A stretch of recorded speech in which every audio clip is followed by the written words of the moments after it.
Party.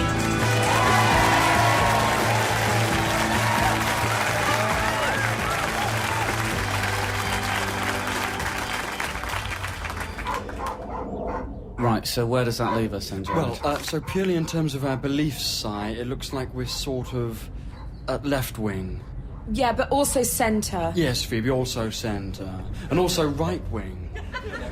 So we're left, centre, right wing. Exactly, Si. Right, is that fine? I think it's fine, Simon. It's like we're sort of straddling the wings. Yes, exactly, Phoebe, yeah. Right, so where does this leave us politically? Well, imagine me sort of straddling, Well, in fact, no need to imagine. I'll do it for you. It's this posture, but I'm on an eagle. Oh, no, I think an eagle's too small. Right, okay, Phoebe, so if you imagine the wings are a plane, then we're very much inside the cabin. Looking out at the wings. Sorry I'm late. Where the hell have you been? You're 2 hours late. Why is it so dark in here? It's not that dark, Mel. Where have you been, Mel? At the hospital, if you must know, Simon. Oh. Why? I'm not telling you. Why not? Because it's private. Do private hospitals not let you tell people, Mel? Wasn't a private hospital, Phoebe. It's just a private thing. Is it something to do with your privates? No, it's not. It's just private, all right? Well, that suggests privates. Are there no lights in here, Jared? I think it's hard to rig up a power supply to a shed, Mel. Summer house. For the last time, Phoebe, it's a summer house. There's a lawnmower in here. It's an old one, Si. It's purely decorative. Right, so what have I missed, anyway? Yes, Phoebe, read out the minutes, please, so Mel can catch up. Right, yes, so far today, we talked about pensions, we talked about drugs, we talked about the police, we talked a bit about the band, The Police, with Jared claiming they invented reggae. They did invent reggae. We talked about stabbings. We voted against stabbings, unless it was absolutely necessary, and now we're sort of working out which wing we're on. Right, thank you, Phoebe. Oh, which wing are we on? Effectively, Mel, we're inside the plane. What plane? If you imagine a plane, we're inside it. Jared. Oh! Where the hell did he come from? That's Duncan. Who? I am. I'm Duncan, sorry. You scared the life out of me. Ah, sorry about that. Where have you come from? I don't understand the question. Duncan's joined us. I should have put that in the minutes. Right, well, I'm Mel. Yes, yeah, we've met. I don't think so. Oh, I'm in your Commonwealth Literature class. Really? You're doing English? Yes, I'm in that class with you. Which one are you? Yeah. Well, I'm the one that isn't Mahmoud or Tamsin.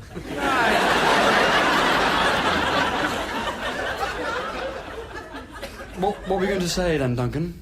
Oh, probably not the best time, really, but Simon did mention that there'd be, a cake. And obviously I'm not... Don't tell me you're only here for the cake, Duncan. No, this is what I'm saying. I mean, this is all great fun and I'm enjoying myself no end, but Simon did say there'd be a lemon drizzle. And I was just checking that you hadn't forgotten or anything. Oh, for God's sake, Duncan. What? Well, so what if there's not a cake? I didn't say there wasn't a cake. So there is a cake. It doesn't matter if there's a cake or not, Duncan. I was just told there'd be one was the thing, Mel. For what it's worth, Jared, I could go a slice of cake. Well, this is it. It'd be nice. Oh, it'd be lovely. Right, well, stop concentrating if we have cake. I actually tend to concentrate better after cake. Right, we'll have the cake when we've reached halfway. Are we not at halfway? Well, clearly not. Wait, calm down, please, everyone. Please don't introduce distractions, Duncan. Right. Sorry, carry on. Yes. I mean, it's a bit dispiriting that that's the only contribution you've made so far, Duncan. Sorry, Jared. I mean, I am listening. Yes, but, you know, contribute if you can. Yes. Well, actually, I was going to say that I didn't fully understand what you were saying about being on a plane. No, that was... That's to do with which wing we're on. And because we're sort of on both wings, we're physically inside the plane, Duncan. Yes, great. I mean, that's how I've done it whenever I've flown anywhere, certainly. No, it's a metaphor, Duncan. It's to illustrate us being left, centre, right wing. Right. So, who's the pilot, then? Well, I suppose I am, really, No, you're not, Duncan. Jared. That's not been decided. If you want to talk leadership again, then that's fine. Oh, no, let's not do that. Well, I mean, I'm chairman of all the meetings, Mel. Chairperson. I'm a man, Mel. Yeah, we're not all men. It's a sexist word. Only to women. I'm more than happy to be a passenger. None of us are passengers, Duncan. You can be a steward. Oh, thank you. Don't be allocating a cabin crew, Jared. You are not the pilot. Right, fine. I don't see this working without... None of us are pilots. But we're all very much in the cockpit. Exactly. So we're hijackers. You're getting a bit bogged down in the metaphor there, Duncan. There is no plane. Right, so it's like a cover-up. Let's just maybe move on, Jared. Do you understand, Duncan? Yes, thank you, Simon. I've never been to a party like this before, is all. Right. What do you mean? Well, this is more talking than most other parties I've been to. And voting. Although we had to vote at my mum's 40th for whether or not Uncle Paul should be asked to leave. This is a political party, Duncan. Oh, yeah. What? We formed a political party. Yes. Really? What did you think we were doing, Duncan? I mean, I thought it was more like a sort of normal party, like a gathering. What had your Uncle Paul done? Sorry? To get asked to leave? Oh, he does this thing where he makes stink balloons. My God, what are they? I think we can imagine what they are. I can't. Sorry, Jared, can I just ask how... I mean, you can just do that then, can you? You can just form a party? Yeah. Right. And you don't need any adults around? We are adults. It's good that we're young, Duncan. The best politicians are young, like Obama or Pitt the younger. Right. Oh, great. Oh, well, what's the party called then? Oh, God. Well, that's still to be decided, actually, Duncan. Right. Because just looking at the invites, it is confusing. I mean, it says party, but there's no... I mean, you've got a picture of Big Ben there. Yeah, but... thank you, Duncan. Exactly what I've been saying. It's very hard for us to brand the party or make people remember the name if we don't have a name. I don't think we should vote on a name again, Jared. Right, I think I'm going to have to put my foot down here. I can't think of a party that hasn't had a leader or a name historically. Plus, I've got a new name I'd like to throw into the mix. Oh, great. Yeah, come on. OK, good. So here's a list of the 5 shortlisted names thus far. The first name is the Social Justice Party. Oi! It's a crap name. Wait, none of that, please, Si. Put a lid on that. The next name is the Righteous Party. Sounds like the Righteous Brothers. No, it doesn't. That ended with the word brothers. It's stupid. You're stupid. Oh, really clever. Yeah, I know I am. OK, guys, please. Stop doing that. The next name is Gladios. What's that? It's Latin for sword. Is that your new name, Jared? Sure is, yeah. Like Veritas? No, very different from Veritas, in fact, thank you, Si. Same kind of name, though. Well, yes, but then also no, because we stand for completely different things from Veritas. What's Veritas? It's Latin. What for? It's Latin for very. The fourth name is the Liberal Humanist Party. Oh. Which was put forward by Elaine last week. And to be honest, we may as well take it from this list because she will not be coming back here.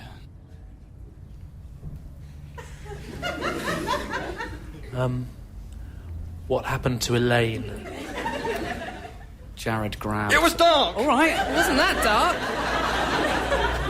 It was dark, Mel, and I thought it was the door handle. It was a bit high for the door handle. Look, guys, forget Elaine. We've got you now, Duncan. You're our 5th man. Oh. So is that why you drafted me in? Because you were down to 4 members? Yes, to avoid the 2 against 2s in the vote. Yes, exactly. And obviously with your new dad... Right, the next one What? is... Sorry, my new dad... No, it doesn't matter, Si. No, go on. Doesn't What? matter. Jared, it's fine. We need to mention this anyway. Duncan, your title at the moment is Communication Czar. What? I didn't vote on that.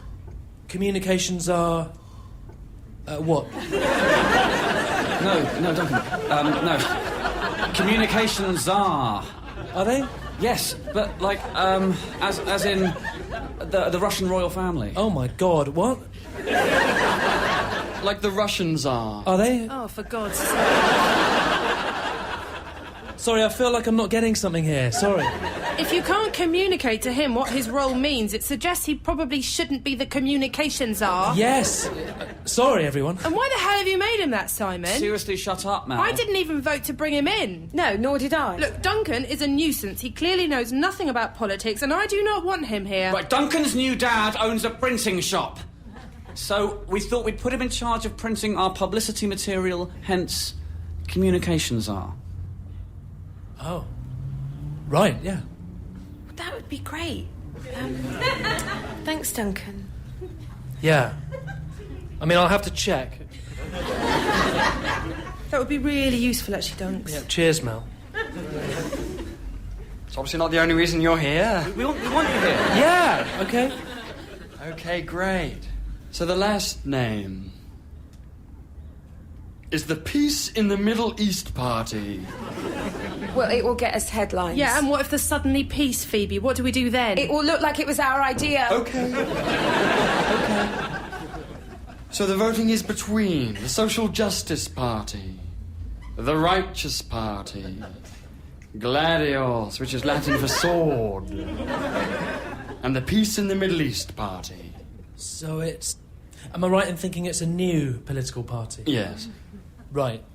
So, I mean, no one will actually vote for it, will they? Yes, they will. Oh, right, goodos.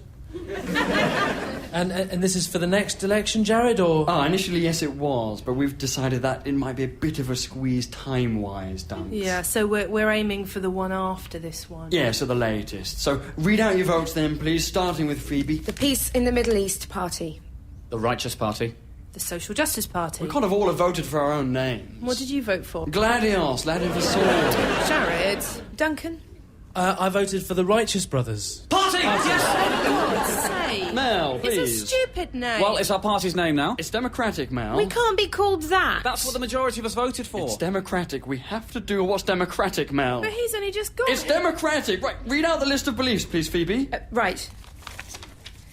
Space program. Prisons. Democracy. You see?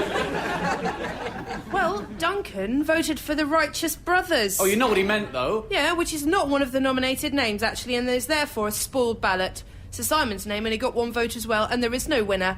How's that for democratic? Oh, well done, Mel. Oh, I'm so sorry, Simon. Yeah, she's right about that, If Si. it makes things easier, I can change my vote to Gladios. Latin for sword. No, don't do that, Duncan. Possibly the name is something that we're not yet ready to tackle. Look, I think I need a break. Yes, a half-time break. We're not having the cake yet, Duncan. No, I didn't mean that. I just meant... Well, why not? Because I said so. Stop making out like you're in charge, Jared. I wasn't, Mel. I was just being firm but fair with Duncan. Thank you, Jared. Also, Jared... Yes, Duncan? Just a thought, but isn't it really expensive to run for Parliament? No, not really, Dunks. We're doing it for free, Duncan. Oh, right. Just because...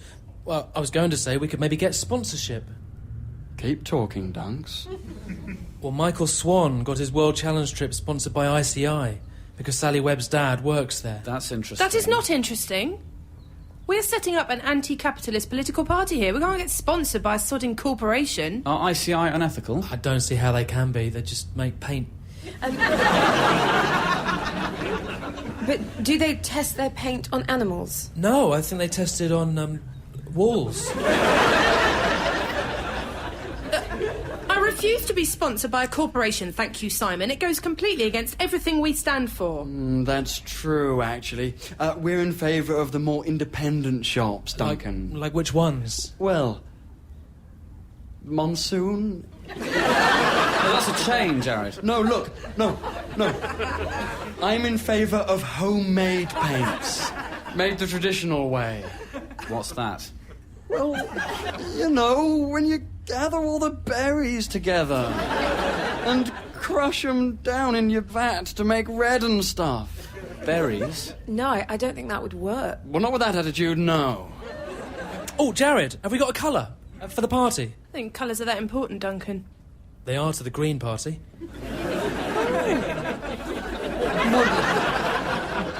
Wouldn't hurt to think of a colour, actually. I mean, they've mostly been used up. Well, blue's gone. Yeah, red. Yep, gone. Green, gone. yellow, gone. orange. Gone. Oh, who's orange? The phone company. Oh, no, but that's not a party, though. No, I know, but they sort of own that colour now. Yeah, I think Plaid Cymru are orange. Oh, purple's the SNP. What colour are the BNP? Black? That seems unlikely. Oh, we could be white. Oh, yeah, that's nice, Phoebe. It's simple, like a fresh start. It would save a fortune on printing. The danger is, though, that people might think that instead of us being the colour white, we might not have a colour. Like, be blank. Got it. A rainbow. Because then it's like we're all the colours. Oh, Phoebe, a rainbow is fantastic. I like a rainbow. It screams diversity. I have seen that somewhere before. Great. Well, let's just go with a rainbow for now. Jared, purely in terms of printing costs, doesn't get much worse than a rainbow. Someone else definitely uses it. Yeah, it's what God uses to tell Noah the flood's over. Yes, apart from him. Well, if it's good enough for God, it's good enough for me. Which football team is that you're wearing, by the way, Duncan? It's Juve. Sorry? Juve. Pretty sure it's pronounced Yeovil, Duncan. They're an Italian team. No. I think it's in Somerset. Why have I still got the price tag on it? Oh, just in case I need to return it. It's from my old dad. Oh. How long are you going to keep it on there for? Just for today. I got it today. Right, why's that? Well, it's my birthday, so... Is it? Yeah. It is, yeah. Yes? Yeah. Happy birthday, Dunks. Happy me, birthday, no. Duncan. Thank you. So why did you come here? Just because I was invited. Right. And I thought maybe they might be connected. The party and my...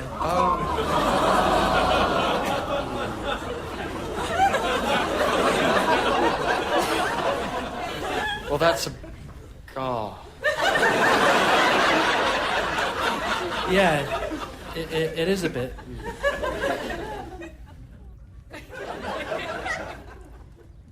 Well, I wish I'd have known, Duncan. I'd have got you a prezi. Oh, well, thanks, Mel. It's a thought that would have counted. Well, not exactly a present, but seeing as Duncan's so fond of football, we could make him sports secretary. Oh no.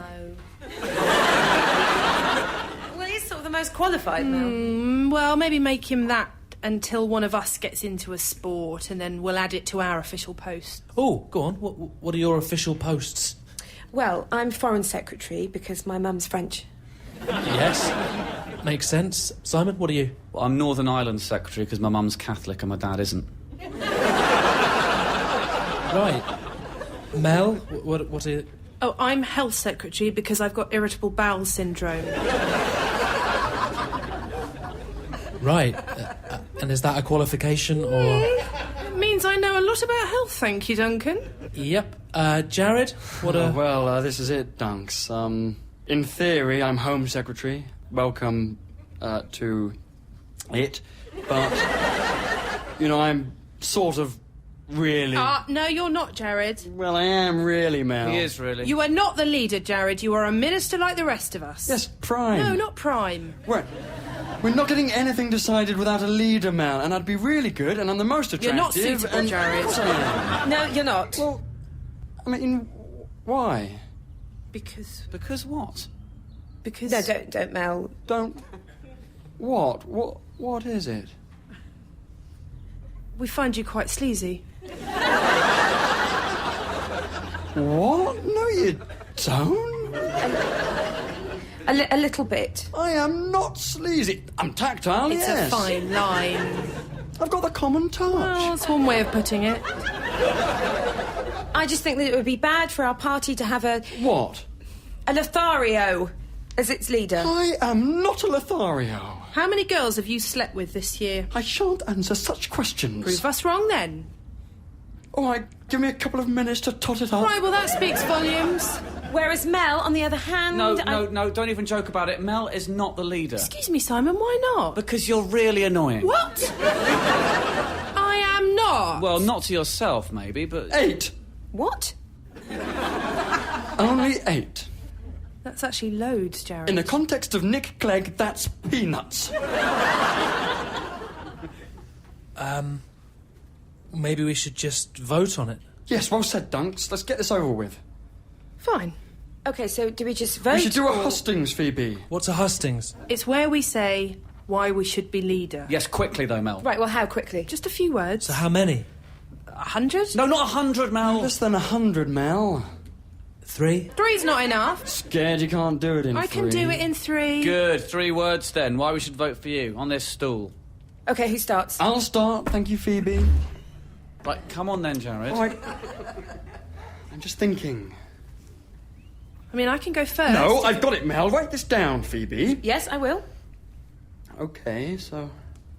Oh, come on, Jared. Kind. That's 1. Strong. And... Well, that's 3. No, and doesn't count. It's 3 words. Not and, though, Mel. You're only allowed 3 words. And clever. No, don't write down clever, Phoebe. You've had your 3 words, Jared. Oh, come on, Mel. That's your 3 words. Well, That's the rules. Phoebe, get on the stool, please. Yeah.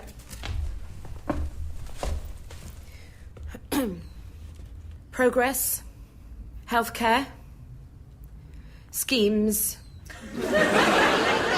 Schemes? All right, Si, don't try to sway the vote. Mel? Passionately. Oh, passionately's a waste. Si? Passionately.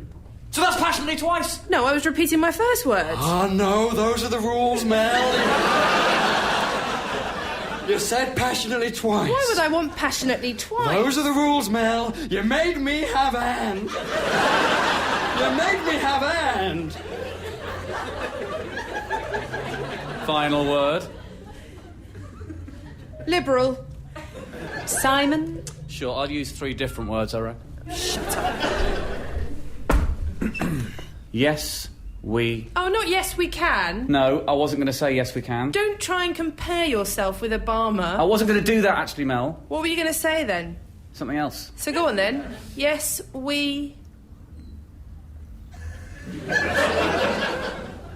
May.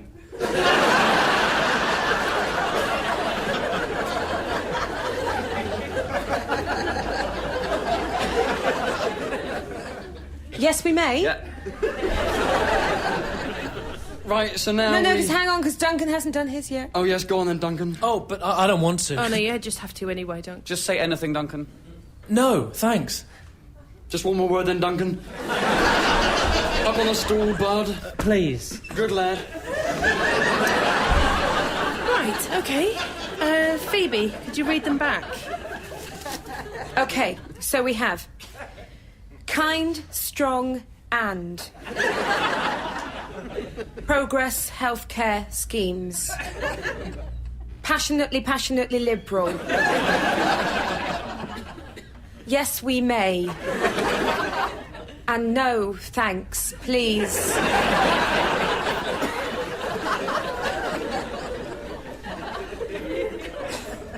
Not sure the hustings has been that useful. Right, how are we voting? OK, each vote for your favourite choice as leader. No, Phoebe, we'll just all vote for ourselves again. Right, how about an elimination system? Each vote for the person that you don't want to be the leader. That way we'll all be happy. Yes, that makes sense. OK, let's vote. It's not very nice, this, is it? Picking your worst. No one's going to take it personally, Duncan. So it's not who'd be the best, then? It's more getting rid of the worst? Exactly, it's the same system as X Factor. Right, I'll start. I voted for Simon. Right, brilliant. I didn't expect that, Mel. Who did you vote for, Si? Mel, obviously. Right, well, well done you two. I voted for Phoebe. Oh, what, really? No offence, but you'd be terrible, Phoebe. You're too nice. No, I'm not. She's really not. Thank you, Simon. It wasn't a compliment. Who did you vote for, Phoebe? Jared. Oh, that's crazy. Well, we'd be mired in sleaze scandals. Duncan? I voted for Mel as well. Sorry, Mel. Mainly for not remembering me from tutorials. Right, well, so that was a waste of time. We all got at least one. So do we do it again, but for, like, the second worst? Hang on. What is it, Phoebes? Well, no one voted for Duncan.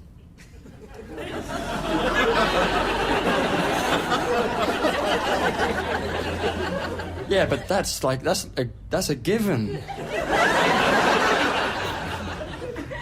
Well, it isn't. So we've sort of voted in Duncan. Well, I don't think I should be leader.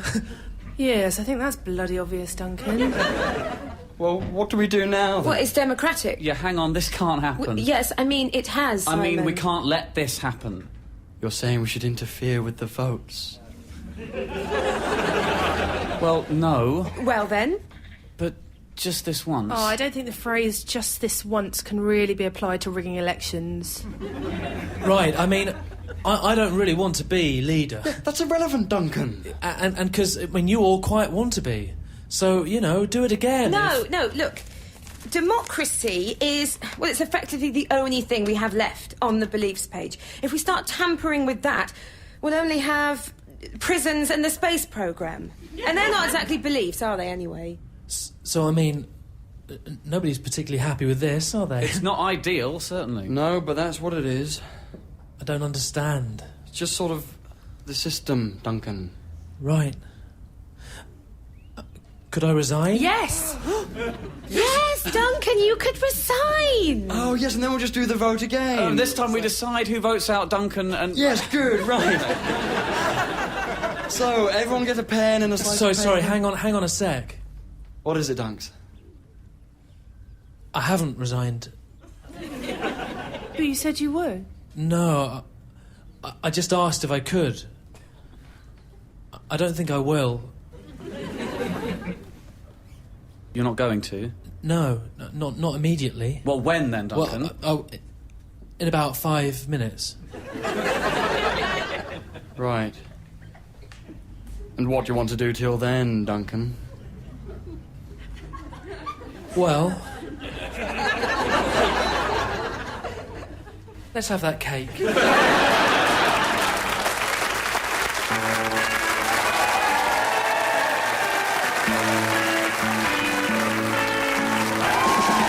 Party was written by Tom Basden and starred Tom Basden, Anna Crilly, Tim Key, Johnny Sweet and Katie Wicks. The producer was Julia Mackenzie.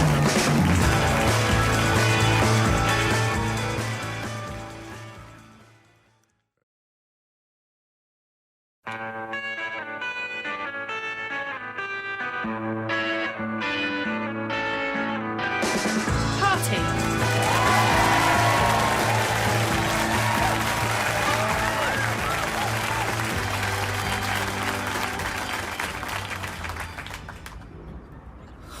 She's still on the phone. Well, I assume so, Mel, yes. Hurry up, please, Phoebe. We're trying to vote here. This is actually getting quite painful, Jared. Shall we lower our arms while we're waiting? Yes, good idea, Duncan. Arms down, everyone. Well, where are you going, son? I'm just checking on my bike. No, wait, we're not having a break. We're in the middle of a very important vote. This is dreadful timing. Actually, I might go and check my car if we've... No, sit down, Mel. Your car will not have been stolen. Right, well, that's an absurd claim to make. With all due respect, Mel, it's sharing a driveway with my mother's Prius. In the context of a theft, your 2CV is very much a contingency plan. Sorry about that, everyone. What the hell were you talking about all that time, Phoebe? Nothing, Mel. I'm here now. Right, well, you shouldn't waste party time on the phone to your new boyfriend. That's rich coming from you, Mel, when you're often late for meetings because you're in the irritable bowel syndrome ward. It doesn't have its own ward. Okay. Come on, let's put that behind us. Simon! Simon, your bike's fine. Probably. Back in the summer house, please. Right, all those four. Who's your new boyfriend, Phoebe? Duncan, please. His name's Eamon. Well, don't say it like that. I don't think I said it like anything, Phoebe. Sorry. Good, thank you, Si. Sit down. Now, for the nth time, all those four. Sorry, where are we again? We're about to vote. Oh, sure, right. And how are we voting? Show of hands. Yes, raised hands. Yeah, that's what a show of hands means, Jared. Yeah, sure. The important thing is that they're raised, Mel. So, all those four? OK. Duncan, is that a stretch or a vote? It's a vote. Right, 5, good. All those against? Well, we've all voted for. Yes, but we've got to go through it all anyway, otherwise the vote's not valid. None against. Right. Any abstentions? How can there be any abstention? Abstentions. It's abstentions. The word is to abstain, Mel. I'm an English student, Jared, and I know for a fact it's pronounced abstentions. There are no abstentions, Jared. Right, good, no abstention. Fine, so the vote is carried that we're all in favour of China.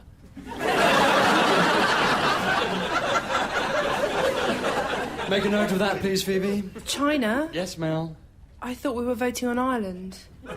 Well, we're not. We're voting on China. I'm not in favour of China. Well, that's what happens when people start getting up willy-nilly and breaking up the meeting. Did anyone else think it was Ireland? Yeah, I did, yeah. Yeah, so did I, yeah. Right, Duncan? I thought we were voting for leader again.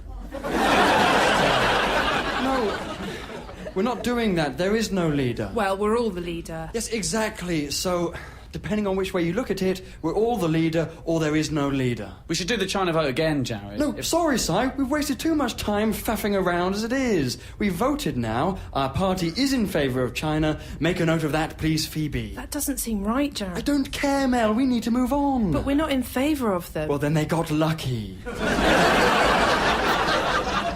We should let them know that they have the full backing of... Well, once we've got a name for the party, we can let them know that it's right behind them. Write it down, Phoebes. Yes, well, I was going to say, I think we haven't got a pen. Really? I think so. Oh, for God's sake, are you serious? Did no one really bring a pen? Did you bring a pen, Simon? No, I never really used them. What? I remember things. I've got an excellent memory. Really? Yes. What's my surname, then? You've never told me. Oh, yes, brilliant memory you've got there, Simon. Well, funnily enough, I can't remember things I've never been told, Mel. It's gas, isn't it? Gas?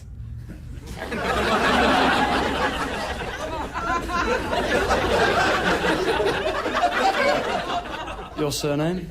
Gas? There's not gas, Mel? No, of course not, Jared. Is gas a surname?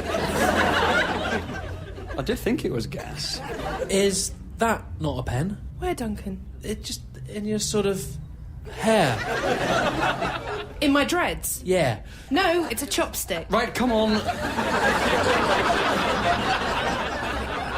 Someone must have a pen, please. This is solid wood. Or something to write with.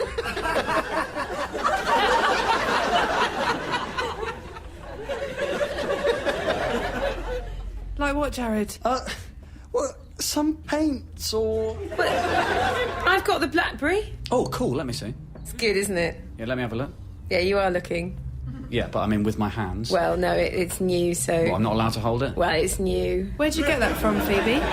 From Eamon. It's good, isn't it? How did you know which one to get? I didn't really. All blackberries look the same to me. Well, that's racist. No, it isn't. It nearly is. I don't think it is, Si. I can't believe we haven't got a pen. We'll remember that we're in favour of China. Doesn't matter. But we're not in favour of China, Jared. Officially, we are, actually, so, Well, no, most of us aren't, Jared. Can we please just support China? God knows they could deal with it. Well, support them how? As a concept. As a country. As a concept country. What's a concept country? It means... Well, don't worry about that, Duncan. It's just sort of, if I were China, would you be my friend? Well, there's more to it than that, Jared. Yes, let's just please support them and move on. We're supposed to do our entire foreign policy this meeting, and so far we've only done... Don't China have, Tiananmen Square and Tibet and things like that? Yes, they do, Duncan, but that... Just because, sorry, Jared, China have got a bit of a human rights record. Well, yes and no, Duncan. Mainly, yes. There are so many people there, though. No, I don't think that's a defence, Jared. Well, no, I'm just saying, if I were China, Mel, and there were 1 billion of me... Oh, will you stop then... comparing yourself to China? Yeah. So, what sort of things have they done? Killing, pillaging. What is pillaging? It's like a cross between rape and theft.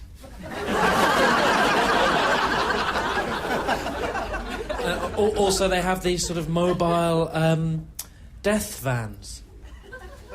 They're like mobile libraries, but with less, books. With more sort of death equipment. I am definitely not in favour of China. Well, yes, because you're focusing on the negatives, Phoebe. Well, what are the positives? Well, the cuisine, the technology. The cuisine? Yes, the cuisine, Si. It's bloody delicious. No, I don't think that's really... The Olympics. Oh, yes, they did have them. Exactly. Well, what's that got to do with anything? Well, China, they've just had the Olympics, Mel. So? Which is a fact. It's true, Mel. I know it's true, Simon. My cousin's a bloody hurdler. Is he? She? Sexist? But the fact that they've had the Olympics shouldn't have any impact on her foreign policy. What's your cousin's name? You wouldn't know her. Is she going to be in the 2012 Olympics? Probably not. Has she medalled? Does she know Colin Jackson? Right, well, you've all got very simplistic views about hurdling. She hasn't won any medals. And is she a gas, or is she on the other side of the family? No one's a gas. My name isn't Gas. No one's name is Gas, Jared. Oh, yes, sorry. Oh, I know a joke about hurdling as it goes, Mel. Oh, go on then, Duncan, quickly. Well, no. I can't really tell that now because the punchline's hurdling.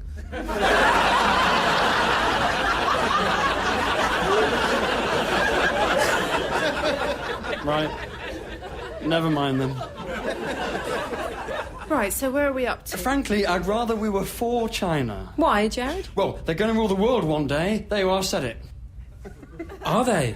Yes, Duncan, they are. But what does that mean, though? It means be nice to them, Si. But no, OK, but the phrase rule the world doesn't mean anything anymore, does it? I think you'll find it does. But my point is they won't rule us, will they? Well, not if we're in favour of them, Si, no. So maybe on balance we should like them, just to be on the safe side. Well, this is it, Dunks. And I like the cuisine. Well, quite. Well, I don't even like the cuisine or the human rights policy. Can we please just be in favour of China? We've got to press on. Yes, we have, actually. I've got to go soon. Why? Eamon's taking me out. What, on his mobility scooter? He's not that old. Thank you, Jared. During the war. He didn't fight in a war. Here's a photo of me on board the Titanic, Phoebe. Very funny, Shut Si. up. Oh, it really hurt us lifting these big rocks to build these pyramids. Yeah, well, that doesn't even make sense, actually, because he's not even Jewish. I'm so sorry, Jared. I don't know what's going on. Phoebe's boyfriend is older than us, Duncan, that's all. Well, he's not that old. Let's not get bogged down in this whole sort of is Eamon old or not debate again. He is old. He isn't old. We're clearly no closer to a conclusion on that, so what's the next country on the spreadsheet then, Phoebe? Muslims. Well, that's not foreign policy. OK, well, in that case, the Netherlands/Holland. No, we should do Muslims. That counts as foreign policy. OK, I'm for them. Right, I think we're all for them.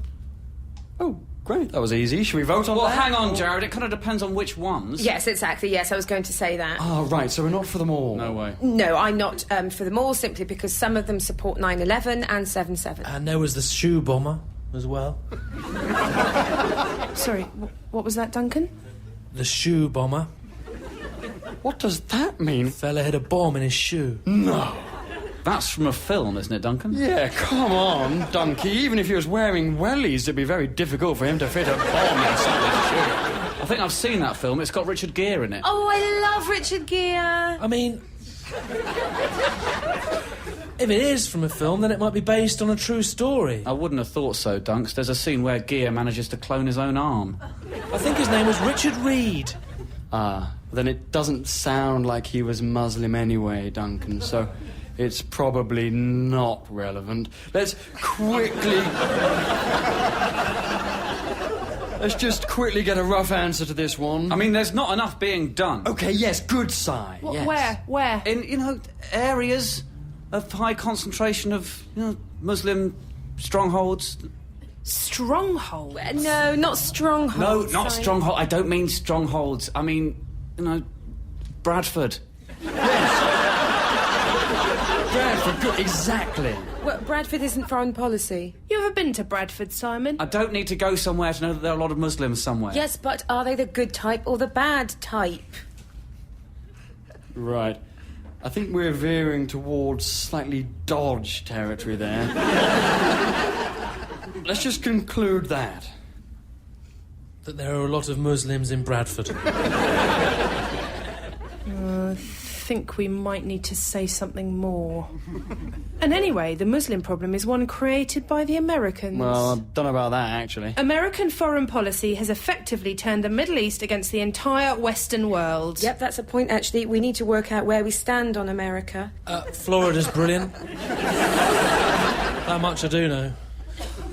At Universal Studios, there's a ride based on the film Revenge of the Mummy, and it's amazing. Very good.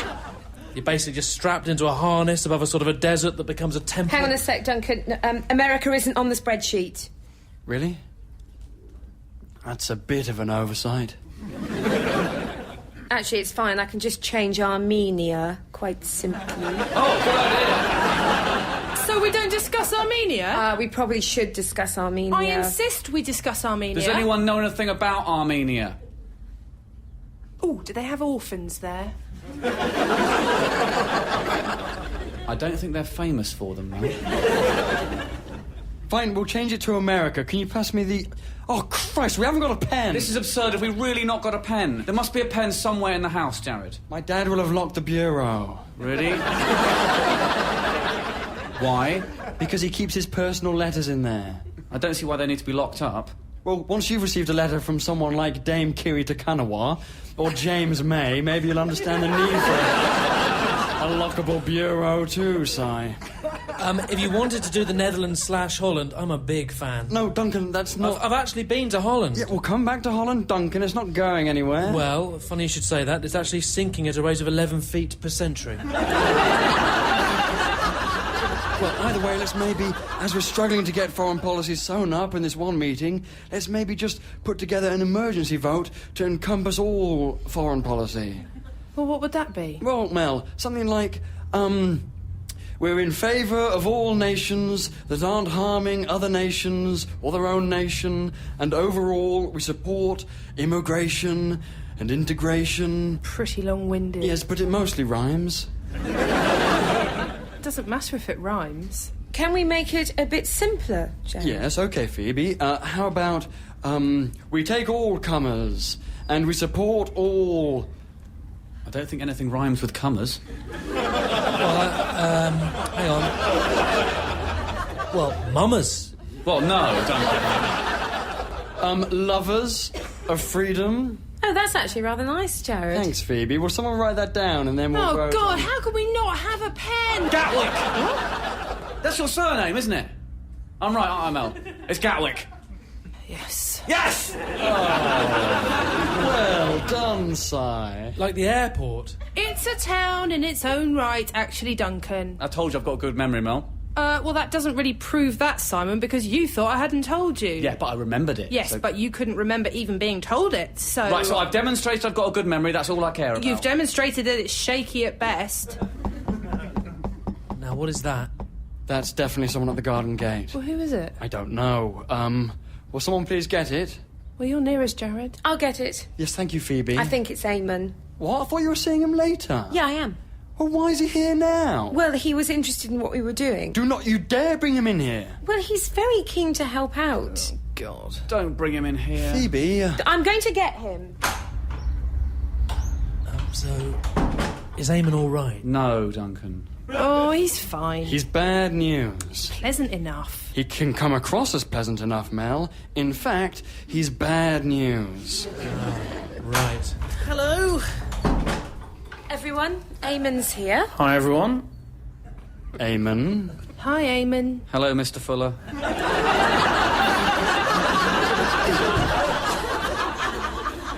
Hello, Eamon. How are we all? Yes, very well, thanks. How's the party going? It's not a party, Eamon, it's a meeting. Yeah, I meant political party. Yes, it's going very well, thanks. Yep, good.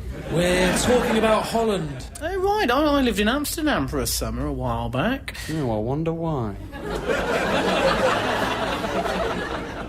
Sorry. Oh, you can't smoke that in here, I'm afraid, Eamon. Oh, okay. Well, he can, legally. This is a public place. No, it's not, Mel, it's a shed. Summer house. Thank you, Duncan.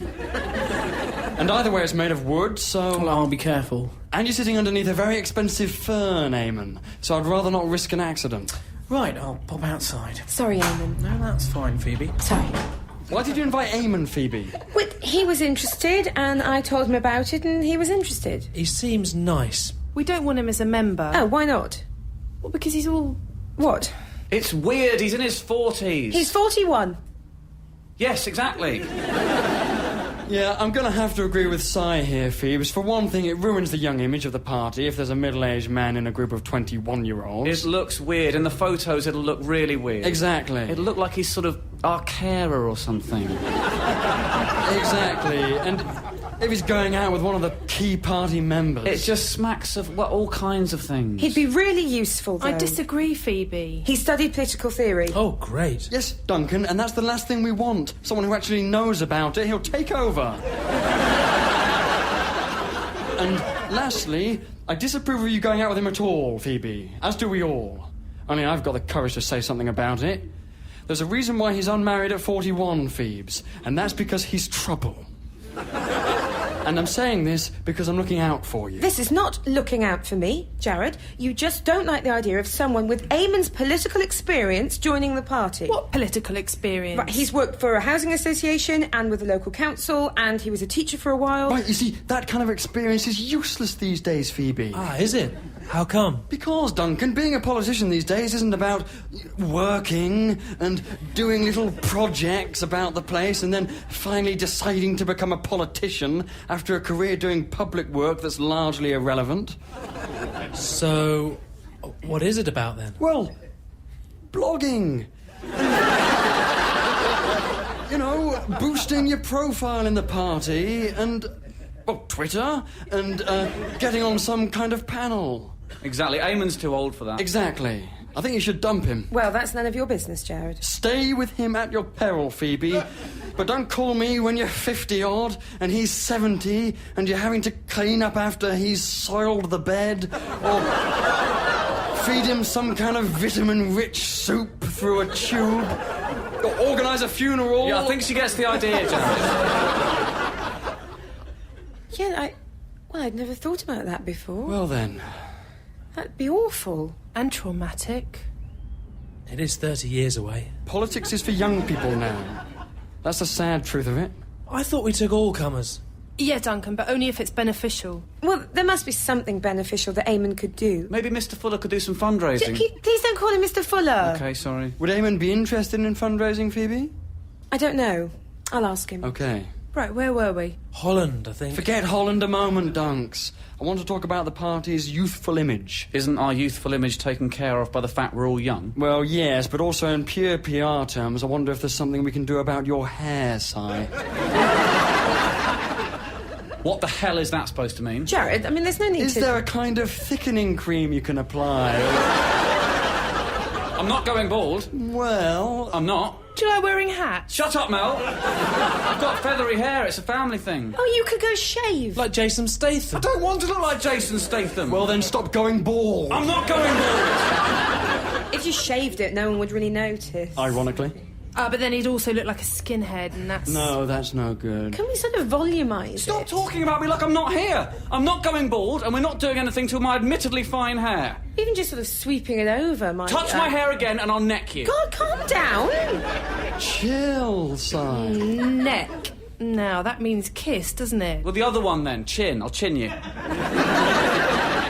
Well, I don't think it's chin. I'll hit you. That's the point I'm making, Mel. You'll get hit. You'll hit a woman. No. Well, that's an awful thing to say. I'll go ape. Yeah, what does that mean? It means let's stop bloody talking about it. All right, Si, calm down. Keep your hair on. Very droll, Duncan. Well, thank you. Sorry, Simon, but thanks. Everyone else, thank you. Oh, Eamon, you're back. All finished. Yeah, thanks. Got rid of the old lung snack. Yep.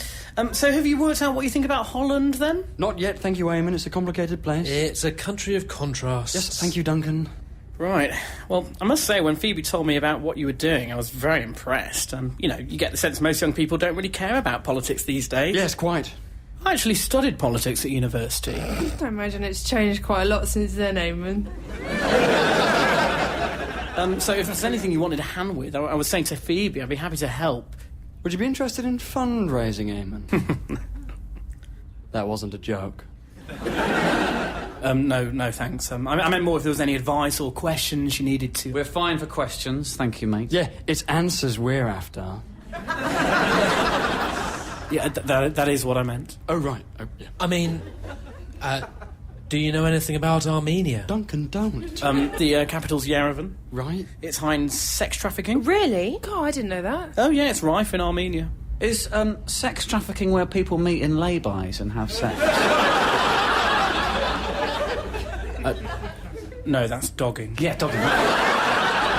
And what's the one where people meet in public toilets at night? It's cottaging. Yeah, of course.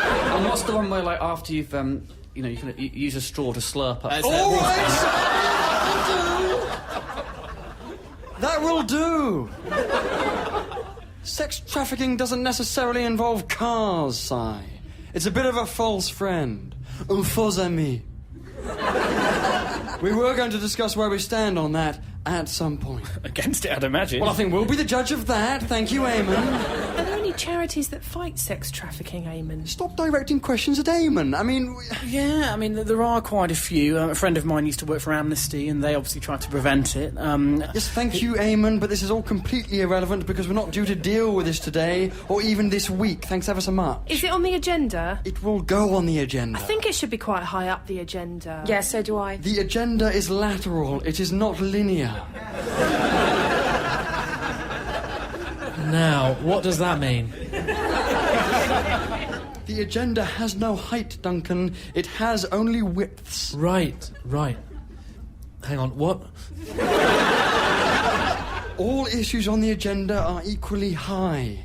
You know, if you were interested, these charities are always looking for people to get involved and help with demonstrations or fundraising. Thank you, but no thanks, Eamon. The whole point of our party is that we make new policies based on new ideas by new people. We're not interested in working against specific things because we are not single-issue people. What does that mean? It means we'd be wasting our talents by focusing on one tiny issue. Well, it's not a tiny issue. It is to us, Eamon, because we're big thinkers. I want to explore education and human rights and the environment and Africa. You want to explore Africa? I do, actually, yeah. I think it's been explored already a little bit, Jared. Yes, thank you, Duncan. And the party allows us to do all of these things, Eamon. But, I mean, you know, you guys are so young. We're so young that we shouldn't be involved with 41-year-old men. Jared! All women. Well, that's less bad, Si, but... I see. Well, I think I'm going to go. Uh-huh. Do you want to come with me, Phoebe? Phoebe's staying with us, Eamon. Phoebe? I'm staying here. Can we take this outside, please? Well, we're not going to let you fight her, Eamon. No, I didn't mean that. Off you go, Eamon. Phoebe's staying here. Phoebe, please. Thou shalt not pass, Eamon. Off you go, please, old boy. This really doesn't concern the rest of you, so... Duncan, pass me that scimitar. What's a scimitar? It's a bent Turkish sword. No, that's a trowel, Duncan. Quickly, Duncan. It's the one in the scabbard. Yeah, I'm only really seeing the trowel. It's all right, OK, I'll go. Yeah, I think that's for the best. Yeah. Bye, Phoebe. Goodbye, Eamon. What shall I do about the Michael Bublé tickets? People our age don't like Michael Bublé, Eamon. I do quite like him, actually. Oh, yes, so do I. Right, so give them to Phoebe and she can take Duncan. Well... well, no, I mean... Oh, no, and she can decide who she takes. Yes, exactly. Right, well, I have to collect them from the box office, so, So, give Phoebe your credit card. Well, no. Details, let me finish. Right. I'm sorry it's ended up like this. Apology accepted. Jared, is this the scimitar? Yeah, don't worry now, Duncan. I think we won't need it now. I was only trying to help. We don't need your help, thank you, Eamon. Right.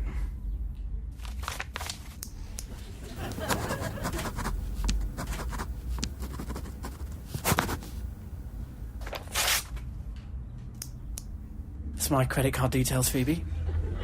Thank you. Oh, Eamon, mate. Yeah. Can we have your pen?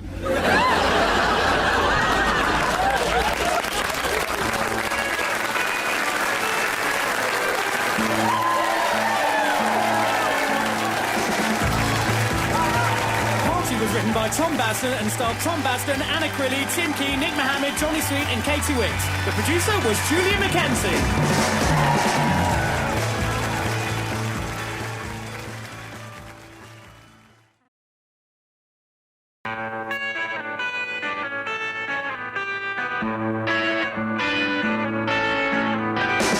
Party.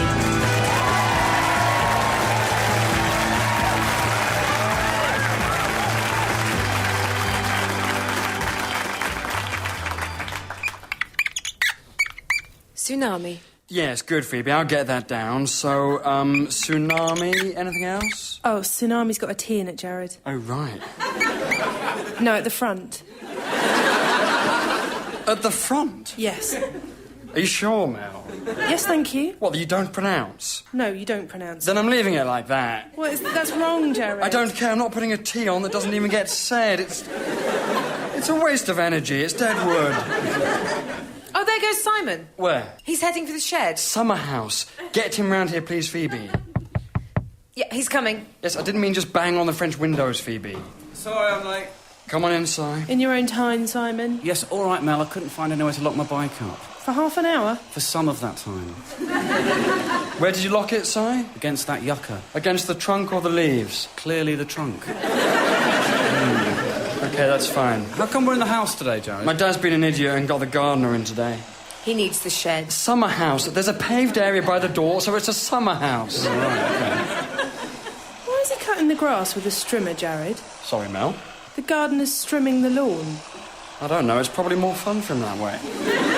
He doesn't look like he's having fun. He always makes that face, Si. Well, when he's at work, maybe. Come on, ignore him, please. Where's Duncan? He's in the loo. He's got an upset stomach. How you getting on there, Dunks? Not great.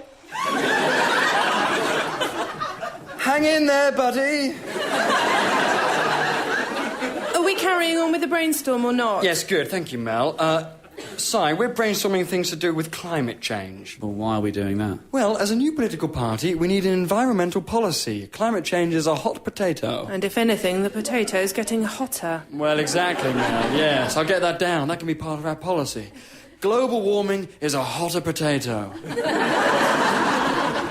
What else can we put down, guys? What else says climate change? Oh, ice caps? Good, Phoebe. Ice caps. And, of course, bergs.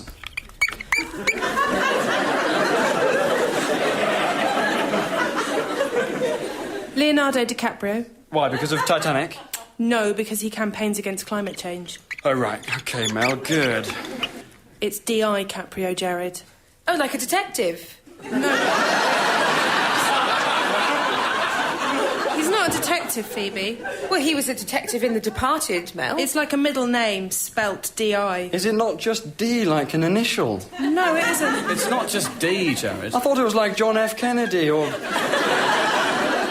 you know, Jesus H. Christ. Jesus H. Christ isn't his actual name. Of course it is, Si. OK, so what does the H stand for? Well, it'll be a biblical name. Like, you know... Herod? No, it can't be Herod, surely. I mean, not after all he did. No, all right, Phoebe, it probably isn't Herod, but it was something in that ballpark. Jesus didn't have a middle name, Jared. He just had a Christian name. Oh, no one's disputing that. Don't come much more Christian than Jesus. Also, sorry, Jared, why is there a pile of money on the table? It's an emergency fund that my parents left me while they were away for the weekend. How much is I there? haven't counted it, Phoebe. About 60 quid or something. Can we buy some food with it, No, Jared? Phoebe. Well, I'm hungry. So eat those Pringles. Well, I don't like that flavour. Oh, Domino's are doing an offer for students where you get a free garlic bread with every garlic bread that you buy. 2 for 1 garlic breads? Yes, basically. Well, say that then.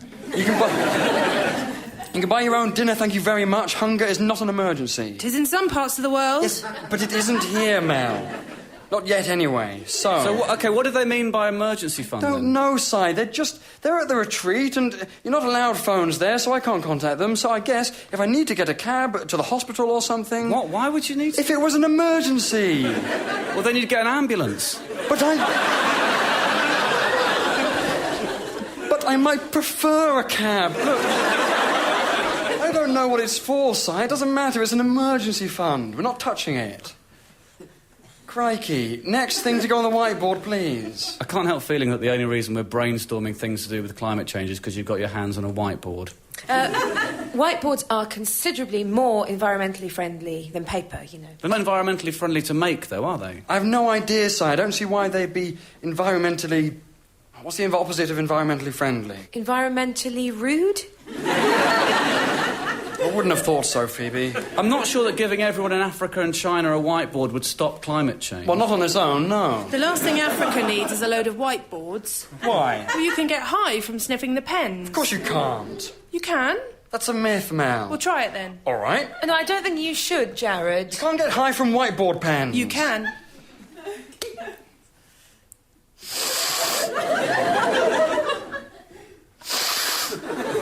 Oh.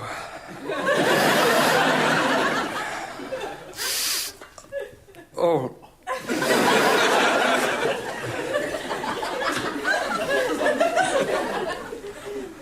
All right, you can. See? I need to sit down for a second. You all right, Jared? I just need to... Is Duncan still in the loo? Yes. Duncan, hurry up, mate. Sorry. Are you all right, Jared? Fine. I said they make you high. I'm not high, Mel. I'm low, if anything. I feel nauseous. Give me the pen, I'll take over. I wouldn't recommend it, No, Mel. I meant the brainstorming. Right, any more ideas? Oh, the dog wants to come in. Don't let her in, please. It's raining, Jared. Leave her out there, Phoebe. She likes being out there. What, in the rain? Duncan, mate, I need to get in the loo. Any more ideas, anyone? Well, weather? Yes. As in whether or not climate change is happening? No, as in the weather. Oh, OK. Of course it's happening, Simon. No one thinks it's not happening. Well, some people do, Mel. Some people don't believe in climate change. Oh, so how do they explain winter? Well...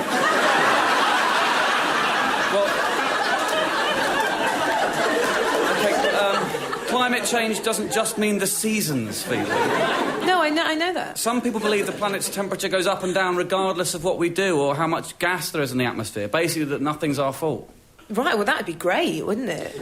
Yeah, I think that's why they say it, Phoebe. Oh, God. You all right, Jared? Yes, fine. Just a sicky burp. It's disgusting. No, it isn't. I find it disgusting. Well, you're wrong too, Mel. Come on, Duncan. Yeah. Just finishing up. Well, I didn't want to know that, thank you, Dunks.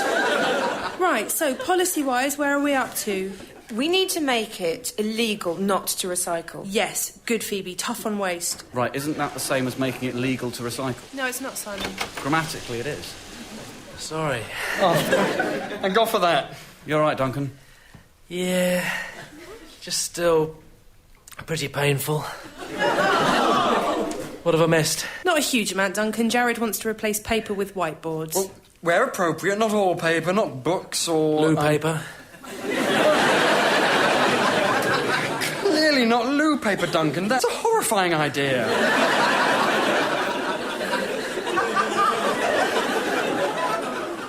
Fill him in while I quickly use the, Oh, God, Duncan! Oh, I'm so sorry. What was it you ate, Duncan? I was at a barbecue on the weekend. There were some chicken sausages. Oh, that'll do it. They were cold in the middle. Oh, please don't light a joss stick, Phoebe. Well, I couldn't find any spray. Right, give that joss stick to me, please, Phoebe. I'm going in. Yes, well, breathe... breathe through your mouth, I would, Jared. Yes, I'm going to try not to breathe at all, I think. Oh, Si, keep an eye on the emergency money while I'm gone. That is not to be used to buy 2 garlic breads. You'd only be paying for one of them. Irrelevant, Phoebe. We're not paying for any of them. Well, light another joss stick, please, Phoebe. I'm so sorry. It's not your fault, Dunks. How is it not his fault? Sorry. Right, let's press on. We were working out our environmental policy, Duncan. Don't conclude anything without me! Yes, all right, Jared. Oh, the dog wants to come in. Do not let the dog in! I'm going to let the dog in. No, Phoebe, you heard what he said. It's so cute, though. Why have you gone quiet? Is someone letting the dog in? No. Look who it is. Hello, Cleopatra. Oh, goodness. Oh, what is it, Duncan? Well, it's just the sheer size of her. Come here, Cleo. I can hear the dog! I'm coming out! What forbade you from letting that dog in? Oh, she's so cute, Jared. No, she's not cute, Phoebe. She's impressive. She's a prat. Cleopatra, get into the garden. Well, she's not listening, Yes, Jared. thank you, Duncan. Just carry on, Jared. It'll be fine. Is it your dog, Jared? No, it's Auntie Beth. She's gone to the retreat as well, and you can't take dogs. At least not ones as colossal as that bloody monster. She's quite excitable, isn't she? She's a right pain in the rear end, Duncan. I think she's lovely. Depends what you're after. I mean, well, where were we? No, Cleopatra. What's the dog doing? She does this.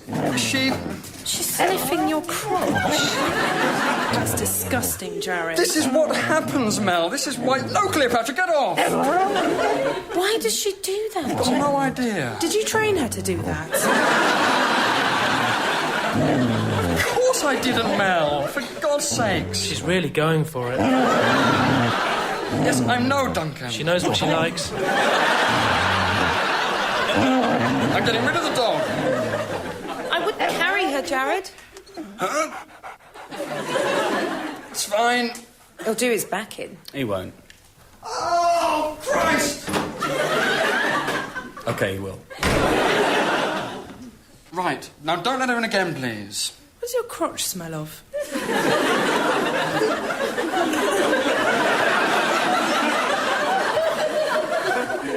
No, Mel, I'm not that flexible.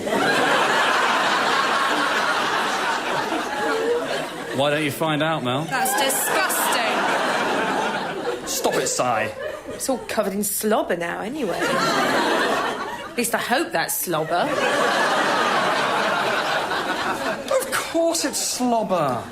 Jared, I'm still not 100% sure I understand what our environmental policy is. Well, essentially, Duncan, the key thing we've established is that if humans carry on as we are, then the entire human race will end. On the flip side, recycling is a bit of a palaver and it probably won't make a difference anyway. And equally, the world will be better off without humans. But we want people to survive. Yes, we do. On balance, we do, yeah. Well, there are too many people, that's the problem. Unfortunately. There have to be less people, that's what David Attenborough thinks. Right. So how do you stop there being too many people? Well... I mean... war? We can't really put war in our manifesto, though. I'm very anti-war. Of course you're anti-war. Everyone's anti-war. I don't want to take the country to war. Look at what happened to Blair. You are not the leader, Jared. Don't compare yourself to Blair. I know that, thank you, Mel. I could just as easily have said, look what happened to Hoon. Jared! There's a man in your shed. Summer house. Yes, it's all right, Duncan. He's the gardener. Oh, right. He uses the summer house as his base, hence why we're in the house today. Is he your dad? No, he is not my dad. My dad isn't his own gardener. He's called Yannick. Can we please carry on? Yannick? Is he Polish? Yeah, there or thereabouts. Exploitative? Sorry? That's exploitative. No, it isn't, Mel. You don't know how much we're paying him, Mel. How much are you paying him? No, I don't know either. I bet it isn't the going rate. Well, then why is he doing it, then? Because he needs to, Simon. It is the going rate, Mel. How do you know that, Jared? My parents would give him the going rate. Stop using the phrase the going rate as if it means something. If he's agreed to do it for less than it's worth, then that's his fault. Oh, yes, blame the worker. Sorry, is anyone going to eat those Pringles, by the way? I've lost quite a lot of nutrients. If you're a gardener for a place this size, you can't expect to earn much. I'm going to have these Pringles. Well, hang on, Si. What's that supposed to mean? No one objects. The garden's not very big. It's not small. It is quite small, yes. You don't need a gardener. Oh, so now you want him out of a job, do you, Simon? You want him on the next plane home? Well, no, that's nothing to do with it. I'm just saying that they don't need a gardener for a garden about the size of a badminton court that's mostly covered in gravel and a patio. You're out of your depth there, Si. I mean, He doesn't seem very busy, if I'm honest, Jared. He's picking up leaves, Duncan. Well, he's picking them up one at a time. He's thorough.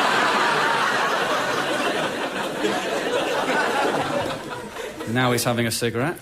Legally, he's allowed a break of 20 minutes at least every 6 hours, Si. Yes, I think he gets that. All right, he's looking at us. Stop. Everyone stop looking at him. OK, let's press on. Duncan, stop looking at him. Why? Just do. Stop asking questions. This is my house. They're all very democratic. Shut up, Mal. He cleans the windows. What? He also cleans the windows. That's why these French windows are so clean. They really are very clean. Thank you again, Duncan. Bobby Dazzlers. Oh. What's he going to do with those leaves? What do you mean? Is he going to burn those leaves? Well... I hope he isn't, Jared. That's very environmentally rude. Stop saying environmentally rude. They have a fungus on. So? So we can't use them as compost. I'm going to tell him not to burn them. You will not do that, Mel. It's environmental damage. Only a tiny, tiny bit, though. He needs to be stopped. Right, look, he does not take orders from you. You do not pay his wages. So you tell him then. No, I don't pay his wages either. It's up to my parents. You're their representative, Jared. You should. No, Mel, I don't really talk to him. Why not? You know, it's just... rubs his face in the whole sort of servant-master thing if you talk to them, I think.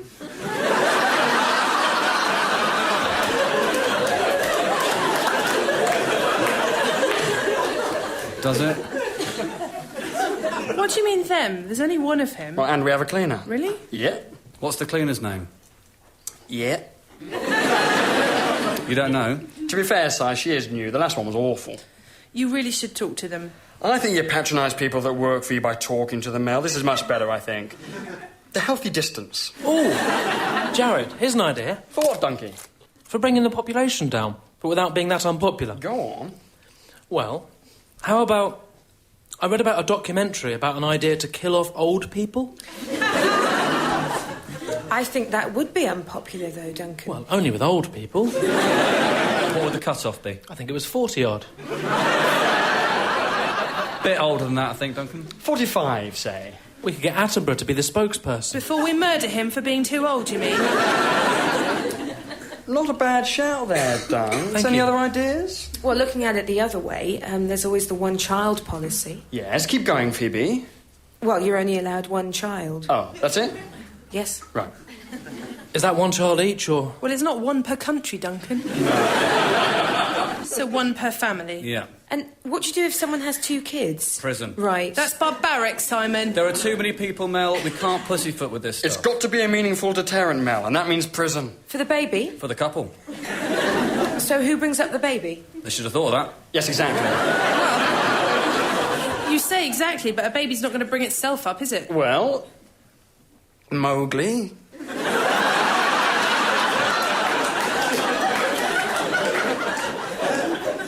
Mowgli was raised by animals, Jack. Yeah, that's pretty much bringing up yourself, though, Phoebes. I can't imagine animals knowing what they're doing. And Mowgli was fictional.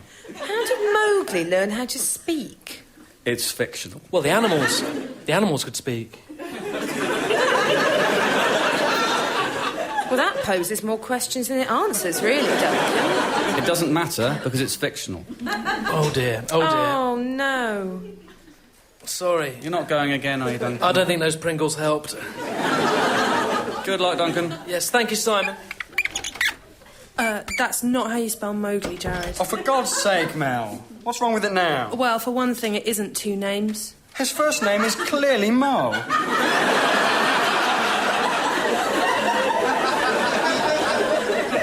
No, I don't think it is. Also, I'm not sure it's worth writing down anyway. Mowgli isn't exactly a part of climate change. Well, no, but he lives in harmony with nature, Si, and from that point of view, he's an example to all of us. Oh! Oh, what the hell was that? No one panic. It's a bird. What? A bird flew into the French windows. Oh, my God, I can't look. Are the windows damaged? Well, that's hardly the priority, Jared. Well, I think it's one of them, Phoebe. The bird's dead. Oh, no. Oh, how awful. It's a pigeon. Oh, OK, well, not so bad then. Why is that better, Simon? What? Why is it better for pigeons to die than other birds? Because it is. It obviously is. Why? There's loads more of them, Mel. So? And they're grey. Yes, in fairness, Mel, the situation would be much worse if it was, you know, a flamingo.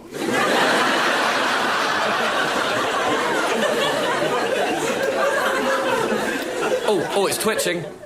I'm going to go outside. No, don't. Why not? Just leave it. Yannick will clear it up. Well, if he hadn't cleaned the windows so well, this wouldn't have happened. Are you trying to say this was Yannick's fault, Phoebe? No, I'm just saying he cleaned them so well that this was bound to happen. I doubt it's because he was trying to kill birds. No, well, I'm not saying that. No. Anyone want to come outside with me? Yes, I will. Don't let Cleopatra in. We shouldn't just have a break because a bird's died. Oh, God, what's she doing? Oh, she's touching it. Don't bring it in here, Mel. I think we can revive it. Of course you can't revive it, Mel. It's not dead. And how exactly are you going to revive it then, Phoebe? Right, does anyone know CPR? Well, yes, I've actually been to Loftus Road.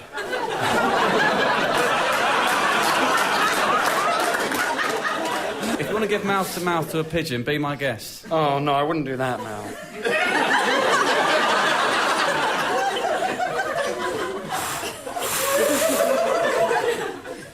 That's revolting. It's heroic, Simon. Oh, put your phone away, Simon. Why? Well, you shouldn't film it. Why not? Because it's embarrassing for Mel. She's kissed worse. No. She'll be livid. She's always livid. Shall we spitting feathers? That must be where that phrase comes from. Have you revived it, Mel? It's hard to tell. It doesn't look too happy. I think you might have given it the kiss of death. Shut up, this is very traumatic. It's definitely worse for the pigeon. Give the pigeon to me. I'm going to kill it. What? It's obviously in agony. It might not be. Of course it is. How can you tell? Just... It is. Give it here. Don't you kill it, Jared. I'm putting it down, Mel. Jared, do it in a humane way. Yep. I'm going to come with you. All right, but don't get all squeamish, please, Phoebes. No, I won't. I once saw someone get run over and I was absolutely fine with it. OK.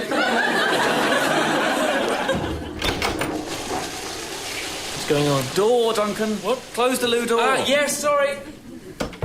What are you looking at? Oh, my God, what the hell's he doing? I think he's putting it down. What is it? Sort of a dead bird situation in the garden, Duncan. Oh, go on then, let me see. Oh, God, Duncan, you're right.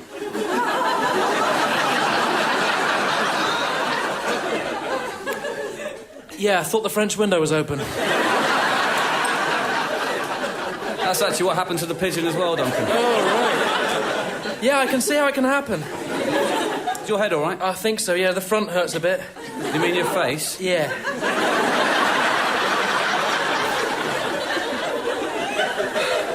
You know that means someone's died? What does? When a bird flies into a window. How can that mean someone has died, Duncan? No, I know, Mel. It's just a superstition. What about when a person walks into a window? I don't know. Maybe that means a bird's died. Which, in fact, it has, so it makes sense. Where is it now? It's that one there on the patio. Oh, my God. Did the window do that? No, that was more Jared. Hello? The dog's trying to sniff him again? What the hell's he doing? He's taking his trousers off. Oh, God. Maybe we shouldn't look. Are you kidding, Duncan? This is brilliant. Oh, that was appalling. Stop screaming, Phoebe. That was honestly the best way to deal with this kind of thing. You stamped on its head, Jared. It was pain relief. That isn't how vets put animals to death. That is exactly what Bear Grylls would have done. Yes, look, the pigeon was in huge pain. I took the necessary steps. You took the necessary steps onto its head. Yes, I did. He'd brained himself on the French window. It was the only humane option. Look at the patio, Jared. It's disgusting. Aren't you going to clean it up? Yannick can do it. I really hope Yannick saw it fly into the French windows. Otherwise, from his point of view, you just come out into the garden and stamped on the head of a pigeon. Well, I don't think you can legally do that, Jared. I mean, I don't think you can just kill a pigeon. It's my legal right and, very occasionally, obligation to kill pigeons, Phoebe. God, I'm in shock. Can we please settle down? This is not a big deal. If the pigeon could have spoken to us, he would have asked me to kill him. If we'd got our hands on a talking pigeon, I wouldn't have let you. Doesn't explain why you removed your trousers. Why on earth did you take off your trousers, Jared? Just to get Cleopatra off the scent, so to speak. It was a decoy. It's a classic military move. Not according to any war films I've ever seen. And it worked, Si. She's going crazy for your trousers. She's only human. Anyway, there was a bit of bird blood on there, and I think that maybe made her go a little bit loopy. She's sort of ripping into them now. Well, exactly. Jared, what's it say on your pants? Never mind that, Duncan. Crack something. Oh, it says cracking cheese, Gromit. They're my Wallace and Gromit-themed pants, Duncan. Oh, right. It's just some of the words are missing. Well, I've had them since the feature-length film version. Oh, will you please put on another pair of trousers, Jared? Yes, Mel, I will. Where were we, anyway? I don't think I can carry on after that. You can and you will. We're doing this for Mother Earth. So, the last thing we wrote was working in harmony with nature as our mission statement. Right, so that would seem to involve burning leaves and killing pigeons.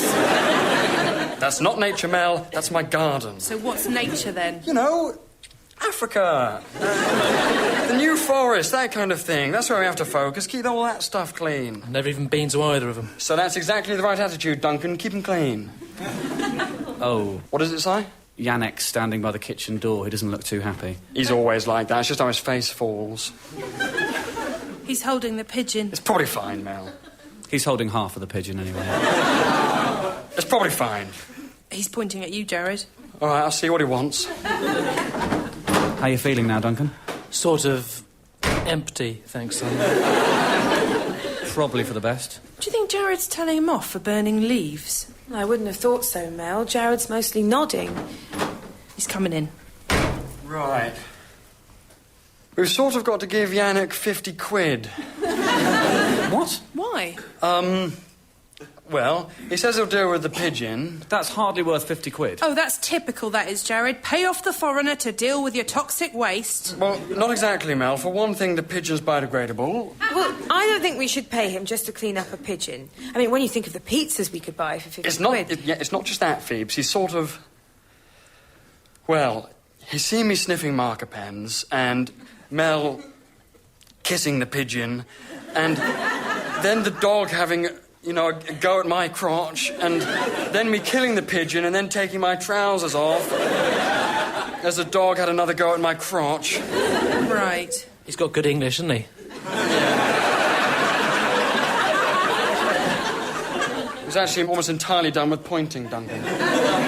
I'm not going to be bribed. I mean, I think I am, Mel.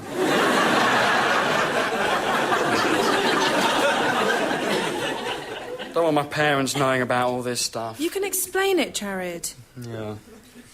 Not sure I can, Mel. I mean, I had nothing to do with this. I've been mostly in the loo, to be fair to me. Right. It's not just my parents, it's also, you know, politically this isn't good. The press would love this kind of story.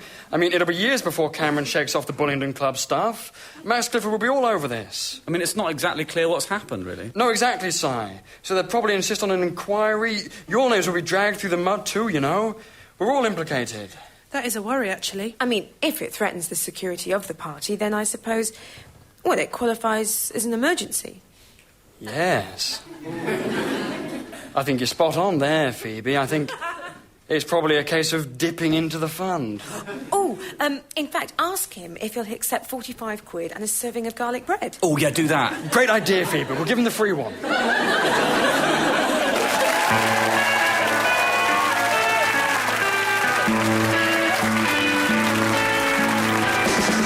Was written by Tom Basden and starred Tom Basden, Anna Crilly, Tim Key, Johnny Sweet and Katie Wicks. The producer was Julia Mackenzie.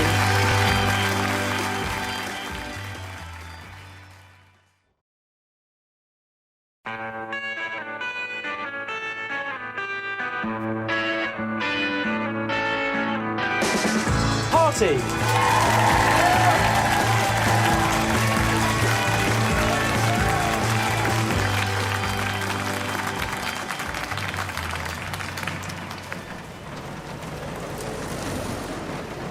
Well, Jared?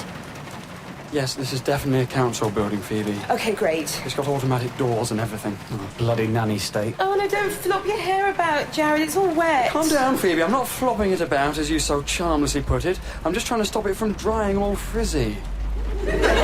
Why is Mel still out there? I think she's sort of gesturing at the CCTV camera. What kind of gesture is it, Jared?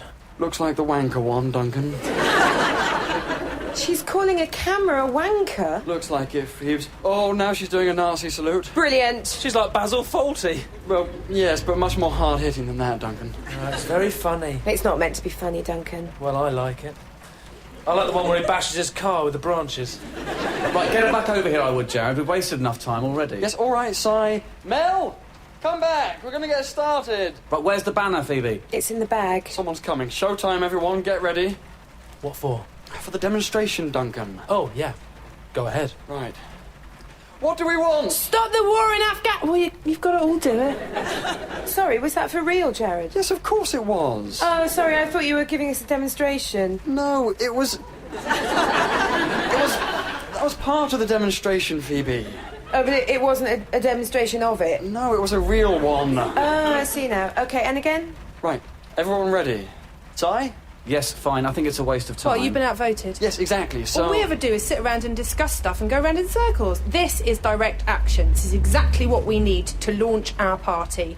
We need to let people know that we're a new political party and we're bloody furious. Yes, quite, Mel. This is a profile raiser, Si. This is sticking it to the man. Right, here he comes, loud as pot. What do we want? Stop the war in Afghanistan! When do we want it? Now! It's safe to do so!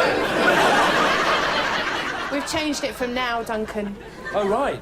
Sorry, why is that, Mel? It's unrealistic, 'cause you can't just stop a war straight away. You sort of need a warm-down. Really? Yeah, sort of like injury time, Duncan. Oh, right.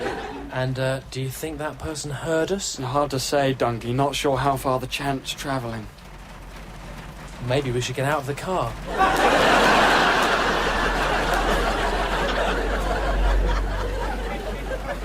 I'm not getting out of the car. I mean, protesting from a car is possibly a bit less effective, though, Phoebe. Well, I'm still wet from abusing that camera, thank you very much, and the rain's actually getting worse. Yes, it would be pointless going out on that side, not to mention horrid. Yeah, anyway, we can't get out of the car or I'll get a parking ticket. Can you not park here, Mel? No, I don't think so. But we're allowed to just sit in the car here. Yes, but I haven't parked. Well, you've stopped. But not parked, Simon. Right, what's the difference, Mel? Well, you leave the car on its own when you park. As long as someone's in it, it's not parking. Not sure about that, Mel. Well, we don't all have to stay in, then. I'm not staying here on my own. Right, yeah, that's typical. That is selfish bloody drivers thinking of themselves. Please remember whose car you're in. Yes, be civil, please, Si. Look, mate, I cycle, so I'm used to putting up with drivers just doing whatever they want, so don't worry about it. Oh, excuse me. Cyclists are a menace. As a motorist, Your car hardly counts as a motor. It's more like a disability scooter. No, that's not very nice. Right, I will run over you in my car, and then we'll see who needs a disability scooter. That is a lot worse than what I just said. Yes, OK, steady on there, Mel. Right, firstly, I can cycle faster than your 2CV, and secondly, your car is so pathetic it couldn't kill a child. Of course it could. Right, I do not think we should be discussing whether or not Mel's car could kill a child. If this gets out to anyone, it would be a total PR nightmare. It's mostly made of cloth. I think it could kill a child. Thank you, Duncan. And we've put a lid on that topic now, Duncan. We're not going to test it out. So unless Mel has a serious accident involving a child, we shan't find out anyway. It's barely warmer than being outside. Well, get out then, Simon. Make me. Get out or shut up. You shut up. Oh, really well done. Thanks very much. OK, guys, please. These arguments are dreadful at the best of times, but when we're all crammed in an admittedly small car, Mel, they're even worse. So just stop I it. don't know how much impact we're having from in here. Well, exactly. People have been looking over here. Yes, Jared, but that could be less because they're agreeing with our protest and more because they're wondering why 5 people are shouting in a 2CV. Some people have definitely been nodding. I don't think you can prove that, Mel. It's not even clear that it's a protest. There's a comic relief red nose on the grill. So I think that lets people know that the occupants of the car are politically engaged. Personally, I'm much happier protesting from in here than I would be in the rain. Well, quite. I mean, we may as well do it from Jared's house in that case. Oh, could we do that, Jared? Well, in theory we could, Phoebes, but it's unlikely to reach the same number of people. We're not protesting at home, that's stupid. I'd be up for protesting in the student union if Jared hadn't been banned for drinking his own urine. Right. Firstly, Mel, I wasn't banned, I was barred. Same thing. Well, yes it is, but... And, secondly, I did not drink my own urine. That was Godfrey and the rugby lads doing their water cycle. And I'm no longer friends with that lot and certainly don't drink with them. They're bloody savages. Yes, they are. Well, when we do the chant again, we should at least open the windows. Well, that's easy for you to say when you're sitting in the middle, Simon. The middle's the worst seat, Mel. We'll all get wet, Simon. It does make the chant slightly less noticeable, is all, Mel. Yes, well, we'll have to live with that, I think, Phoebe. Well, but we want people to remember it. We want people to agree with it. Yes, but they need to remember to agree with it, Mel. Otherwise, they agree with something that they've forgotten, and, well, that's no use to anyone. It will be noticeable. That's why I brought the trombone. I thought you said you couldn't play the trombone, Jared. The trombone isn't the kind of instrument that people can either play or not play, Mel. I'm pretty sure it is, Jared. No, it's just a combination of blowing and sliding. That's not musicianship, Si. It's more like operating a machine. Do you know any pieces? I'm just going to do some slides, just ups and downs, comme ça, sort of, sort of thing. Well, that'll be appalling. It'll be memorable, Mel. It may not be memorable in the way that we want, Jared.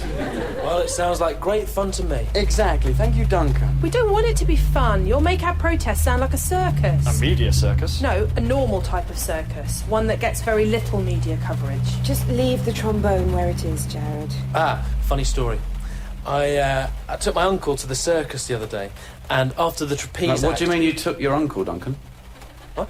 You took him? You mean you just went with him? Oh, I see.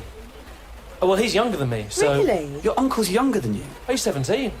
I don't understand that. I think you might be mistaken there, Duncan. It can happen. You definitely mean uncle. Yeah. You're not thinking of nephew. I know what an uncle is. To be honest, Duncan, it sounds like you don't. You can have younger uncles, Jared, honestly. Well, anyway, what were you going to say about the circus? There was a stripper there. Performing? Yeah. I thought you said it was a funny story, Duncan. It's funny at the time. I don't see how. Well, my uncle's 17. Stop saying that, Duncan. It doesn't sound right. It honestly is. Look, can we get some food, please? Not yet, no. I'm really hungry, Jared. We should have had breakfast. I was in a rush. Yeah, I'm hungry as well. We're in not fact. getting food yet. Oh, well, if two of us are hungry, then No, we're... Jared, no, please. No, we're let's not just... gonna Why do don't we it. just vote on it, No, and then we we're can not just gonna see... do it. Look, what do we want? Stop the war in Afghanistan! When do we want it? As soon as it's safe to do so! You can't just make us do the chant to win an argument, you know. I wasn't doing that, Si. I thought someone was coming. Why? Because I've got a sort of sixth sense. Have you? I have, actually, Duncan, yes. Well, it was wrong. On this occasion, it was, Si, yes. So, how do you know if you have a sixth sense, Jared? You just have a sort of sense that tells you that you've got one, Duncan. Like a seventh sense? Yes. Yes, if you like, yes. This clearly isn't doing anything. We should go back to your house, Jared. Well, let's at least put the banner on the windscreen. We haven't done that yet. Yes, good idea, Mel. Phoebe, get the banner out. Yes, right. Here it is. Great. Unfurl it. Sorry? Just keep unfurling it. I don't... Unfurl it, please, Phoebe. Oh, no, it is unfurled. Oh. That's disappointing. You shouldn't have used a pillowcase. Well, it's all I could do in the time, really, Mel. You had 36 hours. Exactly. And you really should have used a white one. Well, my mum wouldn't let me use a white one. Sorry, who is that? It's Robert Pattinson. Is it a Twilight pillowcase? Yes, it is. It's awful, Phoebe. Well, that's why I wanted to use it as a banner. Why have you got a Twilight pillowcase? What? I mean, aren't you a bit old for that, Phoebe? Well, I've had it for ages. The film came out in 2008. Well, it was a rash purchase. I'll say. We can still use it as a banner. I mean, it still says stop the war in Afghanistan. Only on his face. The skin-coloured bits are the only light bits on it. If you turn it over, I've written, as soon as it's safe to do so, on Kristen Stewart's face. It's quite confusing. It's a dog's dinner, Phoebe. No, it isn't. You can't write as soon as it's safe to do so on a young girl's face. It'll look like some kind of... It'll look like some kind of awful protest against losing your virginity. Oh, this banner is rubbish, Phoebe. Excuse me, I heard that. We can't protest against war meaningfully if we don't have the right materials. Well, what have you made, Mel? I wasn't asked to make anything. Right, so you've made nothing. At least I haven't made promises I've failed to keep about being good at making banners. Interestingly, this is actually part of the problem in Afghanistan. Ah, really? Well, not exactly this. No, of course not, Si. Just they don't have the right kit. Well, the army aren't equipped properly. Oh, no. Really? Yeah. So what are they... They're not in their own clothes, are they? Well, they've got uniforms, Duncan. Right, well, that's a start. Although, quite a good idea there, Donkey, a plainclothes army. No one would know it was an army. Well, it's cheating, isn't it? All's fair in love and war, Phoebes. What's love got to do with it? What's love but a second-hand emotion? What? A plainclothes army wouldn't work, Jared. Well, why not? Well, because the army in uniform would just kill everyone who wasn't in uniform. So what if no one was in uniform? War doesn't happen because of the existence of uniforms, Duncan. Although the uniforms clearly help. If all wars were fought in the nude, then... Duncan, please! Don't think that's a serious policy. I don't think I could kill someone if we were all nude. I think I'd have to. Out of embarrassment. Look, the British Army in Afghanistan aren't new, Duncan. It's not that bad. They just don't have all their kit. Still winning, though, aren't they? Well, hard to say. It's a pointless, wasteful attempt to undermine a hidden enemy, Duncan, which won't achieve anything. What do we want? Stop the war in Afghanistan! Well, when do we want it? As soon as it's safe to do so! We can maybe use the other side of the banner at least, guys. I mean, it does mention the war in Afghanistan. We can put that on the windscreen. Right, give it to me, Phoebe, and I'll put it on. Oh, hang on. Why is he going around to the boot? I don't know. Oh, no, Jared, put it back! Huh? Don't get your trombone out, Jared. Just in case we need it, Si. Are those your nipples? Sorry. They're very big. It's cold, Mel. Can you make them go down a bit, please? It's a bit obscene. No, I can't. Well, tilt that way a bit so you're not in profile. Don't overreact, Mel. Someone's coming on a motorbike. Right, get ready then. Hang on, it's not a civilian. Who is it then? I think it's a policeman. Oh, great. Well, not really. We might get arrested. Yes, I don't want that. It's good to get arrested at a protest. Of course it isn't, Mel. It's for the good cause, Simon. I'll handle this. No one else say anything. We're not in trouble. So let's keep it that way, Mel. Don't you try and get arrested. Fine. Hello, officer. Hello, madam. Sir, it's, Really? Yeah, it is, yeah. Sorry. It's all right. People sometimes mistake me for a woman because I'm very attractive.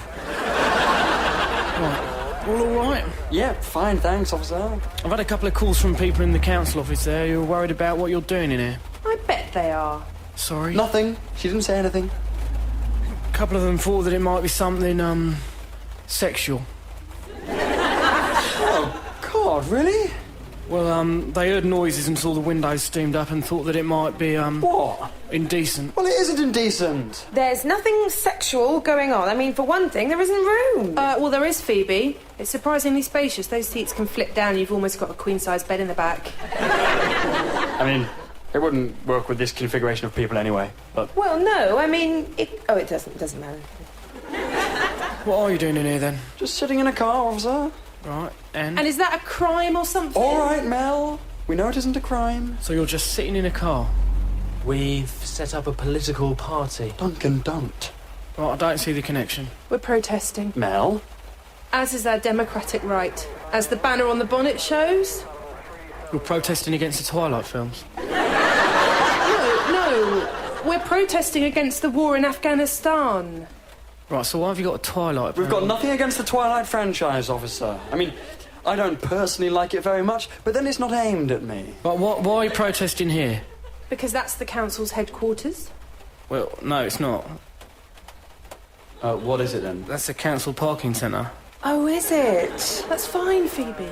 Is it? Well, I'm not sure it is, no. Yeah, well, it's all part of the same machine, brother. Well, not really. Don't no. call him brother, Mel. It's sort of... It's fruity. Sorry about her, officer. Right, you're wasting your time protesting about government policy at the Parking Permits and Visitors Voucher Centre. Well, this government's parked its army in Afghanistan. Yeah? Without getting a permit from the UN or a visitor's voucher from the Afghan government.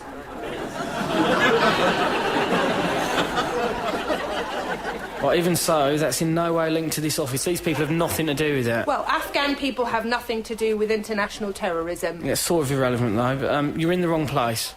Our armed forces are in the wrong... Yes, I think he gets the idea, Mel. Thanks for your help, officer. We'll carry on with our protest now. Unless you want to arrest us. Mel, shut up. I'm not going to arrest you. Good. Thank you. Thanks.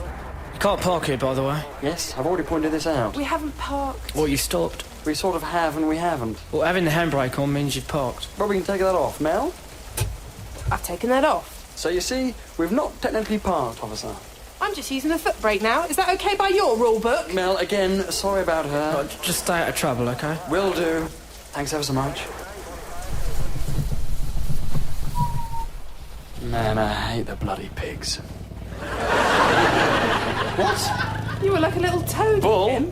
He was intimidated. He could tell I had no respect for his authority. I think you hid that lack of respect pretty well, Jared. I don't think he was that intimidating. He was, Phoebe. I could sense it. He thought you were a girl. Yeah. That's what cops do, Dunks. They try to unnerve you. It was classic good cop, bad cop. He was on his own. He was doing both the roles, Dunky.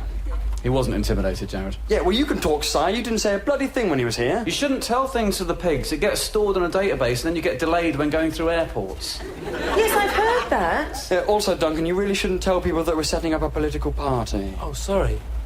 Why is that? Because then people will copy us and set up rival parties, and we don't want that. I don't think he'll copy us. But don't we want everyone to be political? Yes, Duncan, but we don't want everyone to be politicians. That wouldn't work. Well, Mel told him about the protest. Yes, well, I'm not in favour of that either. We need people to know about the protest, Jared. The protest is a wake-up call to all the zombies out there to rise up from their dead and smell the coffee. Right. Sorry, who's dead? Are The zombies, Duncan. Right. But the zombies are the public. Oh, blimey. The dead public? No, the living public. Right. I see, Mel. It's a metaphor, Duncan. Yep.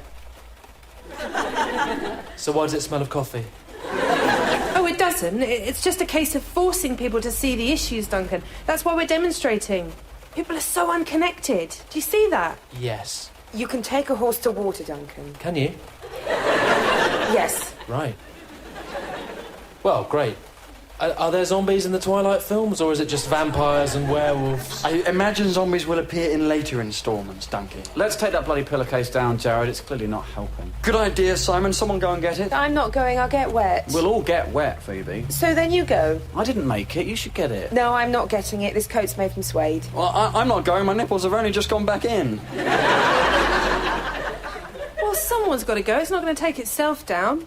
You could just use the windscreen wipers, Mel. Excellent idea, Dunky. Right, that's better. Oh, someone's coming. Right, action stations, everyone. Right, nice and loud. You lead this time, Phoebe. Don't wind the window down, Jared. Well, I can't play the trombone in here. You can't play it at all.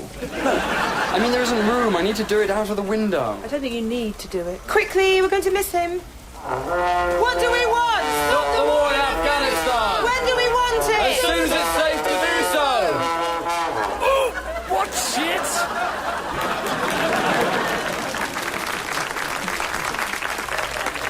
Oh, God, sorry, mate. Sorry about that. What happened? I just caught that man with the tip of my trombone. You bloody idiots! Are you going to get out and help him? No. I won't, I think, Mel. I think I'll just wind the window up. I think you should help him, Jared. Not sure I want to draw attention to it, is all. This is meant to be a peaceful protest. Well, I didn't jab him in the nuts with my trombone on purpose, Phoebe. He does look like he's putting it on, to be honest. No. It is that painful. Really? How do you know, Duncan? I once rode on a camel. Oh. Does that hurt your ghoulies? Did the way I was doing it.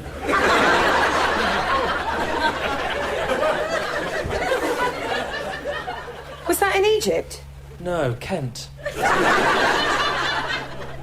Why was there a camel in Kent? I think it had been brought there. Yes, that seems a pretty safe bet, Duncan. I'm going to go and get out and help him. All right, well, just keep reassuring him that it was an accident sign. Oh, and try and get him to sign our petition. Well, one thing at a time, I think, Mel. I told you not to use the trombone, Jared. For different reasons, though, Phoebe. Well, I still said it, though, didn't I? Yeah, you were right by accident. I'll give you that. Well? Right, lock the doors. What did you say, Simon? I didn't really say anything. He's not happy about getting the brass section in his balls, put it that way. Did you tell him about the protest? Not so much, no. Oh, Simon! Well, not really. He doesn't look very happy. No, this is my point, Mel. Oh, what's he doing? What does that gesture mean? I think it means that he'd like to have a word with me, Phoebe. Well, just stay here, I would, Jared. How strong is this car, Mel? What, I mean, in what sense? In case he attacks. Well, it's a 2CV, it's not a panic room, Duncan. He's backing off. Oh, good. Yeah, that's right, fella. Jog on. Off your trot, mate. He can't hear you, Jared. I know, Duncan, that's why I'm saying it. Right, he's gone. Thank God for that. I could have taken him. For the record, I'm really hungry now. Yes, me too. You're only saying that because Simon reminded you of it. Well, I'm still hungry. So what are we going to do about it? Nothing, Simon. Oh, come on, we haven't eaten. Oh, you should have done, Phoebes. Yeah, it's not our responsibility to provide you with food. We've got a car. Oh, I've got a car. Oh, please, Mel, can we just go to the garage? Yes, or M&S. Well, the garage is fine. Well, it really isn't. But you can't accuse my car of being unable to kill an infant 1 minute and then try and make me drive you to the garage the next time. And that's not how the world works. We need to get this protest back on track. We can't keep taking breaks to get food or talk to policemen or trombone people in the nuts. The garage is really close, Mel. But you don't want food from there, Phoebes. No. Why not? Because it's, bad. No, it isn't. Well, it's all pies and yacht. Yeah, that's exactly what I want. Well, I don't. So what do you want? Stop the war in Afghanistan! No.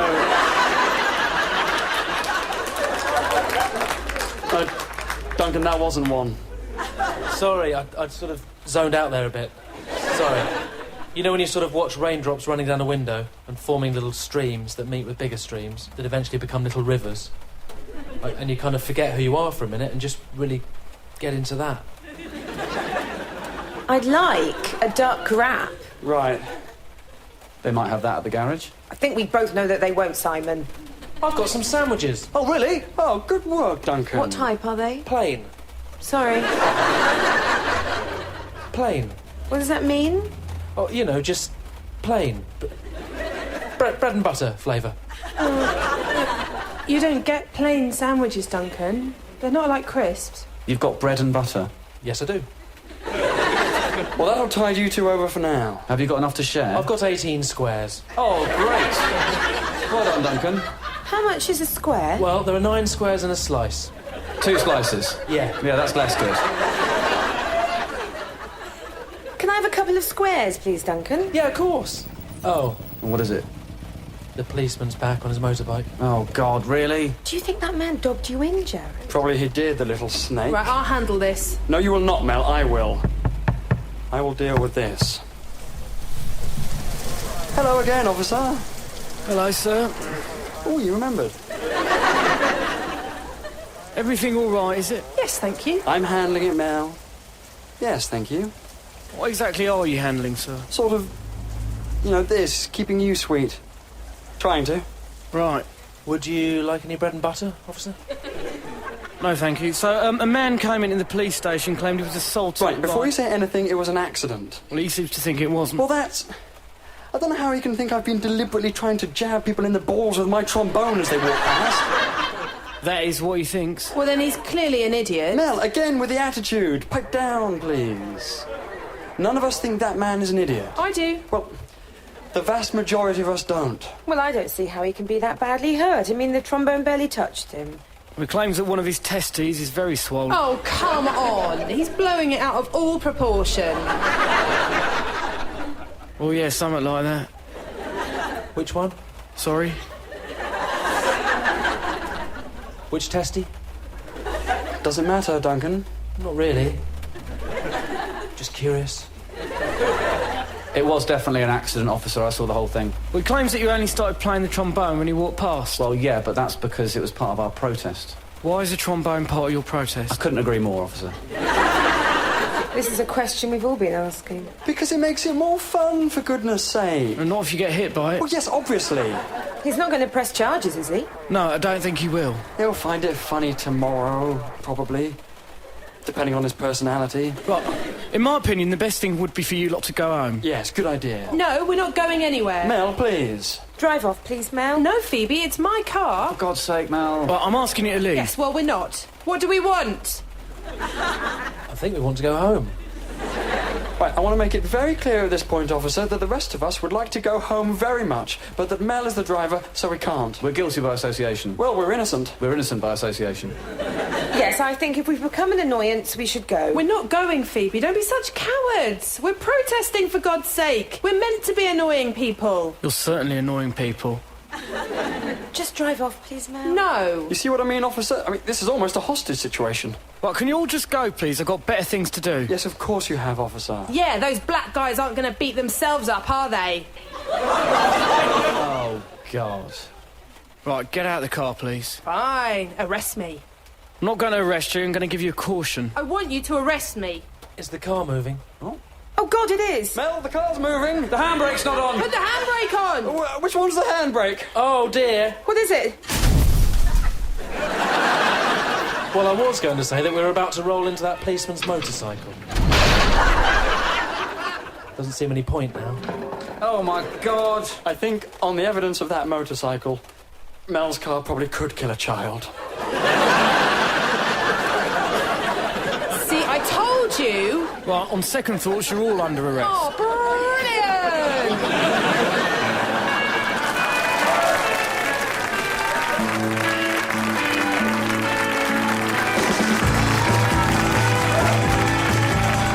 Party was written by Tom Basden and starred Tom Basden, Anna Crilly, Tim Key, Nick Mohammed, Johnny Sweet and Katie Wicks. The producer was Julia Mackenzie.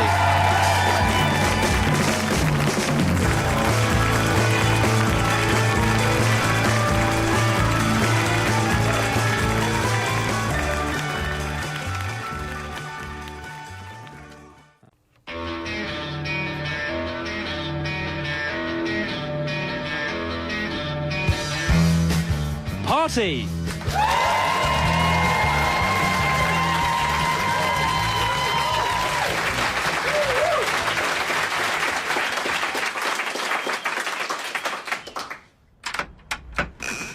Amazing news. I've got someone from the local paper coming round to photograph us. No. Oh, that's great. That's brilliant work, Mel. When?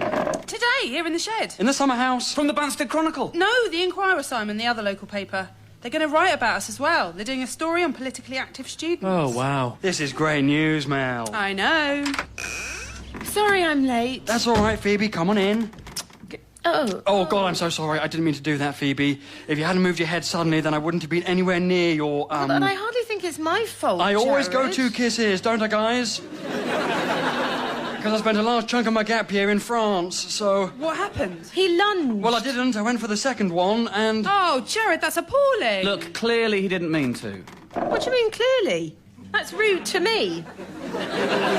Oh, my days. Can we please move on? I just went for 2, and you pulled away, and... Look, from now on, we'll always do 2 kisses. Party policy. That's a bit extreme, Jared. Add it to the list of sexuality and gender issues policies, Phoebes. Fine. Actually, I think that might be our first sexuality and gender issue policy, as it goes. Well, we should get more of those. Yes, we really should. Not now, though, Phoebes. We've got bigger fish on our plates, seeing as Mel's managed to get us a photo and article in the local paper. Oh, my God, that's amazing! Oh, can I go home and change? No, you can't, but you're right, it certainly is amazing. At last, journos are taking an interest in our party. How did you get them to come, Mel? Oh, I told them that I'd been on the student marches and they wanted to run a story on student politics and, in particular, our party. That's amazing! You didn't go on the marches, Mel. Yes, I did. I thought you went to London to see a matinee of Legally Blonde, the musical. And on the way, I marched. I don't think that counts, Mel. Of course it does. And when you say marched, do you just mean that you had to walk through the protest with your parents on the way to the theatre?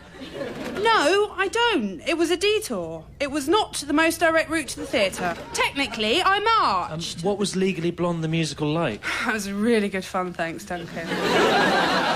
Well, look, that's great, Mel. I know. This is exactly what the party needs to really get us out there, particularly after the disappointing response to our flyering campaign. Oh, was that a campaign? It was a campaign of sorts, Phoebe. How many did you hand out, Duncan? I did all of Rosalind Drive. Great work, Dunks. Yeah, Rosalind Drive is a cul-de-sac, It's a Jared. surprisingly deep one. Is that all you could do, Duncan? I only had about an hour between my tutorial and my shift in Kebab Garden. Oh, well, even so. Duncan, do you work in Kebab Garden? Yes, I do. I've never seen you in there. Oh, well, I wear a hat and, well, I look like this. Do you get free kebabs? Yes, I do. Ka-ching? Yes, well, yes. I mean, I don't eat them. Oh, why not? Because I see how they're made. Right, fair enough. How are they made? Quite quickly. So what are we going to do for this photo, then? What do you mean, do? We're not doing anything, Simon. It'll just be natural and exactly as we are now. So you'll be eating skin off your fingers in the photo, will you, Mel? I wasn't eating it. I was biting off and spitting it out. Oh, no, that's even worse. No, it isn't. Well, it's very wasteful. Right. And I won't do it when the photographer arrives. Yes, good. Not sure we want a photo of you spitting skin at the camera. Oh, I said I won't. So otherwise we won't change anything? I mean, you know, it wouldn't hurt to think about what pose we'd be doing. I was in a play at school where for the posters, we all had our faces really close together, like touching. Well, why, Jared? Because it was gritty, you know, intense. And we didn't have a big enough lens to get everyone in. Oh, it looked really great. What was the play? Othello, Duncan. Oh, well, which part? Othello, the lead. Is Othello not, black? Traditionally, yes, he is, Duncan. But, couldn't do that at my school.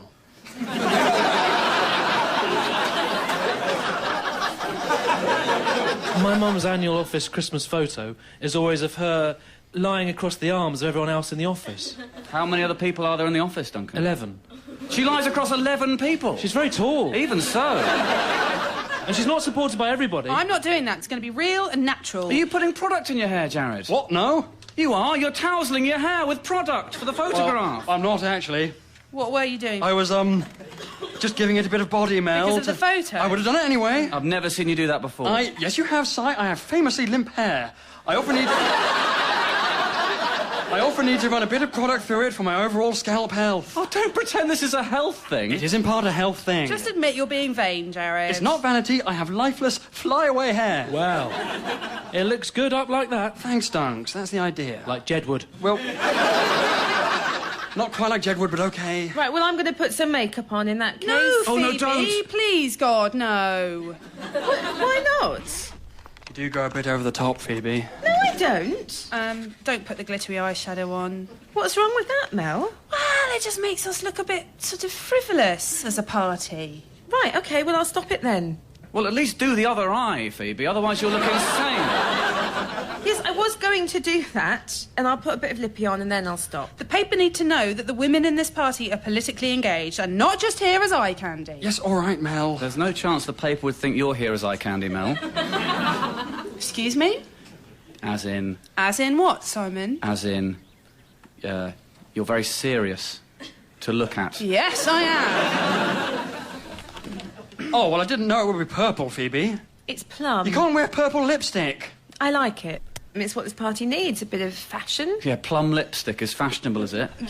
Well, it's more fashionable than your bloody dungarees. Dungarees are fashionable again. I find that very hard to believe, Simon. 2 words, Mumford & Sons, and that's with an ampersand in the middle, so it is technically only 2 words. It just hasn't caught on with society at large yet. Well, let's hope it catches on by the time the photographer arrives. Right, everyone stop worrying about how you look. We want to look authentic. We're not scrubbing up for the camera or trying to look sexy or posing or whatever it is. We're just going to be ourselves. Well, you started it by putting product in your hair. Yes, and now I'm stopping it, Mel. Duncan, stop. What are you doing? I'm just putting cream on my elbow eczema. Yes, OK, yeah, you can carry on doing that. Are your elbows painful, Duncan? Oh, only when I bend them. Oh, yeah, they do look sore. Will that not just... Will it come off? Please, don't do that. Sorry, Duncan, I was trying to help. You're not supposed to pull it because it tears off more. Well, like it's done. Look, it's all... Oh, yeah, I see. I mean, you can bite it off, but I can't reach my elbows. Yeah, of course, yeah. Mel, you don't fancy... What? Seeing you're so keen on biting your own skin. Oh, do I want to bite off Duncan's elbow eczema? No, of course I don't, Jared. Well, I thought you'd be like a pig in doo-doo. Well, I only... Thank you, but I only bite my own skin. Skin-wise, just in terms of the photo, I don't know if this is a consideration, but in terms of our image, we're all, you know... What? We're very white as a group. Do you mean pale? No, Duncan. I'm not pale. No, I know. If anything, you wear far too much fake tan, Phoebe. Well, yes, exactly. I just mean, apart from Phoebe's sort of shade of tangerine and Duncan's red elbows, we're all white. So? So we're not the most diverse group. We don't have anyone of a more ethnic persuasion. It's not a persuasion, Simon. No, I know. I'm saying we're not exactly representing all of the various... food groups. Human food groups, exactly. Well, there's nothing we can do about that now. Unless... I'm pretty good at accents.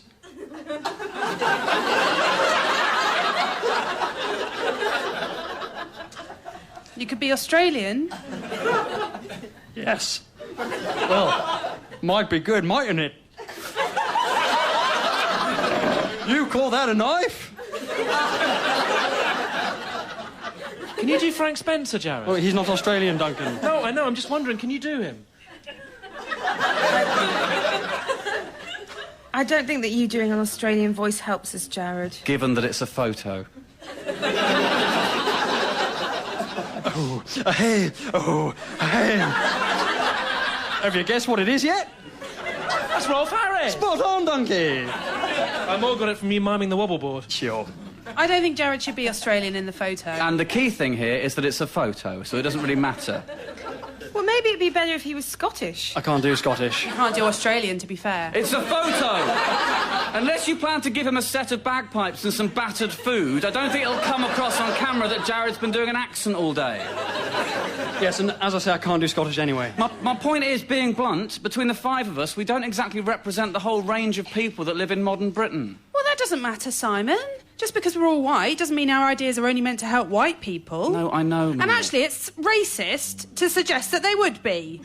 We don't need to pull any stunts or bring anyone in to make our ideas more appealing. They're appealing because they're good ideas, not because we've managed to recruit loads of people from ethnic minorities to publicly support them. Yes, all right. Yeah, OK, Mel, so we'll just do the photo with us lot in. No poses, no makeup, just as we are. Good. I know a dwarf. Really? Do not invite a dwarf. Man or woman dwarf? Man dwarf. Black or white? White. Still useful. A black dwarf would be better. Still worth having. A dwarf. And don't use the word dwarf. The correct word is little person. Could you get him here in the next 10 minutes, Phoebes? Well, he's a good 20 minutes away. Where is he? Beecham Road. Beecham Road's only a 5-minute walk from here. For him, it's 20. We could pick him up. Yes, exactly, Duncan. We pick him up and then walk at normal pace. Yeah. Well, I meant pick him up in Mel's car. Yeah, well, yeah, we could also do that. No, well, I'd have to ask his parents. What? Why? He's only 12. You know a 12-year-old dwarf? Yes. Are you sure he's not just a child? He's a dwarf and a child. A dwarf child. A bobbin. Sorry, Dunks. A dwarf child is called a bobbin. In medicine? No, in Willow. Sorry, look. You are not bringing an underage dwarf in here, Phoebe. He's really nice. He sounds great. Does he look like a dwarf? Well... Or just an even younger child? Yes, like an even younger child. Like, forget the dwarf. People will just think there's a toddler in the party for some reason. He's bigger than a toddler. Tell the dwarf to stand down, Phoebes. Well, I haven't even told him to stand up. Can he come round another time when the photographer isn't here? I'd love to meet a bobbin. I don't think so, Dunks. Stop using the word bobbin. It's not the right term. Look, we're not putting a little person in the photo. It looked like a David Lynch film or something. OK, Mel, fine. So we're white, straight, middle-class, university-educated people who want to go into politics. What an amazing news story. What a great selling point. Well, I didn't want to tell you this in this way, but... What is it, Mel? I'm bisexual. Nah. Sorry, what? What does that mean? That's not a proper thing, is it? Of course it is. Doesn't it just mean you're a bit indecisive, Mel? No, it doesn't, Jared. It's much more complicated than that, and I was hoping for some more support, seeing as it's a really big deal for me to come out to you like this. Does that count as coming out? Yes, of course it does, Phoebe. This is me coming out of the closet and admitting that I am bisexual. Isn't it more like you're staying in the closet, but you're making it bigger. No, it's not. I'm bisexual. Deal with it. I think I've dealt with it. You now. won't have done yet, Duncan. Oh, right. It takes a fair while to deal with this. Oh, blimey. I don't think your being sexually greedy helps us much here, Mel. Do not call it sexually greedy, Simon. I have thought this through, I'll have you know, and I would appreciate your support. And as a bisexual, I demand that we work out a full range of sexuality and gender issues policies, a subject which, so far, we have resolutely ignored. Well, all right, what do you want, Mel? Well, I just want us, as an enlightened party, to be as supportive as we can in our politics. Fully behind the gay community. Possibly we shouldn't use the phrase fully behind. Oh, yes, good point, Si. Shoulder to shoulder. Yes, fine. Side on shoulders. As opposed to what? Front to back. Yes, exactly, thanks. So, what phrase should we use? Do we need an actual phrase? A policy in support of gay marriage. Yes, good idea. And promoting openness. The sort of, do what you want as long as you're not hurting anyone. Exactly. And if it is hurting, have a bit of a breather. Something like, get out of the graveyard and into the church. What? That's quite good, actually, Jared, because graveyards are often right next to churches, aren't they? Yes, famously so. And then they go into the church to get married. Yes, exactly, Si. Why get out of the graveyard, Jared? Well, a lot of gay people have sex in graveyards. Do they? That's vampires, isn't it? No, they honestly do. I didn't know that. Well, that's a stereotype, Jared. Yes, for a reason, Mel. Well, how would you know anyway, Jared? Well, the graveyard near me is very often covered in condoms, Mel. Oh, that's horrible. It's not horrible, Phoebe. It's safe. Well, it's both. They're absolutely right to be as protected as possible. Yes, I mean, sometimes the sheer volume is... Well, it looks like they're being overprotective, put it that way. There's no such thing as being overprotective. Tell that to the church warden who goes around picking them up in his marigolds. But how do you know it's the gay community that are using the condoms? Yes, fair point, Mel. Could be teens who can't have sex at home, or, I don't know, goths. Or zombies. Maybe. No, Duncan. No, zombies wouldn't use condoms, I don't think. Yeah, because they're not real. Well, yes, and because they're already dead, so there's no real need. I think I'll be cremated. What's that, Duncan? It's not a homophobic thing, but I don't particularly want anyone having sex on me when I'm dead, no matter who they are. Well, quite. It's not exactly the most conducive environment to resting in peace if a couple of blokes are going at it over your headstone. All of this is suggesting that my get out of the graveyard and into the church soundbite is pretty bloody good. A great deal of homosexuals do not have sex in graveyards, Jared, and it's offensive to suggest that they do. Anyway, it's almost impossible to enforce. Well, I mean... Are you going to suggest banning homosexuals from graveyards? Was toying with this, yeah. Oh, that is utterly appalling. They haven't given me a lot of choice, Mel. If they tied it up after themselves, it'd be fine. You don't even know who's doing it. What about gay mourners? Yes, quite. Well, obviously we wouldn't stop gay people from going to funerals, Duncan. What if they want to mourn privately over a dead relative? Well... then that's fine, as long as they're on their own. What, one in, one out? Exactly, Si. Like kids in sweet shops. They really are, Duncan, yeah. No, I mean... like how you limit the number of kids that can go in sweet shops. We're not seriously suggesting this policy. It's barbaric, not to mention completely impractical. Well, I don't see why it's impractical. We simply ask gay mourners who want to visit the graveyard to form a queue How and do you then... know if they're gay? Well, gaydar. What? We use gaydar. Are you serious? Gaydar's not an actual thing, Jared. Is it not? No, it's not. Of course it's not. Oh, right. So what is it then, Si? It's just a phrase. Based on what? Based on nothing. It sounds like radar. Yes, I get that, Duncan. It's not like a type of radar or anything. You can't buy one. All right, okay. Fine, doesn't matter. What did you think it was, Jared? Just thought it was like a piece of military technology or something. For rooting out homosexuals in the armed forces? Well... yes, to be honest, Mel, that's exactly what I thought it was. Right. Well, it isn't. Homosexuals don't come up differently on radar. Well, no, that's because it's normal radar. And there's no such thing as gaydar. Fine, point taken, Mel. Stand corrected. Oh, who's that? Phone off, please, Mel. Oh, that's the photographer. She's on her way. Oh, crikey. Have we solved this diversity thing then, do you think? Look, there's clearly nothing we can do about it in the photo, so let's not worry about it. Oh, hang on. What? One sec. Where's he going? I sincerely hope he doesn't come back in looking like Al Jolson.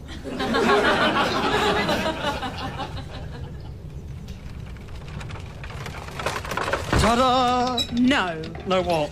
No one's going in the wheelchair. Well, why not? I'm not pretending to be disabled, Jared. So don't sit in the wheelchair then, Mel. That is a brilliant idea, Jared. Thank you.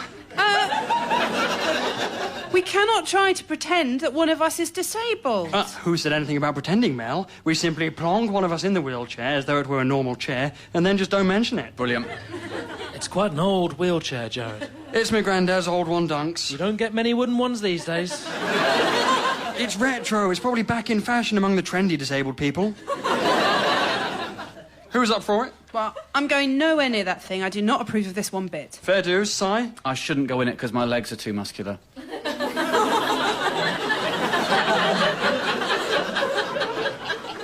Are they? Yeah, from cycling. Also, this is a cycling jersey, so that'll be weird. Fine, not Si then. Well, you sit in it if you think it's such a great idea. Maybe I will, Mel. No, well, Jared's always jiggling his leg. Yes, I do that. Well, can you not do it? I don't even know I'm doing it is all. Pent-up energy. Isn't it from sexual frustration? Well, maybe sometimes, but in my case, Mel, I can confidently say, not in a million years. Well, can you go in it, Phoebe? No, I'm not sitting in it. I've got a slit in my skirt. It will be scandalous. Right, so I guess, Duncan, mate, would you mind ever so much popping into the old wheelchair just till the photographer gets here? Well, I mean... Cheers, Dunks. Well done, Duncan. Well, don't force him if he doesn't want to. Oh, no, I really don't mind, but... That's the spirit in your pop. How is it, Dunks? Like a chair. Perfect.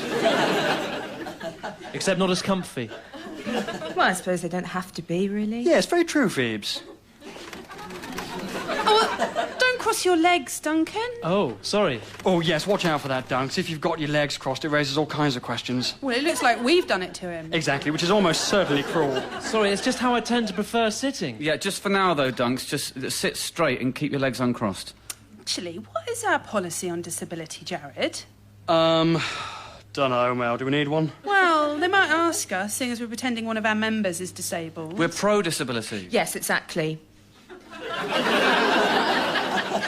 What does that mean, Simon? It means, you know, they're valuable and equal members of society. Right, and what does that actually mean for them? It means they can park where they like. Oh, and we're in favour of extra big toilets for them. Yeah, but that's not a new policy, is it? Those things already happen. And... how about this? Not just Paralympians, we think all disabled people should get given a medal. Oh, that's nice, That Jared. they wear all the time. Is that not extremely patronising? What? Legs, Duncan! What? Uncross your legs! Oh, yes, sorry. I'm sorry, but it is not patronising. Oh, it is, actually. What, why? It's patronising to give people medals, Jared. Oh, right, yes. So I suppose when Sir Stephen Redgrave was collecting his 5th golden medal, he said, oh, actually, do you know what? Don't give it to me because this is all a little bit patronising. Well, no, that's different, Jared. Right, yes, thought it might be. Oh, Stephen Redgrave won those medals through his own strength and skill. Oh, well, Matthew Pinsent was also very much No, involved. I know, Duncan. I'm just saying it was an achievement. I'll say it was one hell of an achievement. And suggesting that being disabled is the same kind of achievement is really patronising. Oh, having to lug yourself around all day in one of those chairs isn't an achievement. Is that what you're saying, Mel? No, I'm saying it's not the same as Olympic rowing. Isn't it, though? It's all in the arms. It's almost exactly like rowing. How is it, Dunks? Does it feel like an achievement? It's really quite uncomfy. Oh, Christ, that's her. Right, nice and natural, everybody. Nice and natural. Hi, hello. Hello. Come on in. Mwah. Oh. Oh, God, sorry, I was going for 2. We always go for 2 kisses as a party. That's all right. I really didn't mean to get any lip whatsoever. It's all right. Which one's Mel? I'm Mel. I'm bisexual. What? I'm bisexual. Oh, right. I'm Simon. Hello, hi. I'm Phoebe. Ooh, wow. Sorry? Your, amazing outfit. Oh, thank you. Yes, I study fashion. She's not finished a course yet, as you can tell. And this little fellow over here, very much an active member of our party. A real little linchpin is Duncan. Hello. Hello. Hi. You've got your legs crossed. What? How are his legs crossed? Is that... Oh, God. Sorry. Oh, don't apologise, Duncan, mate. No need to apologise, seeing as we were the ones that did it. Given that you certainly can't. Oh, yes, exactly. You did that to him? Yes. Oh, of course. Do you want me to uncross some dunks, or shall... Well, no, leave them like that. Leave them as is, then. Fine. So where would you like us for the photo? No, sorry, I'm just... Why did you cross his legs? I prefer sitting like this. He prefers it. It's more comfortable. Exactly. More mentally comfortable, not physically comfortable. Obviously not physically comfortable, Simon. Now, this photo. Just as you are is fine. Okay, yep. Oh, I think I blinked in that last one. Yeah, okay, yep. I might have blinked in that one. Okay, yep. Oh, sorry, I think I blinked It'll be in. fine. All right, great. And did you want to do the interview now? Yeah, it's not really much of an interview. Oh, right. It was more, my editor wanted to know how you feel about the coalition government increasing tuition fees. Oh, Auntie. Very anti. Although we'll have finished uni by the time they come into effect, so it's not too bad. But it's still, they shouldn't have done it. Yeah. Okay, great. Well, thanks for your time, then. Is that it? Yeah. Do you not want to know more about us? It's or... just an article about students. Yeah, but... Look, just because we're students doesn't mean we can only talk about student issues. No, I realise that. And also, it's quite frankly rude to be only interested in us because of our demographic. Now, Mel... We have ideas and policies and are really passionate about everyone in society, not just people like ourselves. Mel, really, calm down. She's right, Jared. Well, is she, though? We're not just worth putting in the paper because of who we represent. We should be in there because of what we're saying. I am so sorry about him. No, it's all right. I agree. It's fair enough. Oh, is it? Great. I mean, yes, it is fair enough, really. When you think about it, of course it is. So, tell me your other ideas. Sorry? Tell me your policies. Oh, right. There was one about, No, it's gone. Come on. Guys, someone must remember a policy. I'm bisexual. Yes, she is bisexual. Not a policy per se, We but... want to ban gay people from attending funerals.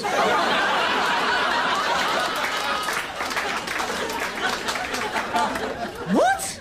No, Duncan. That's one of your policies. Toying with it, yes. Only in graveyards. Only not in crematoriums. No, exactly right, Si. Right. Any others? Oh, we want to give all disabled people medals. Okay, great. Really? Yeah, I think I've got all I need. Great. Thank you. No, thank you. We'd also keep the congestion charge. Right. Thanks, then.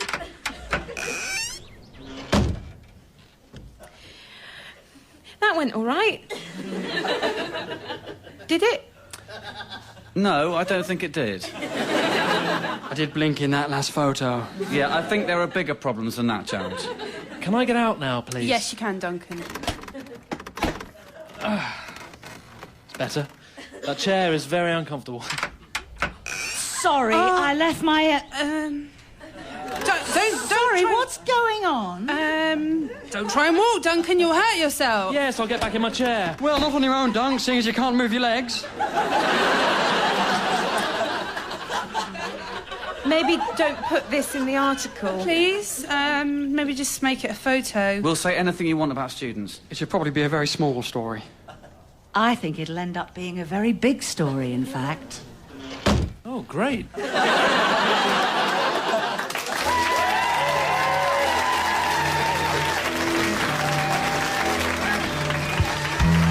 Party was written by Tom Basden and starred Tom Basden as Simon, Anna Quilly as Mel, Tim Key as Duncan, Johnny Sweet as Jared, Katie Wicks as Phoebe and Joan Wootenshaw as the photographer. The producer was Julie Mackenzie.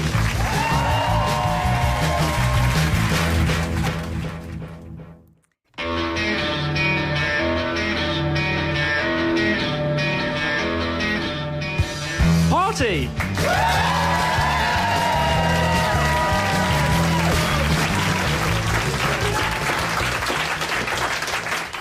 I suppose the main question for our party's technology policy is technology making us stupid?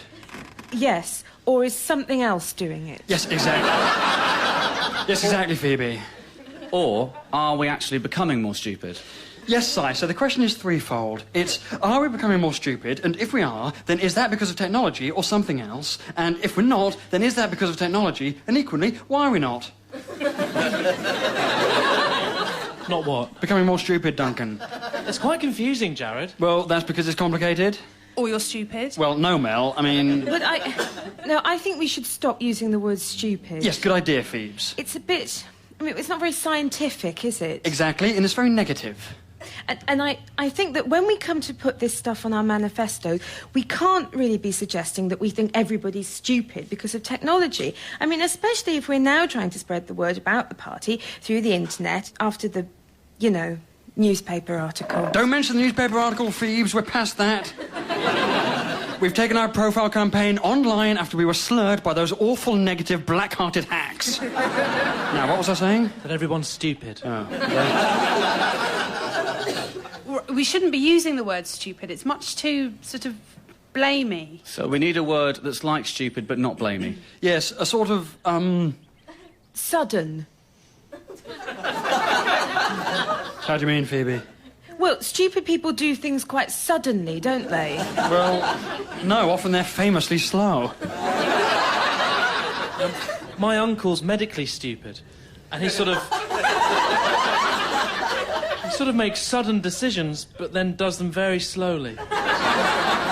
What does medically stupid mean? Oh, just if you're sort of so thick, it's of interest to doctors.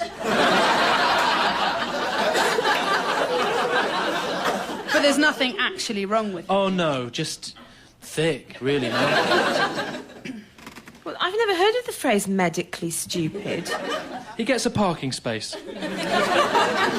He can drive, then? He's a driving instructor. What's his IQ? I'm not sure he's got one. Oh, no, he would definitely have one, Duncan. Well, if he has, he doesn't know what it is, Mel. Well, that would make sense. Yeah, my point is that technology makes kids not concentrate because at school there's too much Odeon. Odeon? Sorry. Stop trying to send a text to make a political point at the same time, Si. If Cameron did that, there'd be bloody hell to pay. Sorry. Why did you say Odeon? Huh? Because, Stop texting an answer, Si. all right, Jared, you weren't supposed to notice. That's why I was doing it under the table. You were doing it on your iPad, Si. It's not exactly subtle. You going to the cinema? Yes, I am, Phoebe. There's an offer on for students. What are you seeing? I don't know. I need to get online. Oh, for God's sake. Can I borrow your laptop a sec, Jared? Quickly, and then... Oh, can I quickly look up train times? No, you can't, Phoebe. Bloody hell. Mum, can you bring my laptop to the summer house, please? Right, what were we saying? Well, Simon made a good point about school children. Oh, did I? Well, technology has made kids not able to concentrate. Well, that's why A-levels are so easy now. Yes, good, they are. They're much too easy these days. Well, mine weren't, Mel. Well, they would have been, Duncan. Oh, right. Yeah, I mean, you both did religious studies. So, what's that supposed to mean? Well, that's why you think exams are too easy, Mel. Religious studies / ethics is a very rigorous A-level for your information. Yeah, exactly. You have to read all of the New Testament. Well, that doesn't sound that taxing, to be fair, Phoebes. Well, it's much longer than it looks, Jared. I mean, they use very small font. Very thin paper. Yes, exactly. Exactly, Duncan. And also, it's quite repetitive, so it feels very long. You have to read more than just the New Testament, anyway. And you did geography. Oh, will you please stop analysing which A-levels I did or did not do? I'm not interested in the ones you didn't do, Mel. I'm saying most of your sixth form was colouring in coastlines and singing hymns. You don't know what you're talking about. We never sang hymns. Exactly. Oh, actually, no, we did. That one lesson. No, Phoebe, we didn't. OK, let's draw a line under that. Regardless of how much of a DOS subject RE is... RS. Yep. The point is that nowadays they're making all the exams easier to make it look like everyone's doing really well. Well, how easy are they? Well, yep, hard to say, Dunks. I think they ask different sorts of questions now. Like what? Well, in our day, Dunks, it would have been very much more something like, write an essay about something. What is it now? Well, I'm guessing it's something like, do your best to write down what you like about the subject.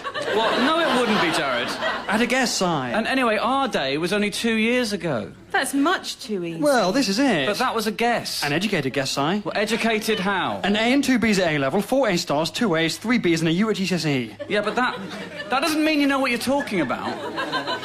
What did you get the U in for GCSE? I knew you'd ask that, Mel. What? I'm curious. No one ever asks about the 4 A-stars. I was going to ask about that, Jared. People only ever want to know what the U was. What was the U? Maths. A-stars in geography, English, history, French. U in math? Not my forte. I'm not good with numbers, but very strong in the humanities. For the simple reason that I am a human, rather than a robot.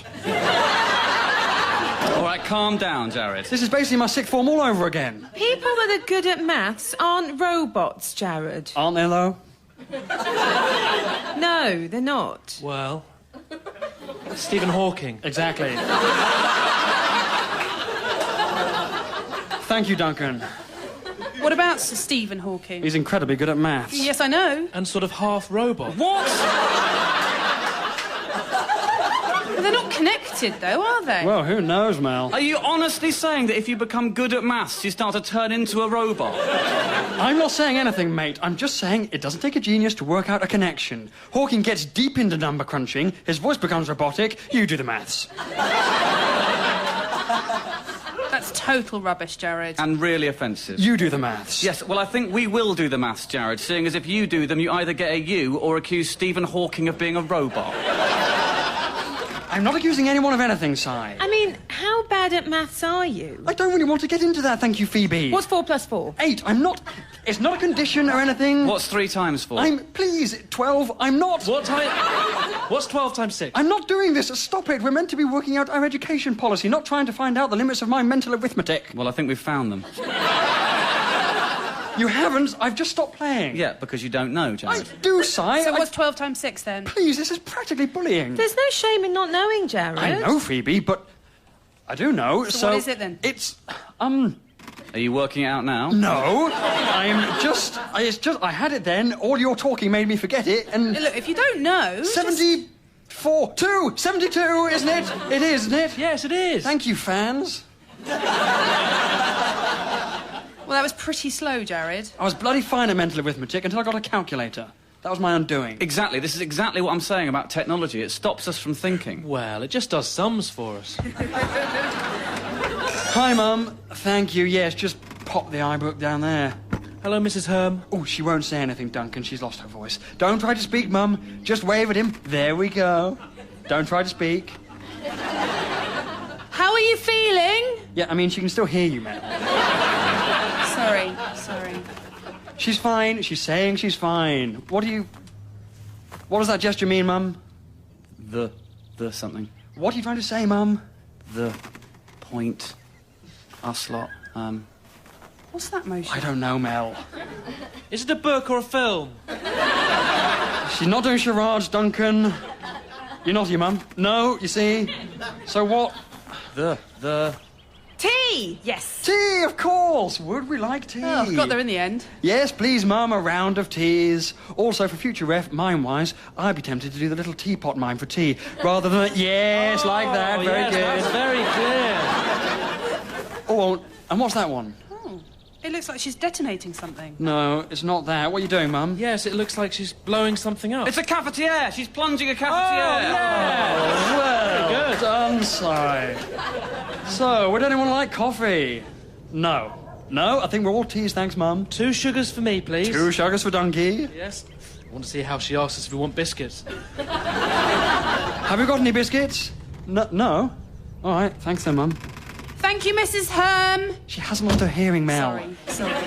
It's confusing, isn't it? Not really. It's very, very kind of her to offer to make us tea. She has her moments. To be perfectly honest, Phoebes, this whole lost voice situation is an absolute win-win for me and my dad. Maybe it'll be permanent. Well, we live in hope, Duns. Jared, that's an awful thing to say. It is and it isn't, Mel. It is and it isn't. If you lived here, you might end up siding with me. She might lose her voice for good, you know, if she's got nodules. What are nodules? I don't know, but they take your voice away. Does your mum have nodules, Jared? I don't know. Should we check her for nodules? No one is checking my mother for nodules, Duncan. This is beginning to sound horribly inappropriate. Stop talking about it. What do nodules look like? Stop talking about nodules, please, Si.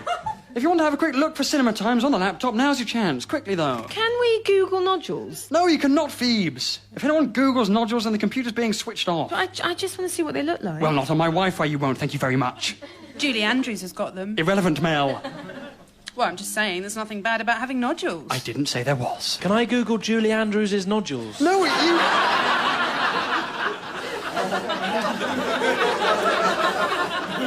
you most certainly cannot, Duncan. I hate to think what sort of niche smut would pop up then. Hey, Jared, we should collect all our minutes onto the computer. Then we can email them to each other. Yes, good idea, Phoebes. Then eventually we can wang them over to a publisher when we want to release our party papers. That's a really good idea. So, do you want me to make notes straight onto the computer, or shall I use the notepad? Go straight onto the laptop, Phoebe. Cut out the obsolete middleman. Get with them now. One size finished. What's the password for your Wi-Fi, Jared? Nigel Hughes, 45, all one word. Who's that, then? What? Well, who's Nigel Hughes? No one. What do you mean, no one? It's just a password, Mel. But it's based on someone called Nigel Hughes, surely? No, that's the point of passwords. They're random. In the interest of security, they should be as random as possible. Why 45? Because it's random. There's no reason for it. Is this house number 45? No, Mel, it's random. My mum knows someone called Nigel Hughes. Irrelevant, Duncan. It's a random password. He's a bit older than 45, though. Okay. It's not working. Well, that's the password, so... Does that password just work here, or...? It's not the password for the entire internet, Duncan. No.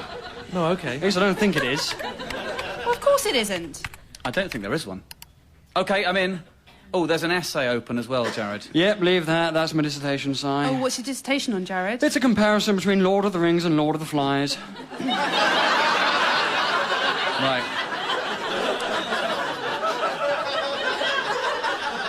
And are they similar? Well, they are in title, Si, yes. And elsewhere? No, not as similar as the titles would suggest, certainly. Oh, actually, we should check our comments. Oh, yes, great idea, Phoebes. See how the old YouTube campaign's going. It's a waste of time. YouTube is just a popularity contest. The things that do well on there are the things that are embarrassing. We'll never get our party taken seriously on YouTube. Well, Obama practically won an election through YouTube, Mel. Yes, exactly. Thank you, Phoebe. Like it or lump it, Mel, the internet is the future of politics.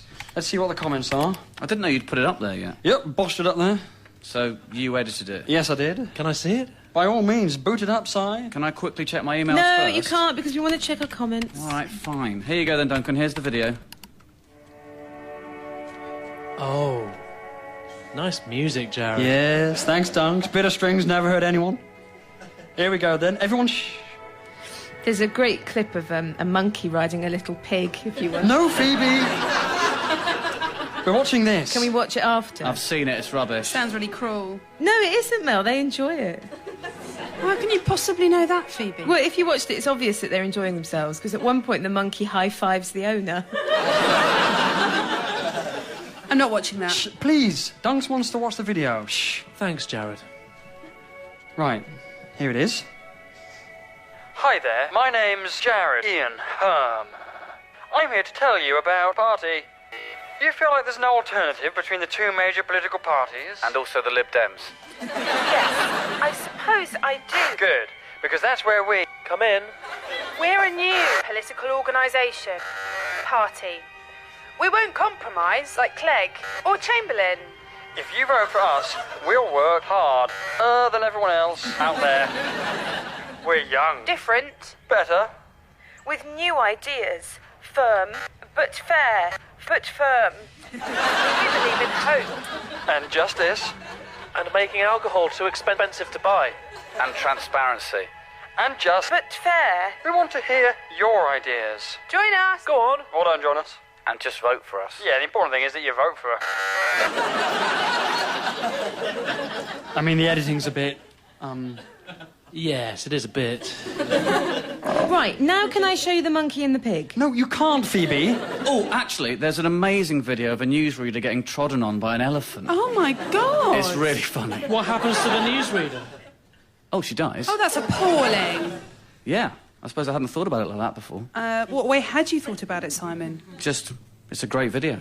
That's practically a snuff video, Si. It's in no way erotic, though, Jared. Not to you, maybe. We're not watching that. I'll just quickly show you the monkey thing. Don't! Get off, Phoebe. Get off the keypad. How many views have we had? 14.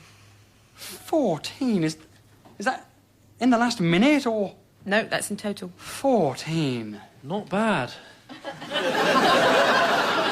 It is bad, Dunks. It's very bad. Well, let's see what the comments say, Mel. What do they say, Phoebes?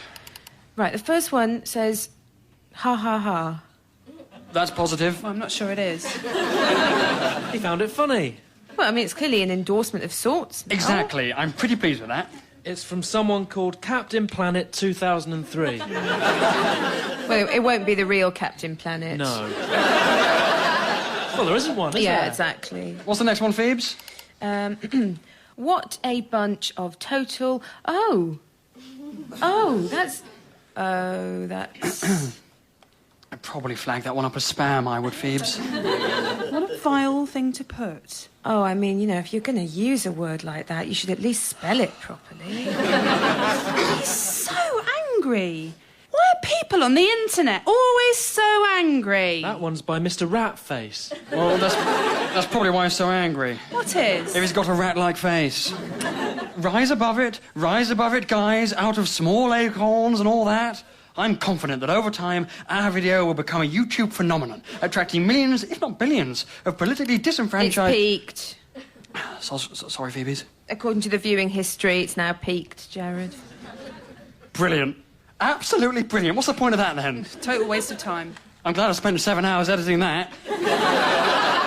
That took you 7 hours? That was mostly on the phone to the helpline, Si, which has probably cost me a fortune. I mean, the editing wasn't great. I did my best, Si. Was that really your best? Yes, I'm not good with computers either, because, as we've established, I'm not a bloody robot. I don't think you can keep using that as a defence, Jared. It's difficult.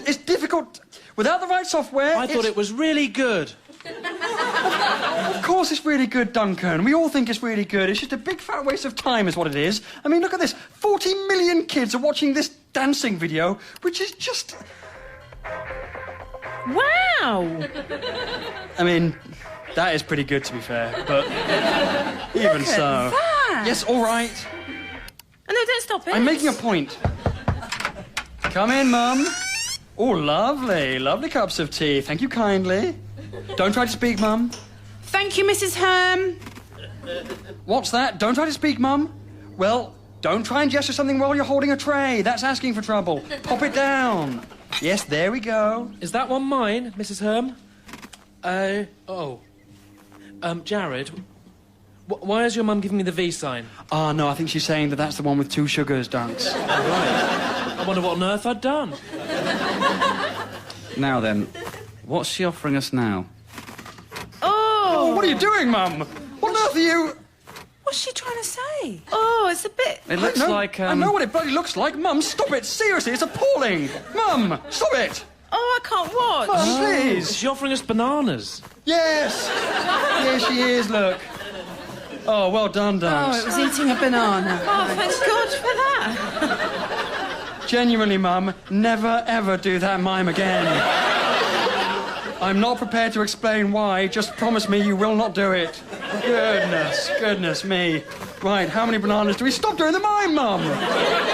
Blimey. Yes, for me, please. Oh, I don't think I can now. No, thanks. Oh, can I have 2? No, you can't, Duncan. Really? Yes, you're being offered 1, Duncan. But they don't want theirs. Duncan, don't be greedy. You can have 1. All right. Sorry. So, 3 bananas, please, Mum. What's that? Oh, that's even worse. Bells! Don't mime eating 2 bananas at once, Mum.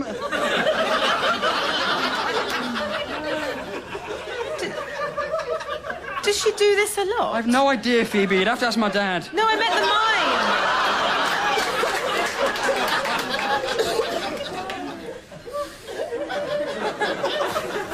I think she's trying to offer me 2. Fine, give him 2 then, whatever it takes to stop you doing that blessed mime. Thanks, Mrs. Herm. Right, thanks, Mum. Off your trot. Mother's, eh? Who'd have 'em? Well, everyone, I suppose. Yeah, no, fair point, Si. Right, where were we? Right, well, we were halfway through forming our education policy, Jared, until we got sidetracked by the bloody internet. Yes, OK. What have we got on that then, please, Phoebes? Right, well, we've got how kids find it hard to concentrate on anything because there's too much technology. Yep, I think the evidence suggests that's true for us as well. What else? Well, firstly, we've got how these days exams are too easy. Which they are. Apart from maths GCSE. I'm not counting maths, Si. Yeah, well, presumably that's because you can't count. Shut up, Si. Of course I can count. I can count to 1,000,000 if I needed to. Probably further. Well, go on then. No, Mel, I'm not. Prove it.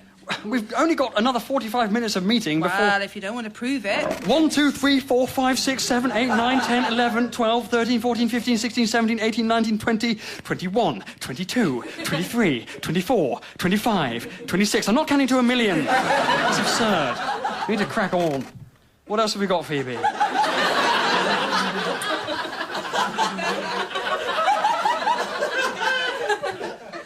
That all children are stupid. Except we weren't going to use the word stupid. Yes, what did we decide on? It was either sudden or slow. Fine, so let's really nail this. Si, get off the computer. I'm just trying to book these tickets. Don't do it now. It'll only take, Oh, for God's sake. What? Your internet's just crashed as I was about to book the tickets. So open it up again, then quickly, it'll be fine. But then I have to go through all the pages to get to the ticket No, selection just find the page you were just on in browsing history and... Do not go into browsing history. Top page.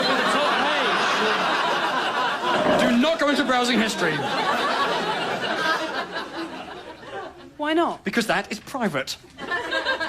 Well, it depends on which websites you've been using. I haven't been using any of them, thank you, Mel. I've been browsing. Just browsing around online, seeing what's what, seeing what's available. I don't think it works like that, Jared. Look, either way, it's none of your business. It's private information. It's all stored somewhere. What is, Duncan? All your searches and stuff, it's all logged. Is it? Yes, I think so. Oh, my God. Is that bad news, Jared? It's... Yes, it is. Why is it bad news, Jared? Because, you know, it's news, so... News is bad news. Is it? Yes. No news is good news, so clearly news is bad news. Not all news is bad news. Well, watch the news, Si. Very few stories on there are good news. So it's not bad news because you're not worried about people seeing what you've been looking on the internet? Browsing at Mel. Very little of it will have been deliberate. Jared, what's adult friend locator? Huh? Sorry? It's just popped up. Adult friend locator? What is it? Adult friend locator is It's a wolf in sheep's clothing is what it is, Si. OK, you've got an account. I found that out too late. I thought it was a way of locating friends. Adult friends. Friends from school who have subsequently become adults, Duncan. Is it not that, Jared? No, it is not. It's... Put it this way, the adults in question are not that interested in friendship. That's pretty clear from the women in the pictures. Well, it wasn't that clear. That woman's very friendly. She's far too friendly. This is what alerted me. Is it a sex thing? Of course it's a sex thing, Duncan. It's incredibly anti-feminist is what it is. Well, I don't know about that, Mel. That woman there's dressed up as a judge, which, in terms of equal opportunities enjoyment, I'm all in favour of. She's not a real judge. Well, even so. Well, she's not wearing her judging stuff for long, is she? Sexist. Well, I think she'll be the judge of that. Jared, what is she doing with that gavel? Just close it, please, Duncan. Can we finally carry on formulating our education policy without getting sidetracked by the blooming... Oh, it's popped up again. Oh, pop it down. What? Close it, Si. Keep closing it. How do you stop it from popping up? I've no idea. Just book the tickets and close it. Blimey. Oh, you shouldn't book tickets on someone else's computer. But why not? Yes, I've heard that. Because it'll store your details and then they only can buy things with it. In this case, Jared. I'm not going to do that. Well, then you might start suddenly having adult friends arriving at your house. That's not how the website works, Mel, Well, clearly. I don't know. You don't buy these people. Then what are they advertising? I don't know, Phoebe. I don't understand it. I think you're meant to just chat. Yes, exactly. Just harmless chatting at a fixed cost per minute. You'd better not use my credit card for that, Jared. Oh, my days. Of course I won't, Si. He might use it for online gambling. I won't. If you dare... Of course I won't. I hate gambling. It's boring and damaging. My uncle's got a gambling problem. Oh, really? What happened to him, Duncan? Is he all right? Oh, yeah, he's a millionaire. Oh, right. He's got a gambling problem, but he's fine with it. He keeps winning. Right. More of a gambling solution than gambling problem in many ways, Dunks. Yes. It's quite sad, though.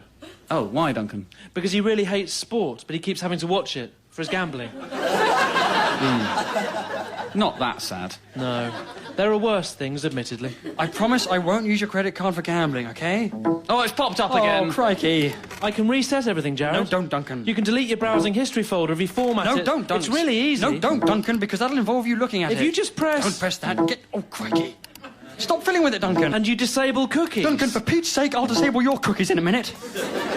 Oh, my word! What's that website? Yes, Duncan, get it off. It's a Trojan horse. Yeah, I'll say it is. Absolutely disgusting. It popped up. I realise that, Dunks. Now, please, close it bloody down. Well, if you change the settings so that...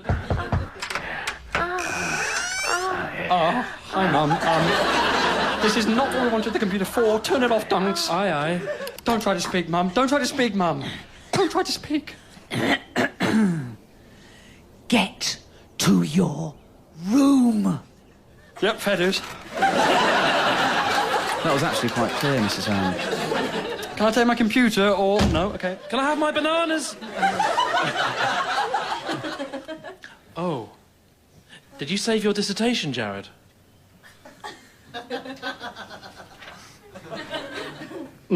Balls.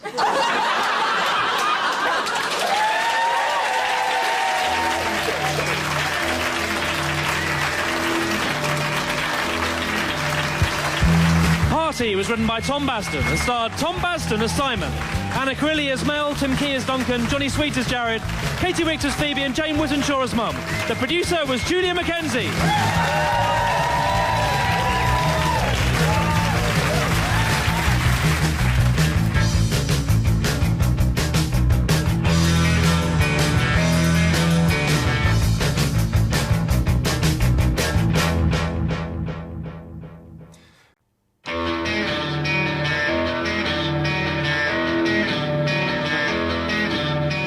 Party.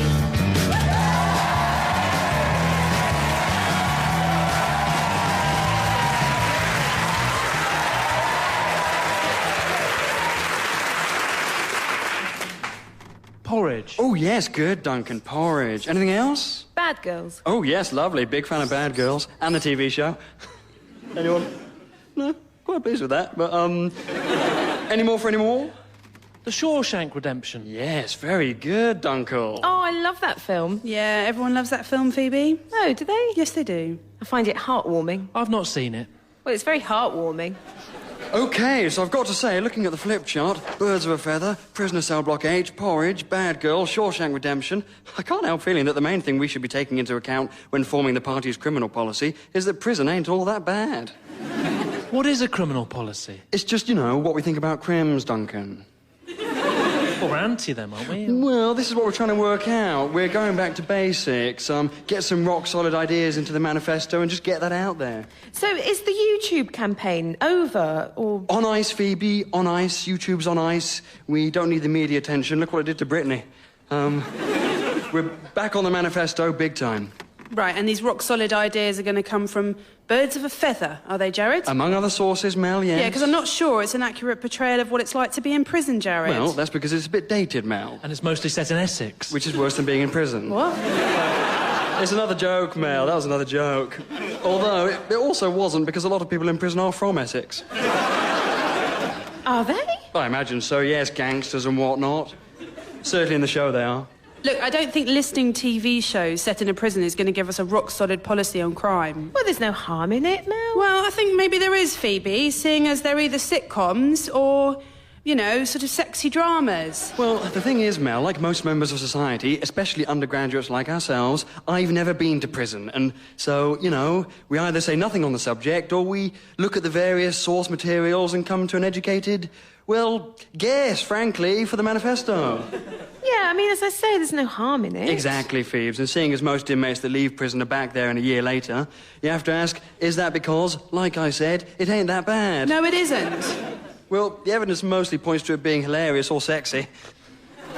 Well, the Shawshank Redemption is pretty hairy, Jared. I thought you said it was heartwarming. Yeah, no, it is, Duncan. It's just that, well, I mean, there's certain bits in it where, What?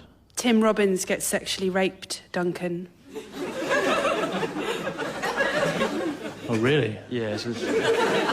There's suicides in it. It doesn't sound very heartwarming. Well, the rest of it is extremely heartwarming. Right. Well, I guess it would have to be. And it is.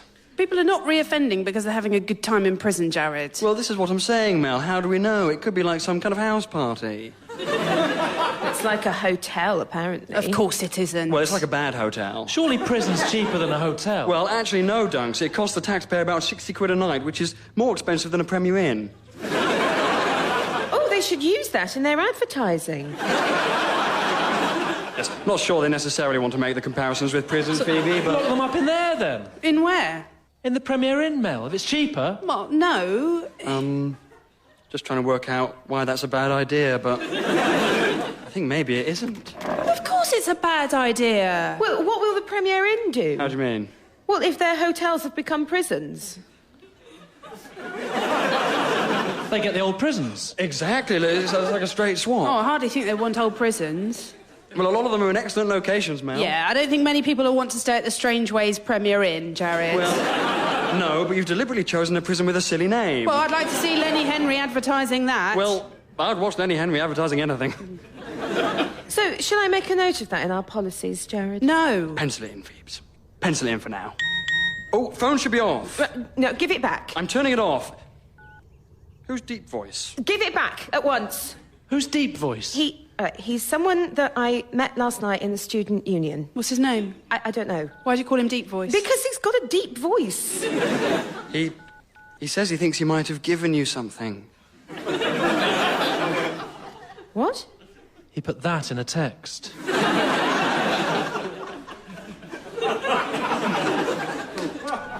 Like a key card or something. Right, yes. Good. Well, give it back to me and I'll deal with it.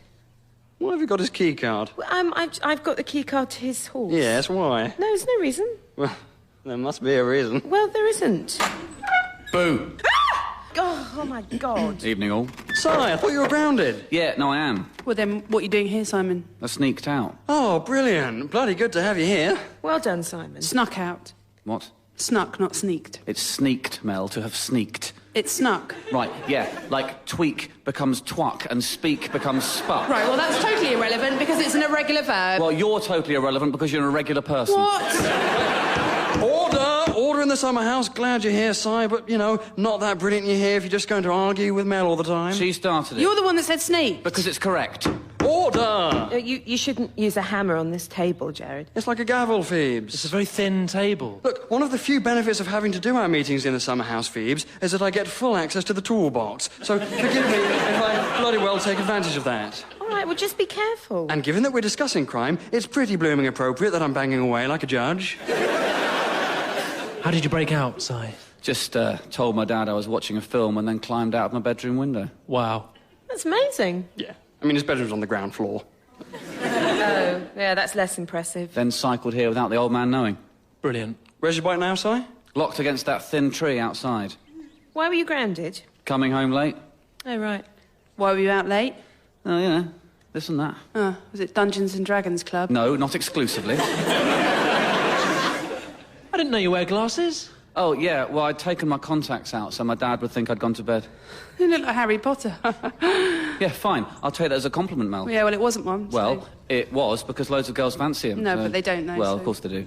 No, I quite fancy him, in fact. See? So you fancy Simon? Oh, God, no. I mean, no, I only fancy Harry Potter because he's famous. I mean, you know, I'd never fancy him if he wasn't. Otherwise, he'd just be a sort of specky, horrid... Well, your glasses are nice, though, Simon. Yeah, no, thanks. Yeah. Do you mean the tulip tree? What? The thin tree. Tell me you do not mean the tulip tree. Oh, yeah, could be. There weren't any tulips on it, Jared. Yeah, no, I know. It takes 15 years to flower. Right, great tree. Yes, it is a great tree, actually.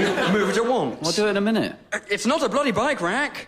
I've told you before to leave it in the garage, or at the very least, lock it to the gnome. The gnome's not heavy enough. So it's the gnome's fault now, is it? I didn't know you could get grounded in this country. What do you mean? What do you mean, Duncan? I thought it was more something only Americans did. Happens pretty much everywhere. Oh, really? They do it in Cambodia. Do they? Yes, Pol Pot was grounded. Well, no, Pol Pot was put under house It's the arrest. same thing, Mel. Well, not really. Effectively it is, Mel. Except Pol Pot wasn't put under house arrest by his parents. No, I know that. It was more the Khmer Rouge government for killing loads and loads of people. Exactly. Well, maybe if Mr. and Mrs. Pot had grounded him more when he was growing up, he wouldn't have been such a rotter. It's a bit more complicated than that, I think, Jared. And that's a different person to the one who won Britain's Got Talent, isn't it? Yes, it is, Duncan. Pol Pot did not reinvent himself as Paul Potts, the amateur opera singer. Yeah, no, that makes sense. His house arrest would have to be pretty shoddy if he could get out and go and do that every Saturday night. Well, exactly. My favourite ones are the talented dogs. Yes, I like them. Right, making dogs perform is cruel. If you've got a talent, it's cruel to suppress it. I don't care if you're a man, woman or dog. Yeah, exactly, Jared. Why are there all these prison sitcoms and women's dramas on the flip chart? Just working out the party stance on prison, Si. From Bad Girls? For example. From a variety of sources. It's a total waste of time. It's more expensive than a Premier Inn, apparently. Well, there are too many prisoners. Are there? Yeah, that's the problem. We keep having to find more room. Well, how much room do they need? I think they want a room. What, one each? I mean, what's wrong with bunk beds all of a sudden? I don't think they use bunk beds anymore, Jared. Bloody hell, make a note of that, Phoebe. Will do. Why is that significant? Well, bunk beds is surely a big part of the appeal, Mel. The whole staying up and chatting vibe. It's not a slumber party. Well, not without bunk beds, no. So, is that where they're running out of space because they've stopped using bunk beds? I'm pretty sure my dad had a bunk bed. Yeah, so what? I had a bunk bed. Top or bottom? Top, Duncan. Oh, me too. Always top. Well, actually, either. Only child, so... Why did you have a bunk bed then? What do you mean, Mel? Well, if you're an only child, why would you sleep on a bunk bed? Because I wanted one, thank you very much. And as an only child, if I wanted something, I tended to bloody well get it. No, I mean, my dad had a bunk bed when he was in prison. Your dad was in prison, Simon? Yeah. Bloody hell. Which one? Dartmoor. Oh, it's lovely there. Yeah, he was in prison, so... So not the best way to see it, then. What did he do? Did he kill a man? Or a woman, or anyone? No, he didn't. He's not dangerous, is he? No, of course he's not dangerous, Phoebe. Right, good. So what did he do, Mr... What is your surname? Simon. What? Your name's Simon Simon? No, my surname's Simon. I just used my surname. So what's your first name? It's none of your business, Mel. All right, touchy. Well, what did Mr. Simon do, anyway? What was he in for? Fraud. It was fraud. Business. Or, pleasure. Business? What do you mean, pleasure? Business fraud. Well, well. How long was he inside for? Not long. I'd rather not talk about it. Why not? Because I don't think my dad would really want you prying, to be honest. I'm not prying. And, you know, he knows where you live. What's that supposed to mean? Is that... Are you threatening It me? was a joke. That's a terrible thing to say, Simon. All right, order. You shouldn't joke about things like that. Yeah, you shouldn't threaten people via your dad, Simon. That's a horrible thing to do. Order, order. Ah.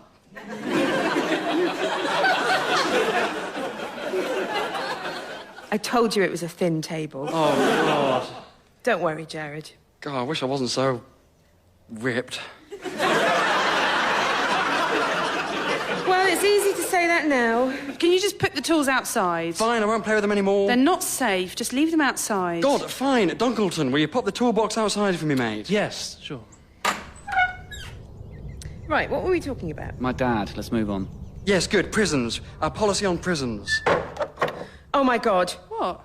What if he comes here? Your dad? Calm down, Phoebe. He's committed fraud. He's not a killer. But he must have learnt some tricks inside. Oh, bloody hell, that's a point. Did he learn some tricks? Yeah, he did an open university course in murder. Really? That seems irresponsible. You can study that. No, you can't. Of course you can't. He learnt French and car maintenance. Oh, God, it's him. Oh, hell. So, what are you doing? Go and face him. Stop, Si. Get out from under that table at once. He can't know I'm here. Tell him I'm not here. Well, don't bring us into this. He's your loony dad. He's not a loony, Mel. Right, well, why are you hiding from him then? Si, get out here at once. Get off, Jared. Don't. I'm staying here. This isn't fair on us, Simon. It's fine, Mel. You'll be fine. Oh, for God's sake, Simon. Oh, my God, he's coming in. Oh, God. Hello? Phoebe? Oh, hi. Oh, thank God it's not him. Who isn't him? You're not. You're not Simon's dad. Who's Simon? Simon isn't your son. Right. Okay, glad we've cleared that up. Hi there. Hello, everyone. Hi. Hello. Hi. You've got a nice deep voice. Thank you. Have you got my key card, Phoebe? Yes. Yes, I have. There you go. Thanks, honey. Why have you got a list of TV shows on that board? Some of them are films. Not your concern, mate. Aren't you going to introduce him to the group, Phoebe? Yes. Jared, Duncan, Mel, this is, Ma. What? Ma. What's that? Merc. Sorry, what? Look, I'm sorry. It's Mike, isn't it? Was it Mark? I don't know which one it was, so that's why I was calling you Mur all last night. I'm really sorry. You don't know? But it's Mike, isn't it? Or Mark? I know it's one of those. Whoa, oh, crikey, is there someone under the table? Oh, yes, there is, yeah. Well, what's he doing down there? Oh, hi, hello, sorry, just lost something, so... Oh, scared the crap out of me. Right, sorry. What have you lost?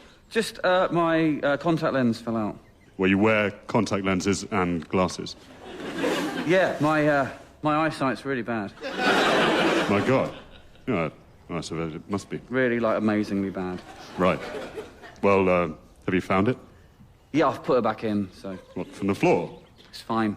Well, I've got some cleaning solution in my satchel if you want to... It's fine. I've just blown it dry. Well, there's a fair bit of soil on the floor. It's honestly fine. And what looks like bird feces. Yeah, it's fine. Righto? Bye then, mate. Right. Yeah. Goodbye then. Goodbye, Phoebe. Oh, right. Bye, Mer. Oh, thank God he's gone. Well, thanks a lot, everyone. Thank you very much for humiliating me. At least it wasn't Si's dad. Well, he probably thinks I'm completely insane now. No, he doesn't. No one thinks you're insane, Phoebe. Well, and you can shut up. You're making me introduce him to everyone when you knew I didn't know his name. A horrible thing to do. His voice was really lovely. Yes, I know. So deep. Yes, I know, Duncan, yeah. How old is Mur? His name's... It's not Mur, Duncan. He's in our year. He studies land economy. He seems older because, of his deep voice. I'll say it's deep. Yes, all right. 4 fathoms 5. What does that mean? I've no idea. Right, spread your legs, Jared, I'm coming out. Oh, missus. Come on then, Si. Well, he seemed very nice anyway, Phoebe. Well, thank you, Duncan. Well, he used the word honey. Well, there's nothing wrong with that. Well, now. I wouldn't let a man use the word honey to me. What if he was offering you honey? Well, he could use it about honey, Duncan, just not about me. OK, please, there are so many blimmin' distractions tonight. Can we please try to crank out something on prisons in general? Right, well, for the record, I am anti the death penalty. Yes, OK, good. Well done, Mel. It's barbaric. Exactly. So, we're calling for Americans to scrap the electric chair and, replace it with the, Acoustic chair. Sentencing, Duncan. Yes. It's about wrongful imprisonment. The thing about the death penalty is, if it turns out you're innocent, there's not much you can do once the person's been, killed. And has that happened a lot, then? Yes, it has, Duncan. You only need to think about the Guildford Four. Yes, or the Alabama 3. Exactly. Right. No, I think Alabama 3 are a band, Jared. Yes, they are, actually. Which one am I thinking of, then? The Jackson 5? No, Duncan. Who were the Haircut 100? Were they... No, I don't think you get a group of 100 people unlawfully imprisoned, Duncan. Well, no, but it's even more unlikely that you get 100 people in a band. The Birmingham 6, that's who I'm thinking Yes, of. there's also the Birmingham Six. Now, I'm sure I've heard of an electronica band called the Birmingham 6. It's probably a coincidence. No, to be fair, it is possible that the Birmingham Six may have formed a band afterwards. Well, of course they haven't, Phoebe. It's possible. I mean, if you're in prison together, you may as well form a band. And do what with it? Go on tour? Like in Jailhouse Rock. Yeah, exactly. Yes, another prison reference point for the board. Well done, Donkey. And Johnny Cash as well. He sang in prisons. Brilliant, Dunks. Oh, and the musical Chicago, set in a prison. Is it not set in Chicago? No, some of it's set in a prison. This Simon. is great stuff. Loads more prison refs now. Yeah, so we've got sitcoms, sexy dramas and musical, and that's what we know about prisons. Yet another not inconsiderable slice of evidence to support my hypothesis that prison ain't all that bad, Mel. Right. Or at least it's not that bad when written about by people who've not been to prison. Same diff. I have to say, my dad doesn't talk about it much, but I don't think he had a terrible time. Well, there you go. He learnt a lot of French. Look, can we please... Can we stop not talking about Si's dad. What? Why? Because I had a small panic attack when Deep Voice came in then, because I thought it might be your bloody dad. Oh, don't overreact, Phoebe. I'm not, Mel. I've never met an ex-prisoner before, and certainly not an angry one. Yeah, look, my dad is handy, but he's not some kind of axe-wielding maniac who's lying in wait to kill us all, like in that film. What film? He's a perfectly respectable man who just happens to have gone to prison for a financial indiscretion, who would not be best pleased to find that I wasn't at home. I know what you did last summer. Sorry, Duncan. I know what you did last summer. I had a fortnight in Sicily. No, it's the film that Simon was talking about. Okay. About Simon's dad having an axe. He hasn't got an axe. Is there an axe in the toolbox? Yes, there is. Well, bring it in, Jared. He'll get the axe, then he'll come in here. Oh, calm down, Phoebe. My dad will not get the axe from the toolbox, for God's sake. Sit down, Phoebe. You don't need to bring it back in. You're being hysterical. Yes, everyone calm down. Simon's dad was convicted of fraud. We're getting out of hand. And anyway, I hardly think the man who spawned Simon is going to be physically threatening. I'm sorry, what's that supposed to Well, mean? just not that strong, are you? I could lift a cow. What? And don't use the word spawned, please. You cannot lift a cow. Well, clearly I can, Mel, because I have. Do you mean a calf? A calf is still a cow, Duncan. You've lifted a calf. Yes. Why did you lift a calf? It was for charity. How much did you make? There was a problem with sending off the forms. Right, so nothing. You lifted a calf for nothing. There was a problem with the forms. Still worth doing. Not really. Look, point being, I'm strong. I'm fairly strong. My dad is also fairly strong, but he's not a maniac. I'm sorry, I'm going to get the toolbox. I can't take this. I keep thinking about being killed by Simon's dad. Well, think about something else. Oh, my God. What is it? This tree's fallen over. What tree? My bike's gone. I think it's been sawed through. The tree's being felled. It's fallen, Jared. It's not felled. You don't say felled. It's a completely different context, Phoebes. You don't know what you're talking about. Well, you don't say I felled over. Shut up. This is really serious. Don't tell me to shut up, Simon. They've taken my bike. I can't believe The it. tulip tree. I told you shouldn't have locked your bike to the tulip tree, Si. You were the one stupid enough to put the tools outside and not have a thicker tree I could lock my bike to. Maybe it was Deep Voice. It must have been Deep Voice. Of course it wasn't Deep Voice. Well, it must have been. He's the only one who's been here. That tree cost £35 in 1986. That's an absolute fortune by modern standards. My bike was a birthday present. Well, we should phone him. No. Yes, call that deep voice to get right now, Phoebe. It certainly was not Deep Voice. How can you say that? Because he's nice. You don't know his name, Phoebe. Yeah, but I know he's nice. He's a player, Phoebe. He's an amoral Lothario who swans around seducing naive women, studying land economy and stealing bikes. He is a decent person. Well, call him and find out. Right, I will text him at most. Right, and say what? Did you cut down a tree and steal a bike? Call him. No, we've only just met. I'm not going to call him. What? Look, I'll look really needy. This has gone way beyond a dating situation now, Phoebe. I'm not calling him, Jared. He should call me. I mean, she is right. There is a dating process that you're not supposed to deviate from. Right, and at what point in the process does the man cut down a tree to steal a bike? Well, that's very obviously not a stage of the process. Right, so bin the process. Call him. I can call him in 2 days. I'll ask him then. Your mum's in the living room, Jared. Everyone back in the summer house? We can't draw attention to this. Duncan, give me the trunk. I think I can maybe graft it back on. Well, with all due respect, Duncan, I know that you can't. Righto. Pass it here, everyone back in. Put the tree trunk down. No, that's coming with us, Phoebe. Everyone in. Right, everyone sit down. Now, Mel, this trunk is going to go on our laps. Oh, don't put it on my lap. I'll sit there. Thank you, Duncan. You okay? Yes, it's just a bit cumbersome. It's longer than the shed. It isn't longer than the summer house. It'll be fine. Right, I'm calling Deep Voice. Give it back. Give me my phone back. Either you do it or I do it. But I don't want to. My bike's been nicked, Phoebe. Call him right now or I'll set my dad on you. All right, I'll do it. Will you stop threatening people with your dad? It's ringing. Oh, hey. Hi, Merc. Merc. Is that... Oh, sorry. Who is that, then? Yeah, I'm trying to reach Merc. Mayuk? Oh, OK, bye. No, it wasn't him. Of course it was him. He was fobbing you off. It wasn't. It must have been the wrong number. Case closed. No, not case closed. Case open. Of course it isn't the wrong number. Give me your phone. No, please don't. Give it to me.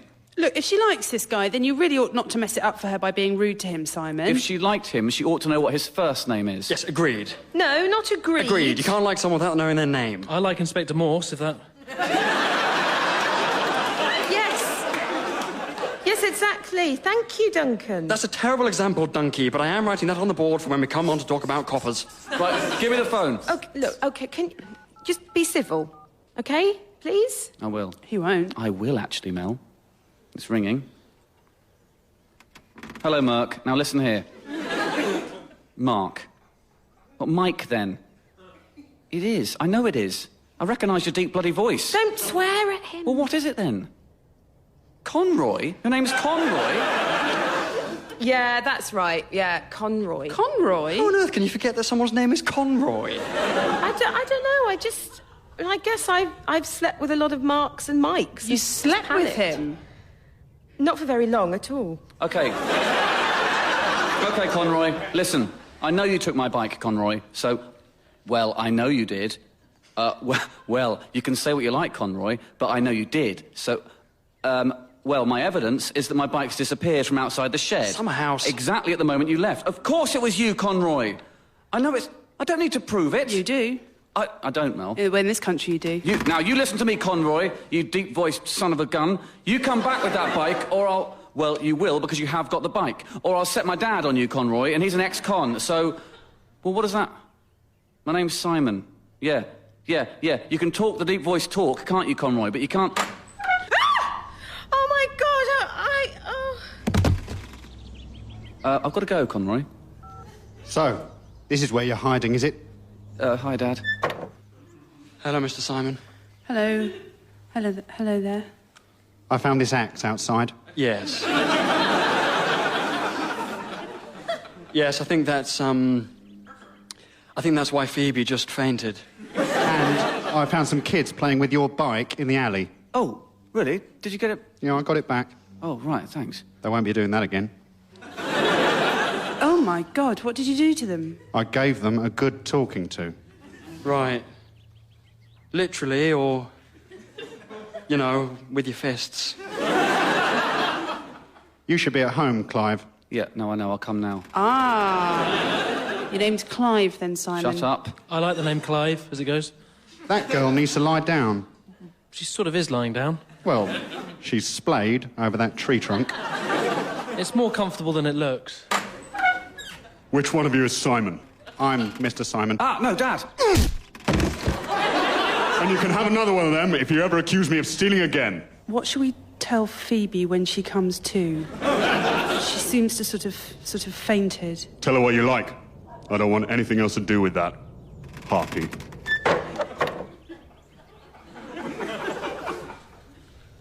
What's a harpy? I don't know, but I don't think it's good. Dad, you okay? I think he's out cold. As I said, not that strong. Shut up, Mel. Well, that tree trunk's come in quite handy for propping people up against, hasn't it? It has actually, Duncan, yeah. We should probably wake him up. He's lying on Phoebe. I'd rather not try and wake him up, just in terms of my immediate future. Well, I think you should face up to him, Simon. This is all your fault.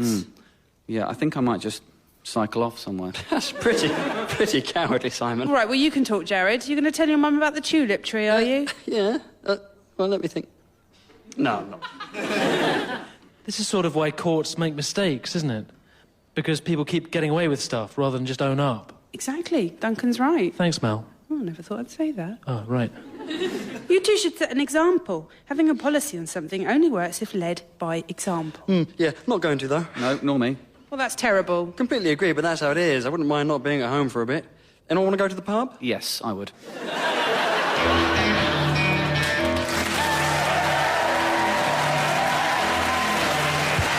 Party was written by Tom Basden and starred Tom Basden as Simon, Anna Crilly as Mel, Tim Key as Duncan, Johnny Sweet as Jared, Katie Wicks as Phoebe, and Jot Davis as Mr. Simon and Deep Voice. The producer was Julia Mackenzie.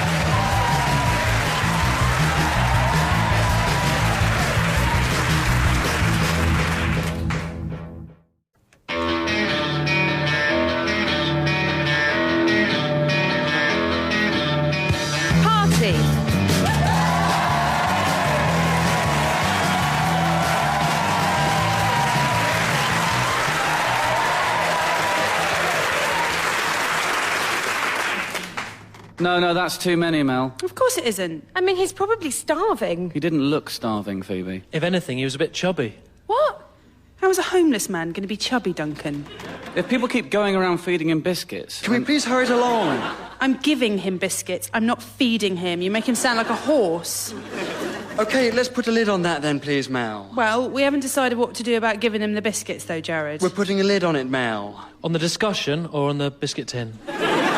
On both, thank you, Duncan. Pop the lid on the tin. The homeless man is not getting biscuits. Now, can we please crack on with our social housing and urban policy?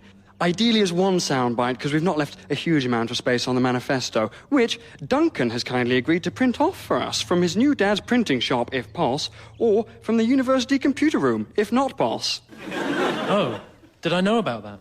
Well, you tell me, Dunks. Yes, I did. OK, good. I mean, is there much point, given that you're moving to the Isle of Wight, Jared? Yes, of course there is, Si. You're moving to the Isle of Wight? It won't affect the party, Phoebes. My parents are selling the house. How will it not affect the party? How are we going to do meetings with one of us in the Isle of Wight? We'll cross that bridge when we come to it. No, there isn't a bridge. Got to get a ferry. No, I know, Duncan. Point being, every so often, you guys will have to hop on a ferry for our meetings. Excuse me, you'll be the one getting the ferry to us. Well, all right, let's not dwell on it. We'll make it work. The ferry's very slow, Jared. Yes, all right, Dunks. If necessary, I might invest in a jet ski. We'll sort something out. And anyway, I'll be here until I graduate. Which is in about a month. So you've got me for a month. Now, can we please sort out our social housing and urban policy and stop worrying about where future party meetings will be? Well, I would say that giving a homeless man food is a much more urgent way of our party enacting social change rather than just talking about it. It's not food, Mel. It's biscuits. It wouldn't be good for him. Exactly right, Phoebe. We'd just be loading him up with carbs. No one wants that. Yes, and actually, I know quite a lot about diet because I used to be anorexic. Oh, God, really? Yes, sadly. That must have been a while ago. Excuse me? As in, because... Careful, Si. Because I've seen you eat. I've eaten things with you. Right. Yeah, right. Were you actually anorexic or just a fussy eater? I was actually very anorexic indeed, thank you very much, Mel. Uncle Sam had to stage an intervention at one point. Had to force-feed me a rotisserie chicken. Bloody hell. Do you mean Uncle Sam as in the Americans? The Americans? No, my actual uncle. Yeah, makes sense. I don't think the CIA respond personally to every case of anorexia, Duncan. Well, no, they'd be run off their feet, wouldn't they? Yes, they would, Duncan. Look, my point is, I know from bitter experience that biscuits are not exactly representing all the food groups. We'll just be giving them a huge sugar rush and then they'll crash at about 4, so, you know. And what? He won't be able to concentrate on his work? I think he'll live with that, Phoebe. So, shall I take the lid off? Put the lid back on, please, Duncan. We've wasted more than enough time talking about the tramp. Don't call him a tramp. He lives at the end of my garden. I can call him whatever the bloody hell I like. Looking at drugs, then, are we banning them? Is it a case of banning them all? No, of course it isn't. Well, should it be? Sorry, why are you in such a hurry, Jared? I'm not. You keep looking at your watch. Well, it's also a thermometer, so... So you're telling the temperature? I'd like to know how hot it is. Are you meant to be somewhere else, Jared? No, Mel, it's... Well, the estate agent's going to be here in a minute, so we should try to get through some stuff before he starts lurking about. Oh, how long have we got? About, 30... Oh, no, wait, sorry, that's the temperature. Got about 2 minutes. Oh, for God's sake, we can't get through the entire social housing and urban policy agenda in 2 minutes. Well, if there are absolutely no distractions, then it is possible. It'll take a while before he gets out into the garden anyway. Get your pen ready, Phoebes. Right, drugs. What do we think? What temperature is it? No distractions, please, Duncan. Right, sorry. And it's 37.5 degrees. Now, drugs. What? No, it isn't. Yes, it is, Si. No distractions. It's nothing like 37.5. Well, that's what my thermometer's telling me, Si. Well, it's wrong. Of course it's not wrong. This now counts as a distraction. 37.5 is the temperature of the human body. Well, not mine, thank you very much, Mel. What? My body's hotter than that. I don't think it is. It is. It famously is. I don't think that we should be giving time over to this. All bodies are the same heat, Jared. Not mine, Si. People have told me. What? Who?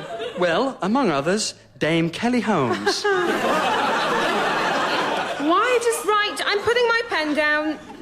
Why did Kelly Holmes tell you had a hot body? And did you hold it against her?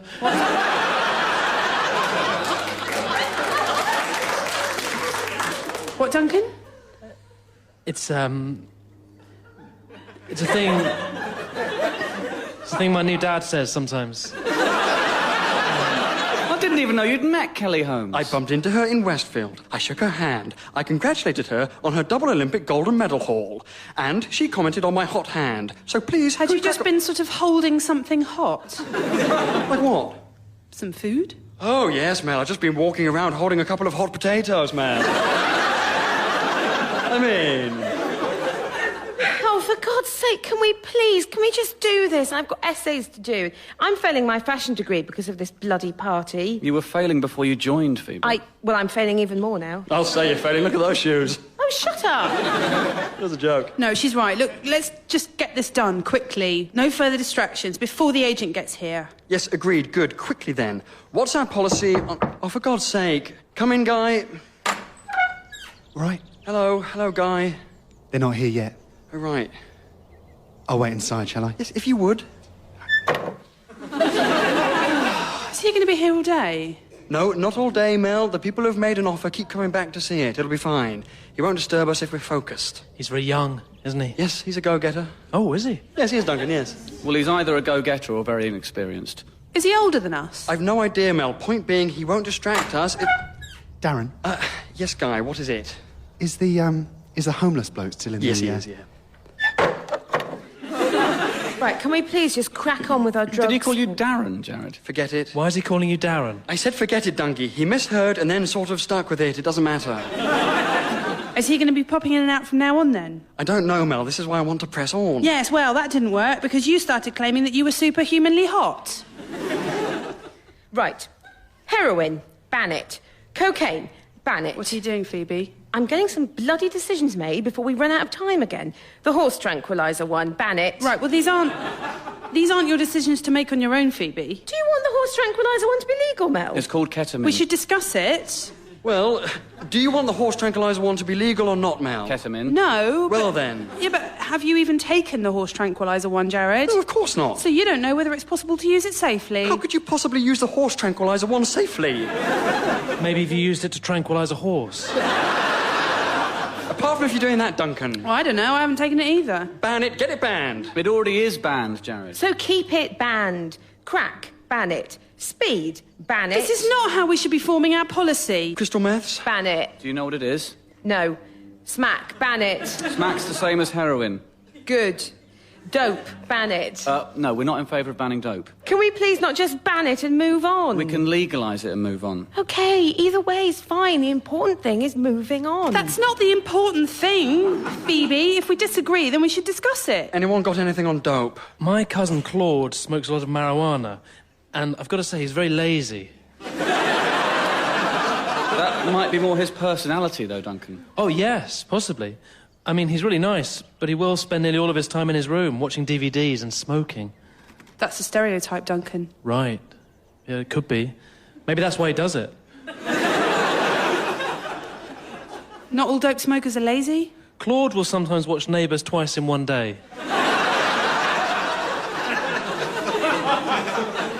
Oh, that's really lazy. He's probably doing other stuff while he has it on. And he keeps a jug by his bed in case he needs the toilet in the night. Oh, that's disgusting. Well, it's less disgusting for men, to be honest, Phoebe.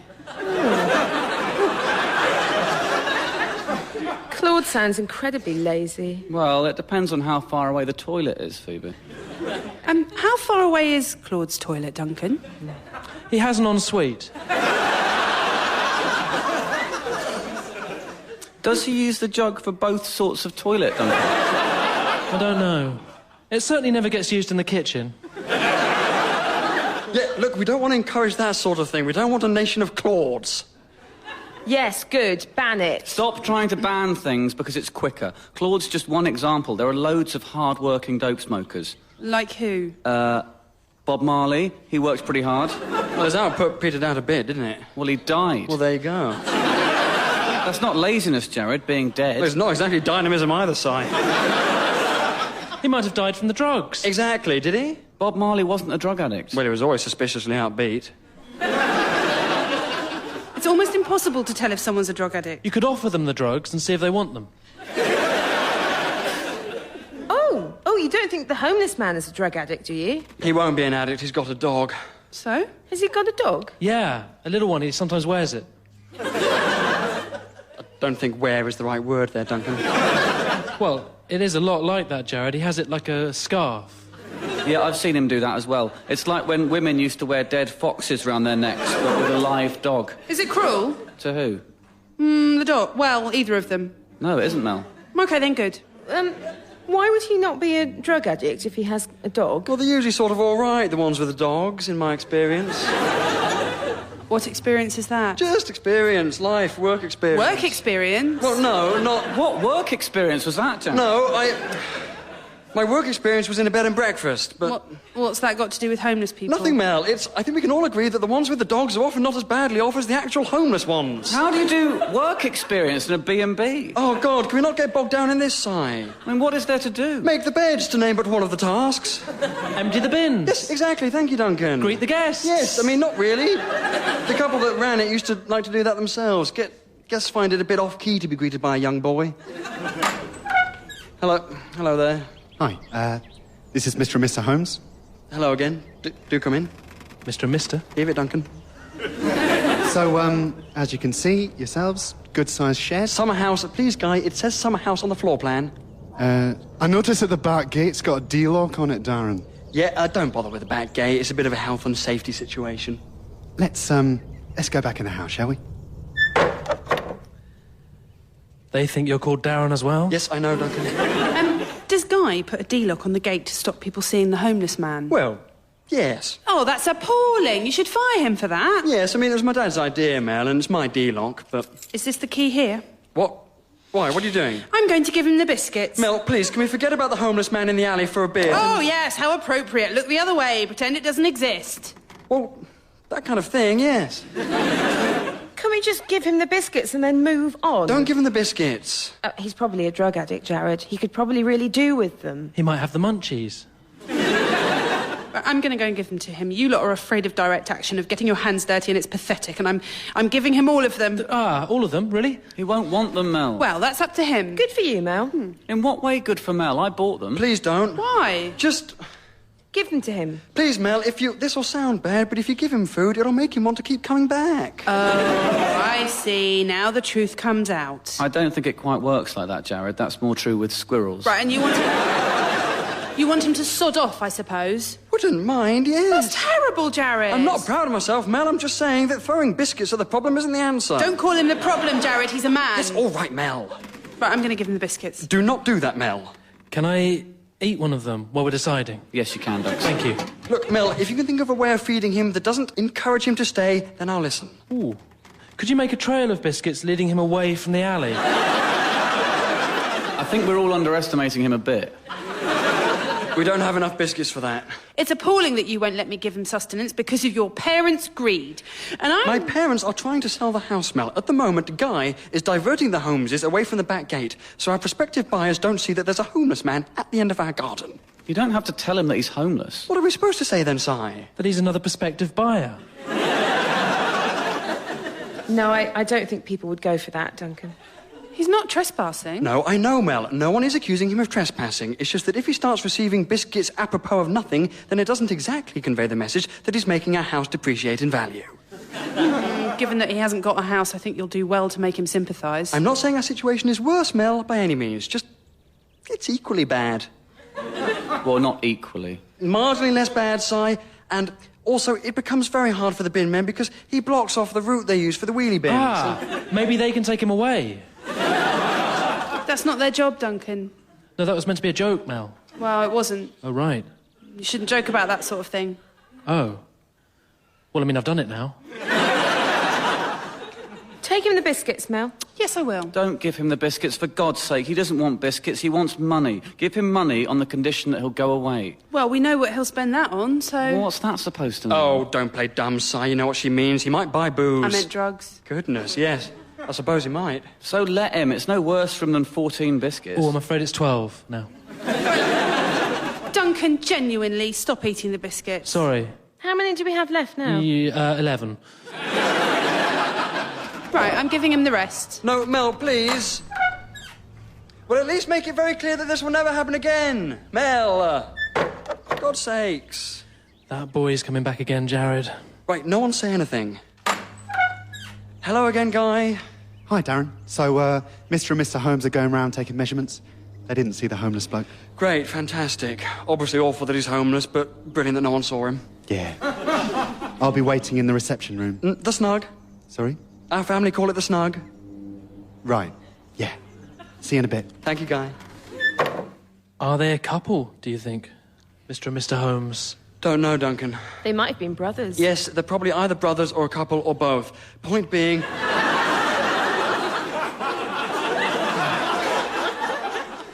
Point being, I'm absolutely fine with it. Well, I'm not fine with them being brothers and a couple. No, agreed, Si, that isn't fine.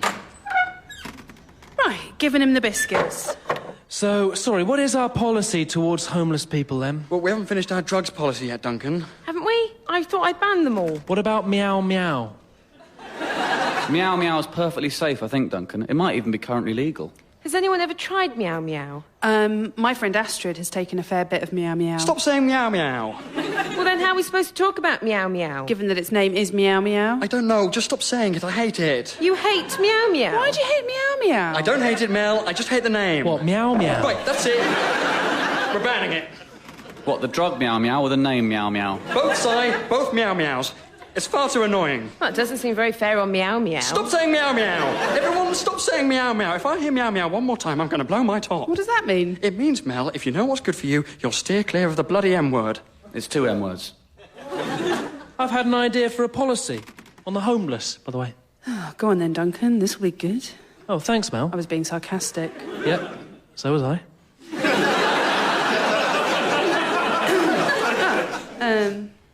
Go on then. What's your policy?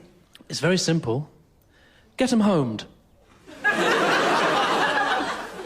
Is this still sarcasm, Duncan? No? Not deliberately, just get 'em homed. It's short. I like it. Thanks, Phoebe. Is it like a slogan or an actual policy? Yes, exactly. Right. I like it. Yeah, good policy. It's not exactly clear how you're planning to get them home, Duncan. Yes. So have you got any ideas on that? Or... Put 'em in houses. Right. Which houses? Empty ones. Empty houses? How many empty houses do you think there are? Empty bedrooms as well. Lots of people have empty bedrooms, Mel. No, Duncan, that wouldn't work. Well, hang on, why not, Jared? He's absolutely right. There are people with spare rooms up and down the country and people who need housing. Well, hang on. So, you know, it's crazy that we don't force them to put them up. Oh, my God, that is a great idea. I love it. I hate it. It's so simple. It's far too simple. It does make a lot of sense. Says someone whose parents haven't got a spare room, Phoebe. It would be like a tax on excessively big houses. Right, yes, Mel. So the police go around knocking on doors of big houses and force people to let the homeless live with them. They need somewhere to live. You should move the homeless man into your spare room, Jared. I don't want a homeless man in my house. You wouldn't be homeless anymore if you lived here. Fine. I don't want a man in my house. It's a great policy. It's a dog shit policy, Si, for several reasons. Why? Because, Mel, OK, first of all, if you could just walk around the country knocking on people's doors demanding a spare room for free, then it would bring the B&B industry to its knees. But it would solve homelessness. At what price, though, Mel? At what price? B&Bs are the backbone of this country. Well, they're really not. Well, trust me, Si, if you'd worked in one for 10 days, then you'd understand that it is not just a place to rest your head, it is a way of life. That's not a good enough reason, Jared. All right, secondly, if the homeless can just turn up and demand a room anywhere, it'd presumably be the homeowners with the nicest homes who'd get the most hit by it. Well, then don't buy a nice house. Well, hang on a sec, Mel. You're suggesting that homeowners should try to buy as nice a house as they can, but not one so nice that the homeless are going to want to live in it. Yeah, that seems reasonable. It's massively unfair on homeowners. Property is theft, and homeowners have to accept that. Why would it only affect them? What do you mean, Duncan? Why would it not affect straight people? What?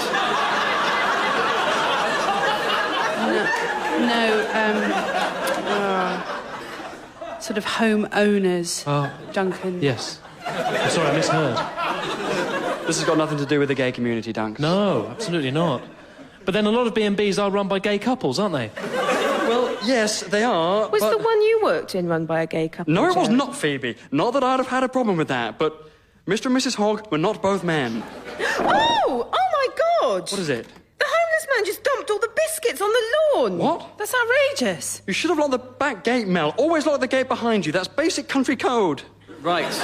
You see, he doesn't bloody want the biscuits. That is so ungrateful. Did the estate agent and the gay brothers see? They won't be gay brothers. But did they see, Si? I don't think so. Thank God for that. I'll get him. Oh, what a horrible man. Well, maybe he just doesn't like hobnobs. Oh, everyone likes hobnobs, Phoebe. I don't care how long you've lived on the streets for, you don't go off hobnobs. Maybe if you're used to heroin, everything else sort of pales in comparison. What, even hobnobs?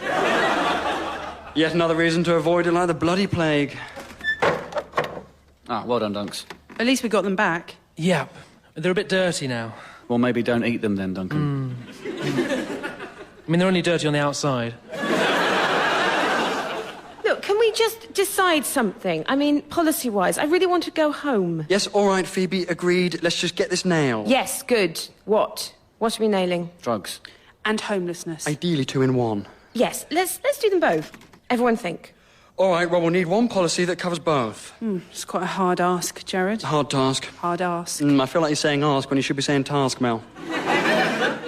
Please, can we just finish this? Yes, good. Come on, everyone. A single policy that encompasses everything. I've got it. I'm not sure you have. Hear me out. What have you got? A simple way of dealing with homelessness and also drugs. Right, well, go on then, Phoebe. A blanket ban. On... Drugs, the homeless, a blanket ban. Well, they need the blankets. No, not on blankets, Duncan. She's not suggesting we ban blankets, Duncan. Because you can't take away homeless people's blankets. That's not what I meant, Duncan. That's not what blanket ban means. Oh, but then, if they didn't have blankets, they'd get cold, and it might force them to go to the shelters. So, it does kind of make sense. Yeah, but even so, no one's banning blankets. That's crazy. And, presumably, they take drugs under the blanket so that the police don't see them at it. Exactly. Brilliant, Phoebe. It's so simple. We ban blankets. What? Well, I wasn't actually suggesting banning blankets, Jared. But we ban blankets, making them use the available shelters, making them not take drugs in secret. Well done, Phoebe. Yeah, it's pretty good, in fact. Yeah, I mean... Well, thanks, everyone. OK, so what about people who use blankets at home? Well, they'll have to snuggle up under a duvet then, won't they, Si? Nightmare. Yeah, all right. Good. Wow. Well done, you lot. We've actually got a pretty bloody rock-solid social housing and urban policy there. We can get that in the manifesto, and then... And then what? I mean, you know, is there actually any point? We won't get these manifestos printed for several weeks. Jared will be in the Isle of Wight by then. On the Isle of Wight. We won't exactly do meetings without him, will we? Clearly it'll just fizzle out. Should we not just sack off the next few meetings and go to the pub and have a good time, rather than just finalise a manifesto that'll clearly never be printed anyway? That is not the spirit, Si. And where would we even meet if not this shed? Summer house. I could maybe get the function room at Kebab Garden. Kebab Garden has a function room? Yeah, I mean, that's what Ali calls it. To be fair, it could be a bit of a mistranslation.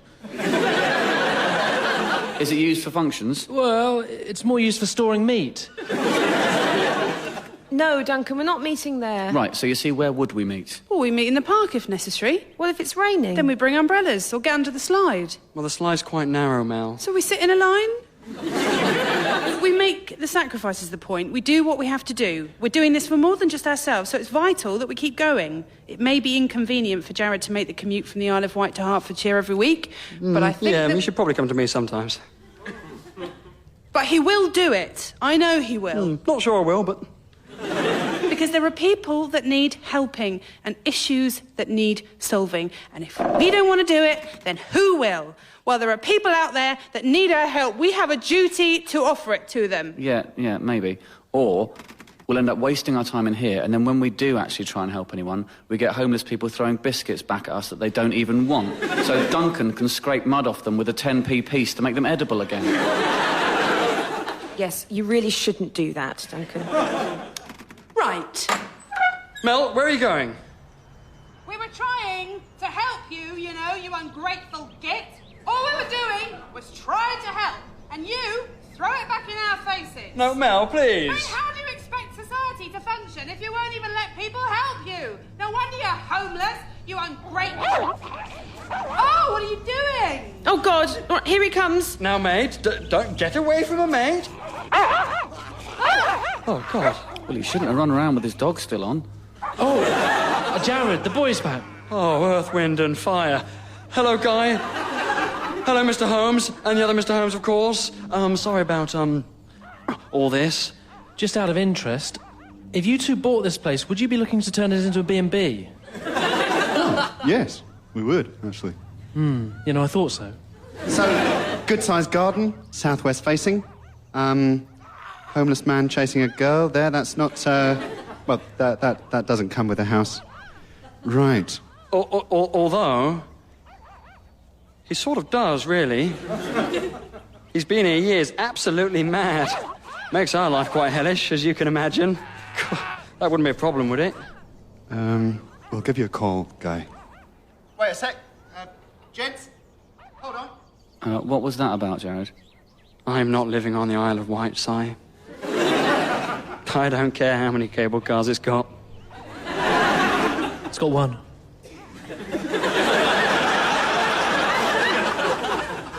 And crucially, I'm not giving up this party. I won't be a political exile like Trotsky or, Gary Glitter. Well, no, Duncan, but point being, it's our duty to keep going, no matter how many more bedrooms my parents would be able to get their hands on in Sandown. God, Jared, that's so sneaky. Needs must, Phoebes. Needs must. Now, should we try and stop the homeless guy and this dog chasing Mel, or should we just sort of watch them for a bit? Let's give it another minute. It's quite hypnotic, isn't it? Yes, it is, Dunky. Yes, it is.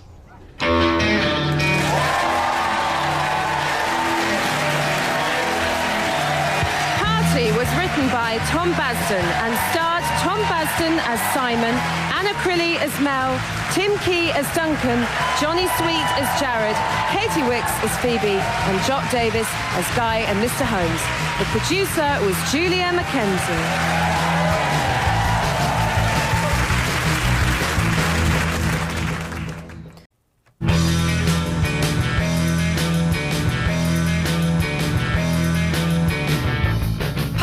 By Tom Basden.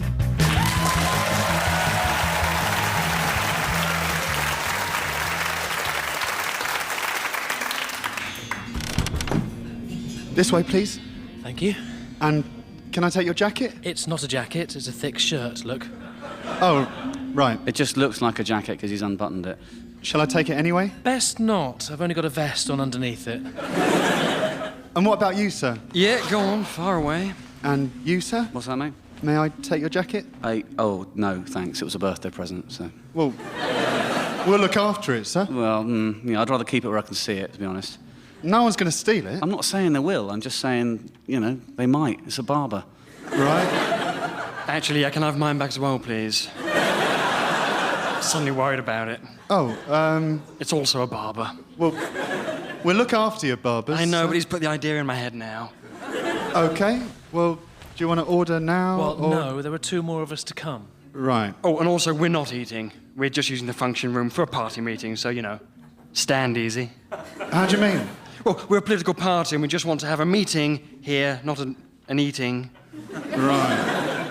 I mean, I'm pretty sure the manager won't let you sit in here for free and not eat a curry. Why not? Well, there's nothing in it for him. Yeah, fair dues. We'll have a curry then. OK, great. Did you know about this, Duncan? How do you mean? When you booked it, do you think we were hiring a function room for a party meeting or going for a curry? Well, I had hoped it would be both. Which is why you've already got your napkin on. Well, yes. Yes, that's not a napkin sign, that's the tablecloth. It can be both. Hi. Phoebe, hi, good to see you. Hi, Jared. Hi, Phoebes. Hi, Simon. Hi, Duncan. Hi, good to... Oh, my God. Duncan. Yes? You're stacked.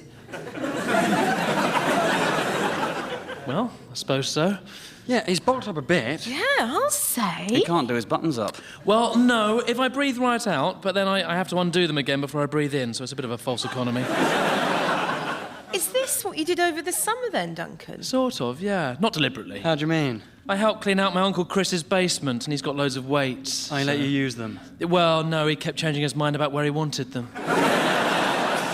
Wow. I mean, you look like you've drunk a potion. Oh, thank you. It's really expensive, though. I need to buy much bigger tubs of eczema cream, because there's a lot more of me now. Well, that's a small price to pay, though, Well, mate. no, not really. It's 40 quid a tub.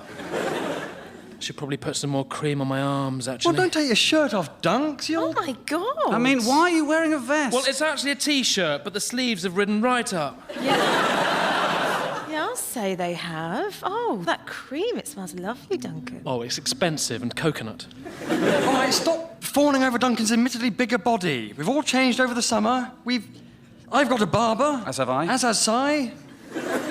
He's also... What have you done to your hair? How do you mean? Have you sort of scraped it back? No, it's just receding. It scraped itself back. Yeah, it suits you. OK, well, it shouldn't. Mel, good at last. Why are we in a curry house, please, Jared? This is the room Duncan booked. Is it a function room? Sort of. Sort of how? In that we need to order a curry. We do, yes, but far more importantly, Mel, the main reason we're here is because from now on we're no longer going to hold our party meetings in my parents' summer house. Right. Why not? Well, because I've been thinking about this a lot over the summer and watching the Olympics, and I decided that it's the wrong ambiance. It's hard to take it seriously, or be taken seriously, as a political outfit, if we share our headquarters with a lawnmower and my sister's Sylvanian families collection. Hang on, I thought you collected the Sylvanian families. No, I passed them on to my sister. They no longer have anything to do with me. Oh, I wish I'd known they were there in this shed all the time. Summer house, why? Well, I could have played with them during meetings as well. Oh, yes, because that really says that we're a serious party, doesn't it, Phoebe? If one of our key members is always playing with a family of tiny lions. It's just an idea. You don't get lions in Sylvanian families, Mel. It's either woodland creatures, e.g. the Buckley red deer family, or farmyard animals, e.g. the Nettlefield goat family. Although they do have a couple of miscellaneous ones, like the Spotter meerkat family and the Beaufort polar bear family. Now, please, let's... What was I saying? About how we need to grow up. Yes, good. We're moving on from the summer house. We've left university now, for heaven's sake. We need to be out in the world, meeting people... Eating curries. When necessary, Dunks, yes. The summer house is holding us back, and also my parents have sold the place, so we can't use it for logistical reasons. Right, so that's the real reason then, isn't it? Probably, yes. Yes. They sold it, so you're not going to the Isle of Wight then? Oh, yes, good news on that front. My parents are getting divorced. That's good news, is it? Well, yes, Mel, inasmuch as it means A, they're no longer moving to the Isle of Wight, and B, double presents at Christmas when they start competing for my affection. Am I right, guys? Well, come on, one of you. I mean, there's no one going to give me a high five, seriously. Ow! Oh! Oh, sorry. Sorry, Jared. No, it's all right, Duncan. I appreciate you stepping up. It's just a bit hard for a high five, is all. No, I know. I keep forgetting how strong I am. Yeah, I bet. I lost the dog the other day. What does that mean, Dunks? Couldn't find her for hours. It was awful. But what's that got to do with your new strength? I threw her a stick. Duncan, since when did you get so big? You're about as tall as you are wide. Thank you. It's not a compliment. This is what I'm saying, Mel. We were all growing up, and out in Duncan's case. You know, we've all grown over the summer. I've got a barber. As have I. You know, Si's going bald. Phoebe's... Anything? Oh, well, I had that mole on my neck moved. There you go. Well, I think you mean removed. No, I don't. Thank you, Simon. No,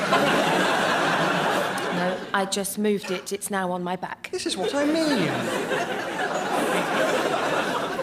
I'm sure things happened to you over the summer, Mel. Not really, Oh, no. come on, something must have happened over 8 weeks. Well, my aunt died, and I bought a kiln. Is there a connection? So, you know, if we're going to do this as a career, which we are, then we need to step it up. Also, I know how to do it. How? There aren't careers for people of our age, Jared. That's the whole point of the recession. Oh, I was wondering what the point of it was. We're a lost generation. Well, I'm not. Well, you will be. There are 1 million young people unemployed at this very moment. 1 million? Wow, that's loads. Are some of them babies? Oh, right. No, babies don't count, Duncan. Well, no, I mean, they can't. Well, they can't and they don't. Which is just one of the reasons why babies shouldn't be in full-time employment. 1 million, though, to be fair, that is a lot. Well, this is it. I mean, the only young people with secure job prospects these days are Prince William and Daniel Radcliffe. Yeah. Well, and even then, Radcliffe's not out of the woods, seeing as the Potter franchise is finally over. Oh, no, really? Yeah, of course it's over, Dunks. The films have finished. They've done all the books. There are books? Yeah. Oh, right, well, I'll give them a go. I bloody love Potter. What about you, Duncan? I thought that you had a job at Kebab Garden. No, it got closed down. Because of the recession? Because of the moths. Is this all of you then? Oh, yeah, it is. Are you ready to order? Not really. I am. Because you'll have to be clear of this room by 8:30, so... Oh, for God's Well, sake. we should probably order something then. I don't want to eat. Oh, come on, Si. Take one for the team. Take a curry for the team? In this case, yes. You love curry. Well, I know, but, Well, then. but I'm eating later. Well, don't eat later. Eat now. Yeah, but it's a date. It's a dinner date. Where are you going? Ask. Where are you going? Ask. Where are you going? I'm going to ask. You're going to ask what? No, what? Oh, no. my God! Oh, my God, are you proposing? No. Whoa. You're getting married. No, I'm not. No. Baby, congratulations, sir! Yeah, no, thank you, Duncan. I'm not marrying anyone. I'm What are you asking then? I'm going to ask pizza. What does that mean? No, ask for pizza, surely. No, forget it, Duncan. Ordering pizza is the phrase. No, okay, yes, I will be, actually. Oh, good. Well, what kind of pizza? I don't know yet, Dunks. Maybe a calzone. Or an egg one. I like the egg ones. Margarita, every time. Keep it simple. Four Seasons is easily the best. Any chance you could decide what you want to order here before you think about what pizza to have later on? Yep, sorry, mate. Tell you what, I'll order for the table. Give me a menu, Dunks. Aye, Jared. Okay, can we have 5 chicken curries with rice and poppadoms, please? 5 chicken curry. Hang on, that's a terrible order. What? No, it's not. You don't order 5 things the same, Jared. That's the easiest way to do it. We might want to mix and match. Well, you still can. Well, there's no point if they're all the same. Oh, my God, fine. 3 chicken curries and 2, meat curries. No, not meat curries. What now? Never order a non-specific meat. Why not? Oh, because it could be anything. Yes, exactly. Bit of excitement. Meat roulette. And don't order the one called curry. Sorry? Well, no one orders the one called curry. Well, I do, actually, Mel, because it's the best one. Well, how do you work that out? Because it's a curry. This is a curry house. That's their signature dish. Do you want the chicken curries or Yes. No. Yes, we do. And a bottle of house red, please. Oh, my God. What now? We don't want red wine with a curry. That's ridiculous. Right, yeah, wine with a meal is ridiculous. It is, actually. Yeah, well, I'll tell you what you'd find ridiculous, Si. France. Okay, with a curry, wine is ridiculous. Give us 1 chicken de piazza, 1 lamb pasanda, a king prawn saga, vegetable jalfrezi, a matar paneer, an aloo gobi, 3 pilau rice, 1 peshwari naan, 1 plain naan, 5 poppadoms and 5 bottles of Cobra, please. Thank you, sir. Okay. Okay, well done, Duncan. Thank you. Great work, Duncan. Yes, all right, don't use it as an excuse to fondle his arms. I was patting them. Right, sorry. Hang on. What's the Peshwari naan? Is that coconut? Yes. Right, not that one then, because I'm actually very allergic to coconut. Swap that for a garlic naan, please. Well, in fact, this is really important, and you do need to make sure that nothing has coconut in, or I will die. Don't tempt him, Mel. Do us all a favour and slip a bounty into a Cobra. That's not even funny, Simon. Yes, and anyway, I would clearly notice. Okay. I'll make that very, very clear to the kitchen.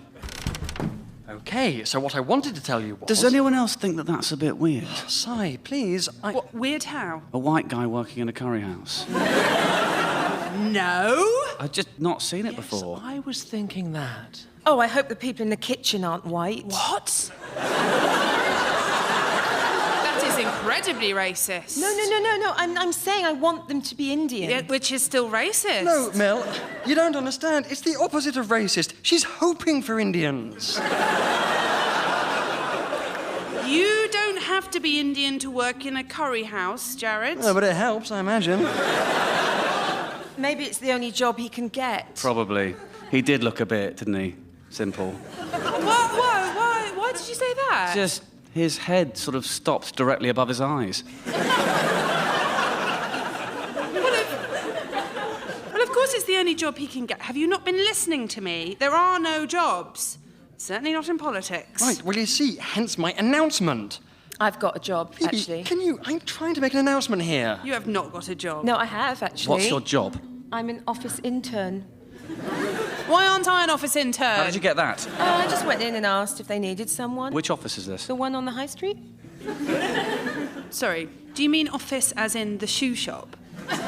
Yeah! Oh, right. Phew. So you're an intern in a shoe shop? Yes, exactly. Right, and what does this internship involve? Well, hanging out and trying shoes on. Right. Do they know you're an intern? Yes, of course they do.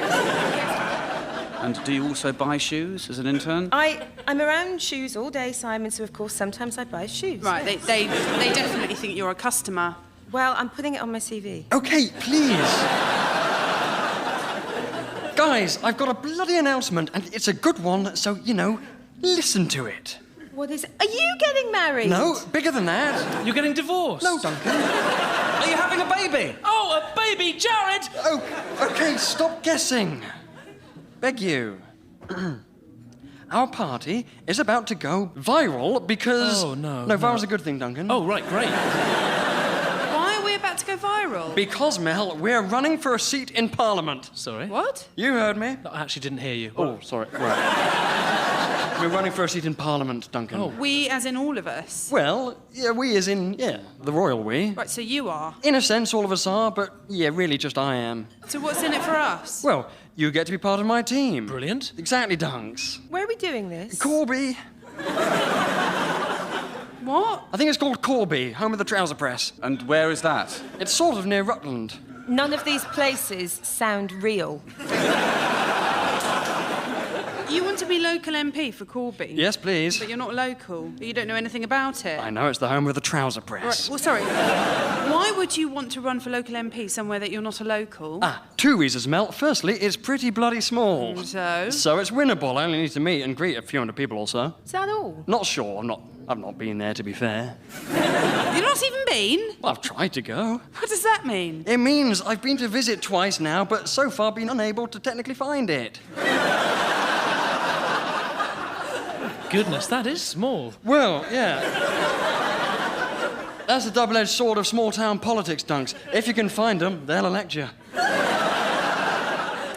What was the second reason? Oh, yes, there's a by-election in November. We can get in there right now. It's exactly what we've been waiting for. The seat's vacant. Well, how come? Oh, the previous MB stood down. Well, stood up, surely. What, Duncan? Well, the seat will be vacant because they've stood up.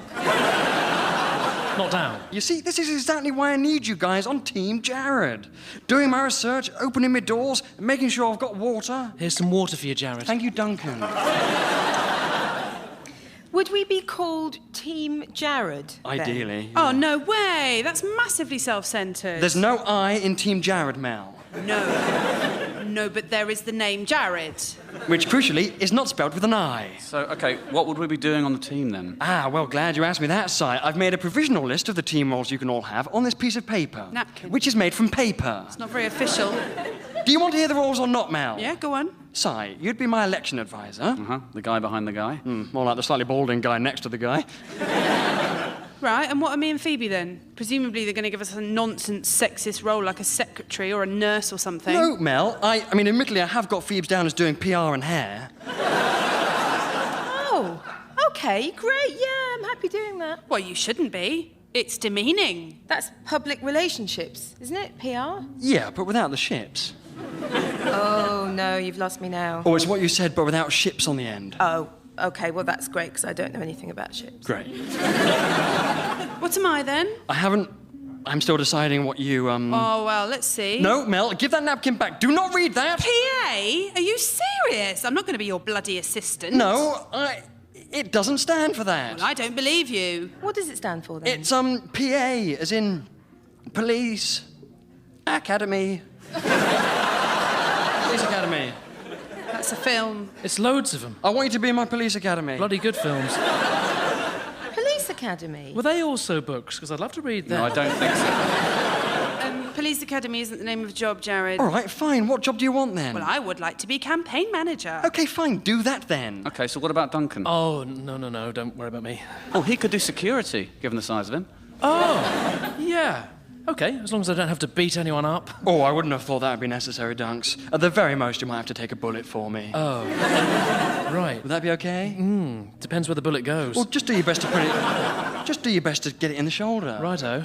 I doubt it'll come to that. So I'm more of a bodyguard figure. Exactly, Dunks. You'd be the Kevin Costner to my Whitney Houston. Without the romance, but with the protection. Yeah, I mean, that's not a great example. Why not, Si? Well, Whitney Houston's dead now. Oh, yeah, but that wasn't Costner's fault. I'm just saying. 5 bottles of Cobra. Lovely. And 5 poppadoms and some dips. Superb.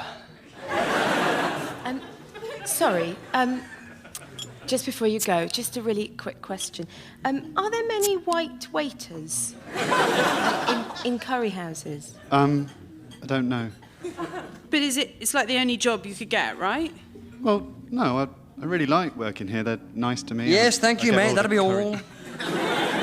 Right, you see, Jared? As your campaign manager, I demand that you make this your key election issue. What, no white guys working in curry houses? Youth unemployment. It's the main problem of our age. Of our age group. Do they have much youth unemployment in Corby? Well, when did you last see a trouser press? Oh, fair point, mate. The trouser press factories are probably closed down. I shudder to think what god-awful work the Corby kids are having to do. They're probably getting into the sex and drugs trade. It's tragic. Yeah, I mean, you know, unless you like sex and drugs, in which case it's ideal. Oh, I don't think many drug-addled sex workers would describe their situation as ideal, Phoebe. Well, no, but everyone complains about their job, don't they? It's totally different, and sex should not be a job. It can be, though, to be fair, Phoebes. I've been in relationships like that. Tony missed. Antonia missed, exactly. Where it was very much a case of clocking in at 9, donning the protective work gear, and getting the nose to the grindstone. Oh, can you not call it a grindstone? That's outrageous. Oh, my God, Mel, I clearly didn't mean it like that. I mean, how would that metaphor even work? OK, all right, calm down. None of us are going to work in the sex or the drug trade. Things aren't that bad yet. The kids of Corby might sigh if I don't get elected. Duncan maybe could. Maybe could what? You know, work in the sex trade.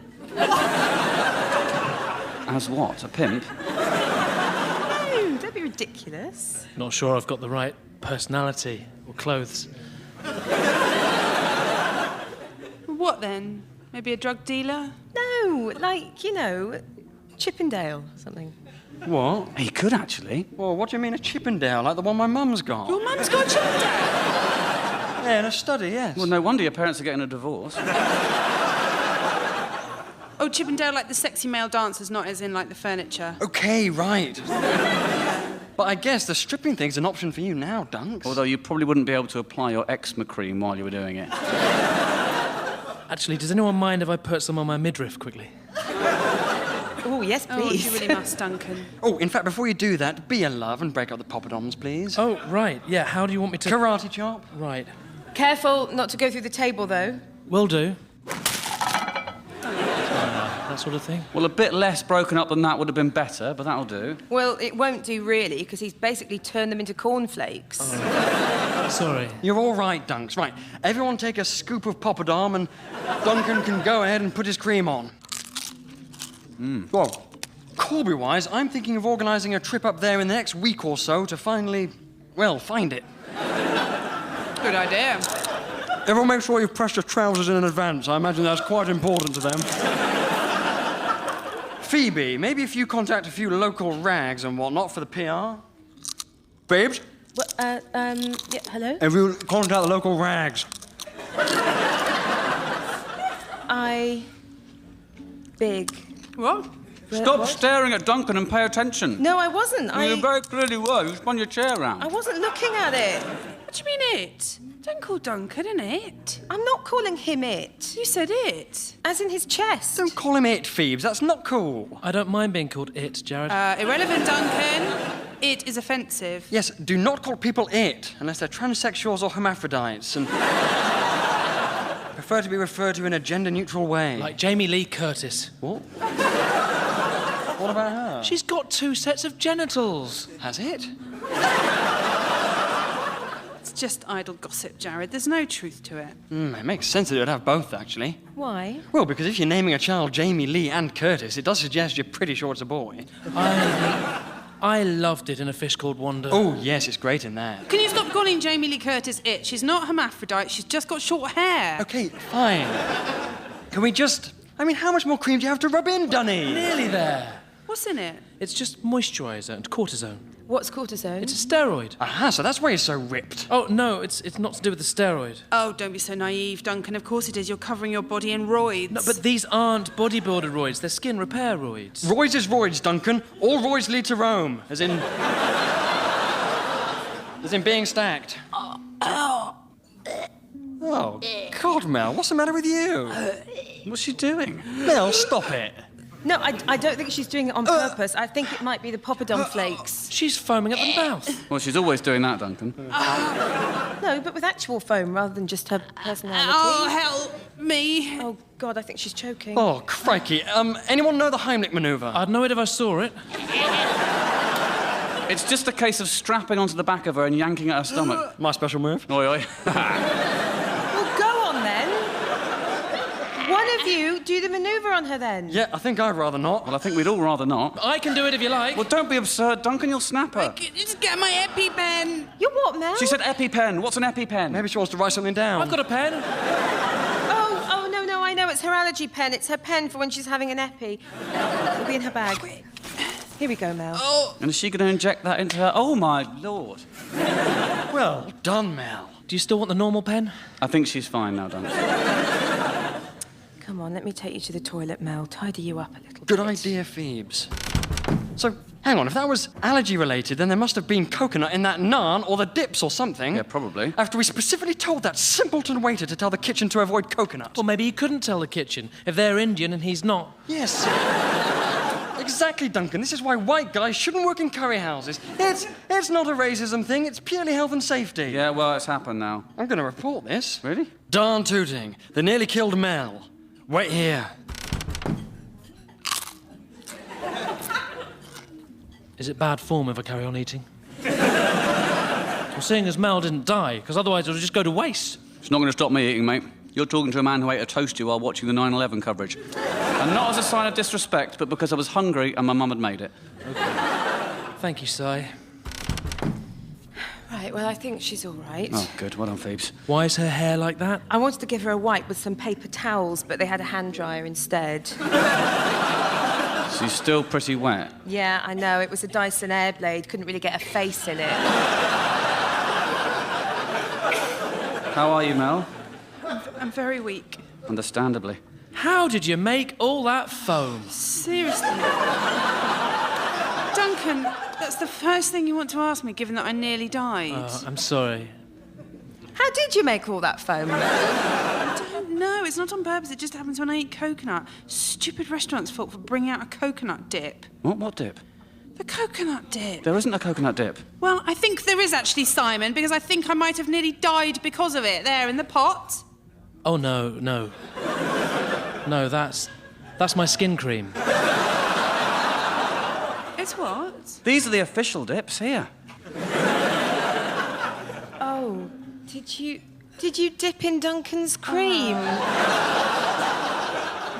it's right next to the official dips. Because it's coconut flavoured, you see, so... Yes, I can confirm that, Duncan, you idiot. All right, Mel, calm down. Well, who puts a pot of white cream next to a load of dips? Duncan does, clearly. Well, it's bloody ridiculous. Mel, seriously, calm down. Oh, of course. It's full of roids, which explains why you're so furious with Duncan. Oh, I am furious because he nearly killed me. Well, you nearly killed yourself, to be fair, Mel. You were the one who did the dipping and the eating. It's his pot. Yeah, sure, but in a court of law, that will go down as really weird suicide rather than murder. Well, that's a relief. Right, he's out of there. Who is? The waiter. I told the manager that we expressly said no coconut, and one of our party had an allergic reaction to the food, and he's been given the old heave-ho. Rightly so, the total idiot. And double whammy, we're now getting the meal for free, so, everyone's a winner. I'm not. Yeah, also, it was Duncan's cream. What was? The coconut sauce. Mel dipped her poppadom into his eczema cream pot. Ah, right. Should we tell them? Well, For the record, I thought he was a very poor waiter anyway. Agreed. And the food's now free. And he doesn't live in Corby, so it doesn't really matter if he hates us. Yeah, exactly. OK, so come on then, back to it. Where were we? Well, we were trying to deal with the 1 million unemployed young people. Right, yes. Which I guess now is 1,000,001.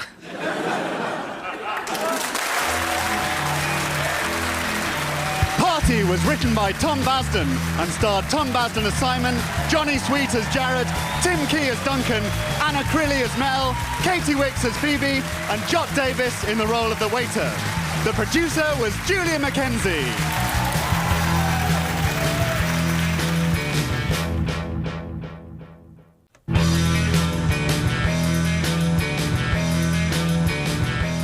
Party by Tom Basden.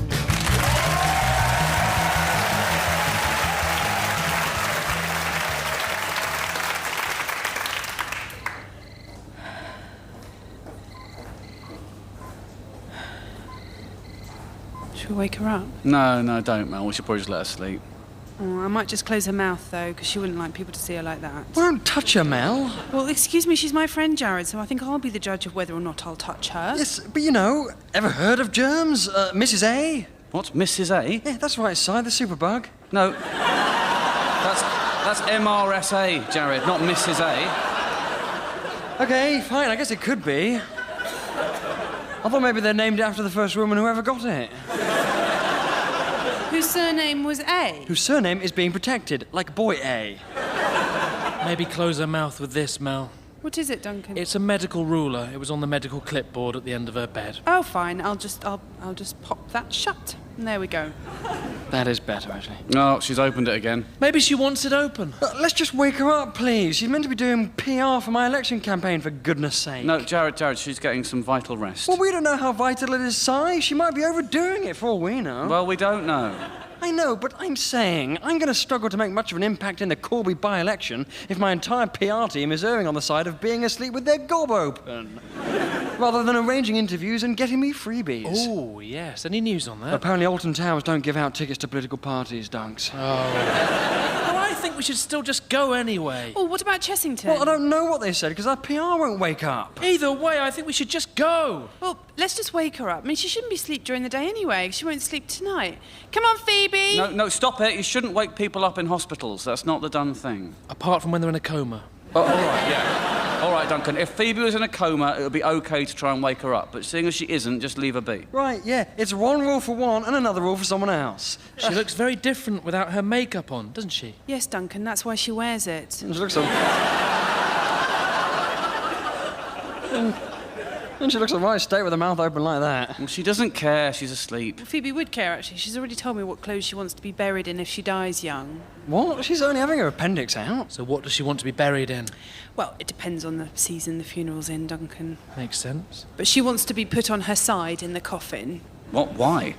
Well, she thinks she looks best in profile. I don't want to be buried. No, well, I mean, I don't want to die. No, but when I do, I wouldn't want that. So you'll just be laying on the ground or something, Duncan? No, burnt, ideally. Don't like the idea of a coffin because I'm a bit claustrophobic. Well, I doubt you'll be claustrophobic when you're dead, Duncan. Well, I certainly hope not. I'll have enough of me plate as it is. Right, this is stupid. I'm waking her up. Phoebe! No, Jared, don't. Well, if we've come all the way to visit her / hold a by-election strategy meeting, I really think she shouldn't sleep through it. I know she's ill and everything, but if we were anywhere other than a hospital, it would be appallingly rude. Well, don't try and wake her, though. She might be sedated. Well, let's at least find out. Phoebe! Don't shake her. You might do some damage. Don't worry, Si, I'll be fine. No, to her, I mean. You can't go around hospitals shaking people. Oh, God, it's PC gone mad, isn't it? Look, we can wake her up peacefully by sort of gently tapping the windpipe. No, and then no, stop it, Mel. Just leave her. We're using our time very inefficiently as all, Si, which, as my advisor, you should be the first to know, is not advisable. Okay, so let's leave Phoebe for a bit, see if she wakes up, and focus on some policy ideas for the campaign while we drop off the grapes at Mel's grandfather. Yeah, all right. So who's got the grapes? Are they, Oh, I do. I'm eating them. All right, well, can you stop eating them, Duncan? Yep, no, I know. Sorry. They're just very Moorish.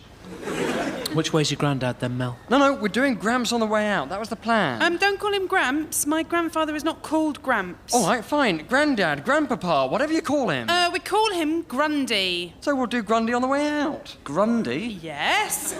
Why Grundy? Because everyone calls their granddad Grundy. I don't. I've never heard of Grundy before either. Grundy's really common. I mean, what do you call your grandfathers? Gramps. Grandad. Ashley.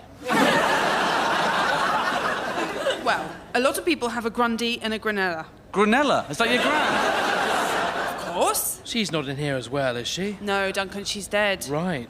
Sorry. And how did Granella do it? Was she buried or...? She was scattered. But burned first. Yes, of course, burned first. She wasn't torn to pieces and flung about. I'm glad to hear it. Where was she scattered? At sea. Oh, right. Was Granella a naval girl or something? No, she wanted to be scattered on the Isle of Skye, but there was an accident on the ferry. OK. Well, let's not get bogged down in our collective Grundys. We should figure out a piping hot health policy that manages to somehow make massive cuts to the NHS and also improve it loads. Yeah, actually, while we're on the subject of Grundys, though, we do really need a policy towards old people as well. What? Why? Jared, seriously, Corby is full of the elderly. How do you know that? Who do you think is using the Corby trouser presses, Mel?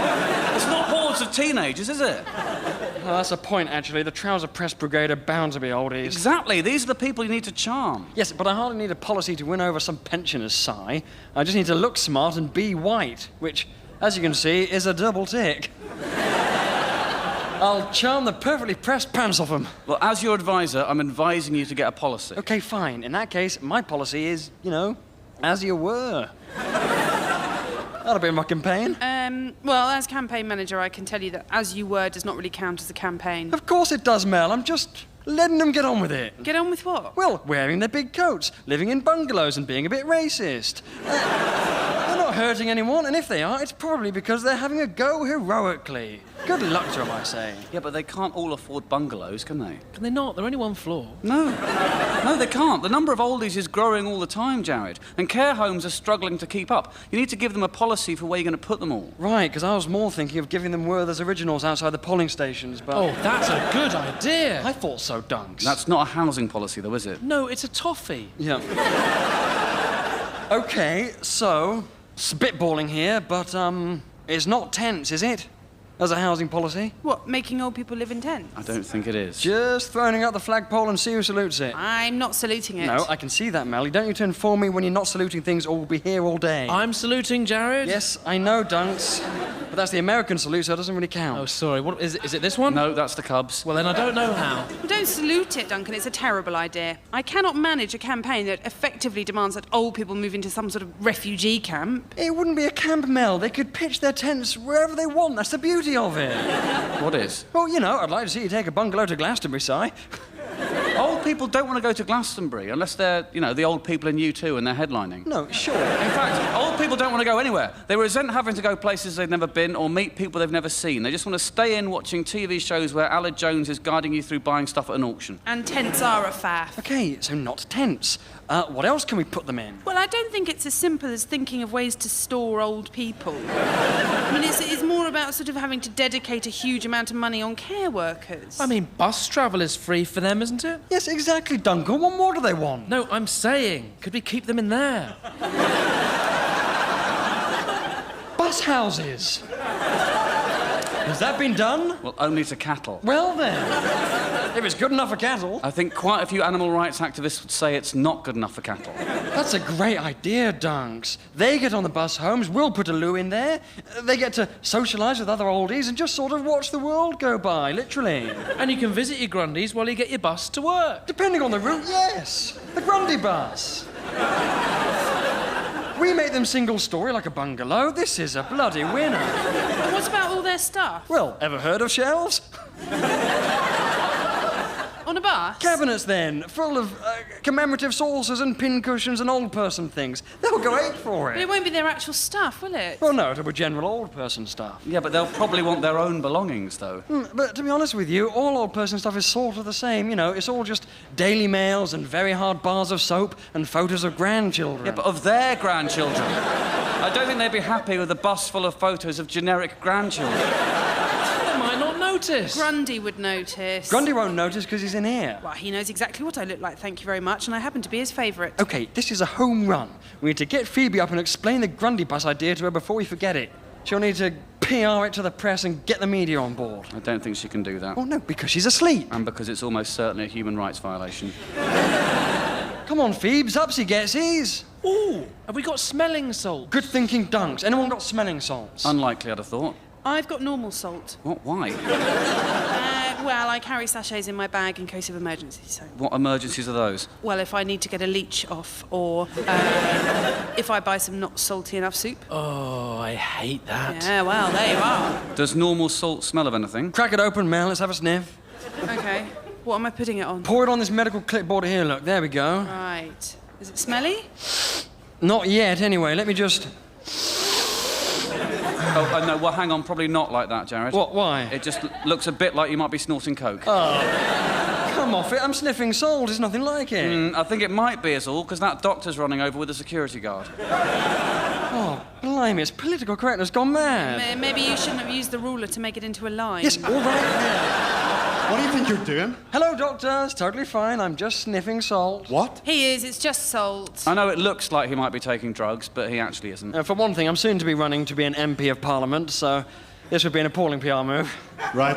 And, you know, it's the middle of the day, and I'm in a hospital, so why on earth would I be taking drugs? Yeah, from my point of view, why on earth would you be sniffing salt? To see if it smells. It doesn't. Yes, I know that now. I learnt the hard way. Thank you then, doctor. Nurse.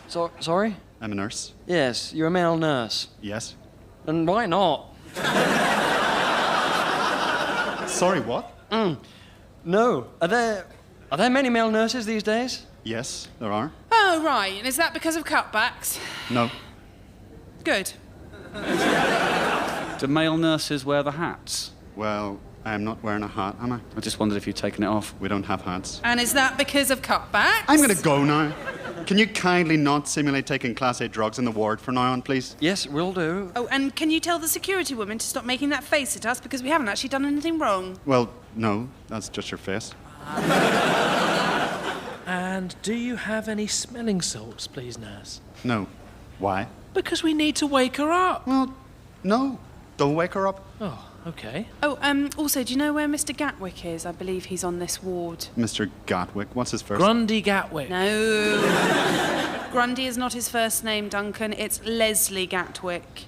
Because Leslie can also be a man's name. Yes, no, I know. Leslie Nielsen. Yeah, just like nurses can also be men. And women can also be security guards. It's political correctness gone. Well, sane at last. Yeah. Leslie's the second last bed on the left. Your left or my left? Sorry, what? Your left or my left? We're both facing the same way. Well, no, not really, because I'm actually craning my neck. Look, right, if you need anything else, you can press the button on the bedside table. Will do. Thanks, nurse. And do not wake your friend up, please. She's recovering. Uh-huh. Cheers then, mate. Right, come on then. Let's give Grundy the grapes. Fine. Imagine being a male nurse. That's worse than being a male air hostess. An air host. Yes. Yeah, if you like, Dunky. OK, so second last on the... Is this him? Yes. Yeah? Think so, yeah. Yeah, you ought to know, really, Mel. Well, it's difficult because he always wears a flat cap. This man isn't wearing a flat cap. No, I know, Duncan. I can see that. That's what's confusing me. They've obviously made him take it off. So, this is him, though. Right, and do we wake Grundy up? Well, we can't, can we? Because the salt doesn't smell. What other sachets have you got in your bag, Mel? Ketchup and Jaffa cakes. Well, that's not a sachet of Jaffa cakes, it's a pack. There are only 3 of them. You still can't call it a sachet. Well, either way, they won't smell enough to wake up Grundy, will they? I've actually got this stuff in my pocket that really smells. What do you mean, stuff? Just a ball of stuff. What kind of stuff, Duncan? I don't know. It's just sort of balled up and it's very smelly. Let me smell it. I wouldn't recommend it. Really? It's quite a specific smell. No, come on, give it here. Oh, my God. I know. I'm used to it by now. Let me have a go. I don't understand what it's made from. Well, I don't really either. Whoa, Nelly! It is a bit. That's... Yeah. It's kind of amazing. It's horrible. I don't mind it. Is it organic? I don't know. I find a ball of it in all of my trousers after a while. What, in both pockets? Just the left. No idea why. Oh, that really is. Yeah, OK, I think you should stop sniffing now. I'm a bit addicted. Whatever it is, I don't know. Duncan's pocket ball. It's like an extreme sport. I don't think we should give this to Grundy. It might kill him. Can I keep this, Duncan? Yeah, OK. Oh, no, don't do that, Jared. Why not? I don't know. It just feels really wrong. But let's just leave the grapes on his bedside table and let him sleep. Oh, Duncan! You've eaten almost all of them. No, there are a fair few left. No, there aren't. You've just strategically picked grapes off different areas to create the illusion that you've not had that many. Sorry. Well, pop them down, Duncan, and... Wait, come on, then. OK, so that's Grundy done. Now let's get Phoebes up and force her to ring round some Corby news outlets. I've got a by-election to win, for goodness sake. OK, well, don't wake her up by forcing her to smell Duncan's pocket ball. I won't force her. I'll put it under her nose and let her body do it. Genuinely don't do that, Jared. That is tantamount to sexual assault. That's never stopped him before. Oi, oi. Actually, Si, don't make jokes like that before the election. Okay. Oh, God, can you let me through? I think I know how to wake her up. Oh, well, don't slap her. Oh, sorry. Hi, you're up. Oh. Well done, Mel. Hey, Phoebe, we've come to see you. Oh, ow, God. Did one of you just hit me? You were probably just dreaming. How are you feeling? My jaw hurts from where someone hit me. Hey, they got it out then. What? The appendix. They've taken it out. Oh, yeah, yes, exactly. Do you get to keep it? No. Oh, let's see your scar. No. Oh, go on. No. I mean, what the hell are you all doing here? I mean, I didn't know you were coming. Well, Mel had to drop off some grapes to Grundy, so we're here anyway. Who? Leslie. Who? What? I don't know what's going on. My grandfather's in hospital here. And we figured it was worth visiting a hospital to help get a health policy together for the by-election. Yeah, so we thought we'd kill two birds with one stone. Not kill, obviously, just sort of see. And we wanted to visit you. Really? Doesn't sound like it. Well, we're all gathered around your bed, aren't we? Oh, I suppose so. Oh, have you seen The Sexy Nurse? No, I've only met the man one. Yeah, no, that's the one I mean. Oh, he's so lush. He's like a sexy Ed Miliband. Isn't that just David Miliband? Yeah. Can I go back to sleep now, please? No, we need you to mug up on our health and old people policy so you can PR it from your hospital bed. Oh, no, really? Yeah, we're visiting Corby next week, Phoebes. We need the press to be on our case. I can't do PR in a week, though. Well, afraid you have to. I've bought non-refundable train tickets. Well, I'm not allowed to use my mobile in here. So email it to people. Oh, fine. What's the policy anyway? We're going to house old people in buses. Right, fine. I'll send an email. Well, hang on. Don't you even want to know how it works or anything? No, I just want you all to go away. We'd give them photos of children and a loo. Sounds really good. Now, please, can you leave me alone? Oh, charming. I'm recuperating. I shouldn't be having to do party things. I'm in hospital. I don't think it's fair. If you were Fidel Castro, it would have been like this for bloody years, mate. Yeah, and you've got first-hand experience of the NHS, which is invaluable, so you'll need to give us a full briefing. Well, I mean, I've only got experience of this hospital. Still worth having. None of us have had an operation here. I have, actually. Oh, what for? I was born here. That's not an operation, Jared. That's just childbirth. It is an operation. How? Well, It's a palaver. Yes, I know that, Duncan. It's a sort of... It's a personectomy. Well... So, Phoebe, how was your experience? I mean, did you see anyone cutting corners or contracting MRSA or anything? Yeah, Mrs. A, but... I've mostly been asleep. Yes, but I mean, think. I mean, was there ever a bit where you weren't in bed and you were sort of propped up against a bin or anything? I don't think so. Well, think. I mean, I remember being in pain and someone reading my charts a lot. Right, you see? Charts and paperwork and admin. The NHS is bogged down in red tape. And that is what the Corby people want to hear, Jared. And that is what we should be telling the press. OK, fine. I'll put that in a group email. Can you just all go away now, please? I'm really sleepy. Oh, smell this, Phoebes. This'll perk you up. What is it? Duncan makes it. What does that mean? Balls of it appear in my left trouser pockets. OK, I don't want to smell that. Your loss. It is just great, Dunks. Whatever it is. Very much, Jared. Pleasure. Right, I'm going back to sleep. Oh, well, show us your scar. No. Well, go on. No, Simon, can you get off my sheets? Where is it? Nothing there. No, because... Why is there nothing there? Because... lasers. What? They do it with lasers, so there's no scar. Wow. That's like how the future would do it. Yeah, I know. Now, give me my sheet back, because I'm going back to sleep. Oh, right, come on then, let's get out of here. Oh, we forgot to ask her about the Chessington ticket. Yeah, we'll figure that out later. Because for the record, I think we should go whatever. Yes, you've made that very clear, Duncan. Oh, Stop boy. sniffing the ball, Jared. What if I could, mate? It's amazing stuff. I'm wondering if we can't farm you, Duncan, make some money. Well, it takes about 10 weeks to create a ball, on average. Yeah, that's not quick enough, really, for retail purposes. Look, health policy-wise, Phoebe's experience here has proven beyond doubt that the NHS is crippled by endless form filling in, and this is what we'll pin our campaign on. I don't think she's proven that. If anything, she's proven that lasers are really cool. Well, I already thought that, to be fair. Oh, yes, good point, Si. Let that be our campaign. Embracing new technology and progress and lasers. Not just banging on about the NHS being a bit jizzed like everyone else does. Lasers for all, I say. For all what? Operations, procedures. Well, not all procedures. No, okay, where appropriate. Yeah, not for things like, tucking people in. Ooh, look, What? that chap over there's been allowed to keep his flat cap on. What? Maybe he insisted. Aha! Clearly Grundy could have insisted. Again, it's one rule for one. Oh, God, that's Grundy. Oh. What? So, hang on, who was the other guy? Ah, it wasn't my left.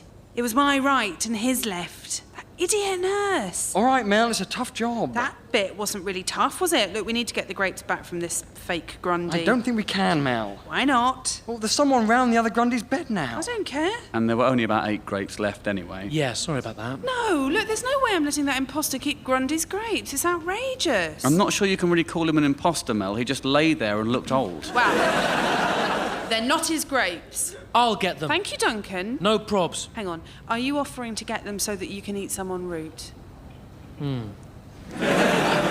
Would you rather I didn't get them? I'd rather you didn't eat them. Then I might not be the man for the job. I'll go, wait here. Thanks, Jared. So what's Grundy in here for, then? Oh, he was offended. What?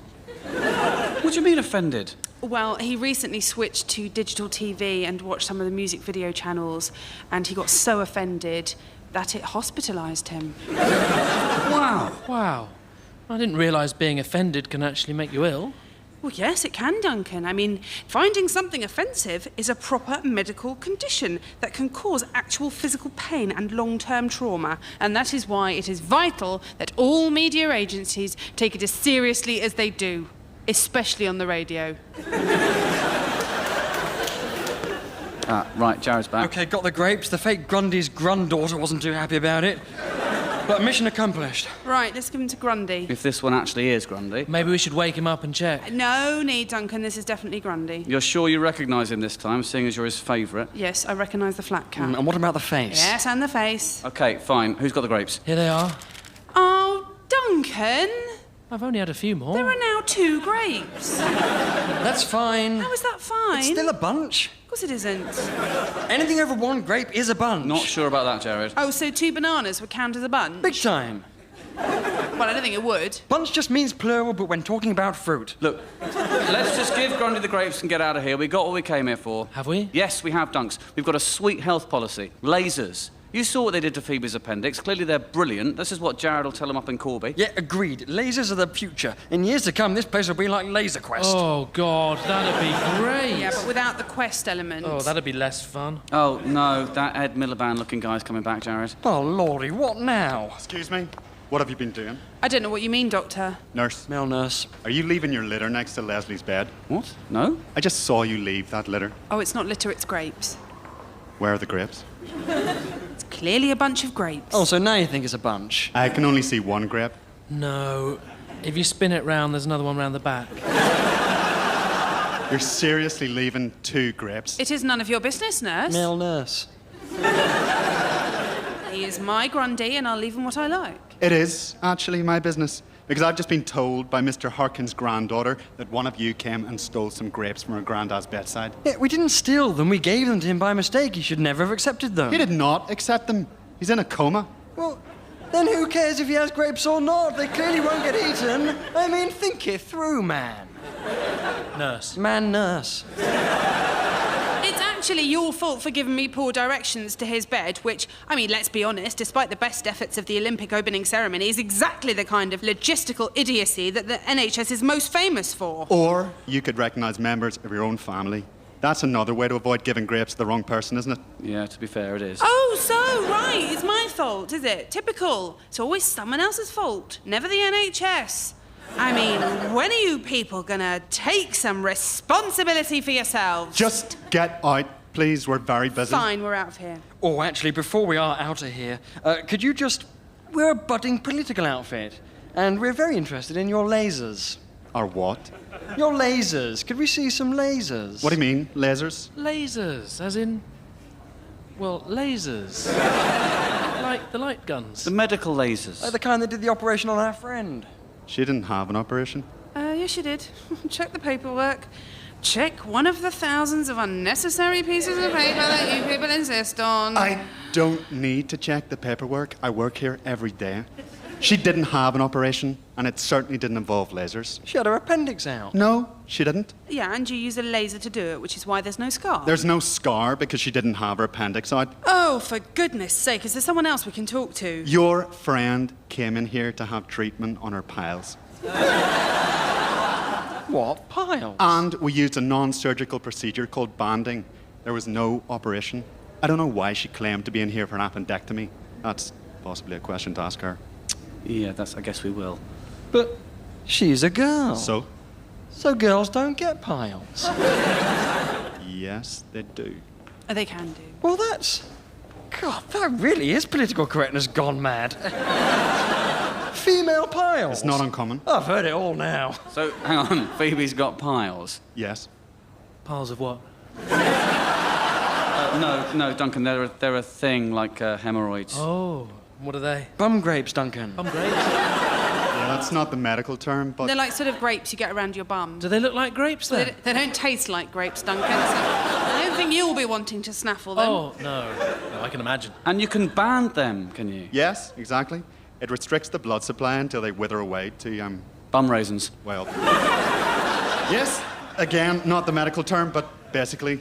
And she's got piles of them. No, Duncan. Well, yes, actually. Oh, my God. Was it a bunch, was it? Well, if you're calling those grapes over there a bunch, they put those significantly to shame. Now, if you'll excuse me, I need to get on. The exit's that way.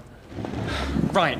Oh, where are you going, Jared? I'm going to wake up Phoebe and give her a piece of my mind. She's asleep. Yeah, so we'll wake her. No, don't hit her again. I'm not going to hit her. Then what are you going to... No, not the ball, Jared. Please, don't make her smell Duncan's pocket ball. No, Jared, God, no, don't. Don't forget to ask her about Chessington. Oh, Jared, stop it. I don't like it, I don't like it.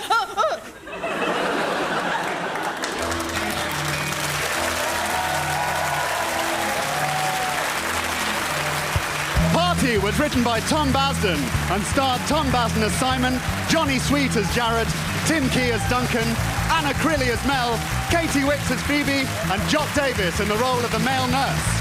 The producer was Julia Mackenzie.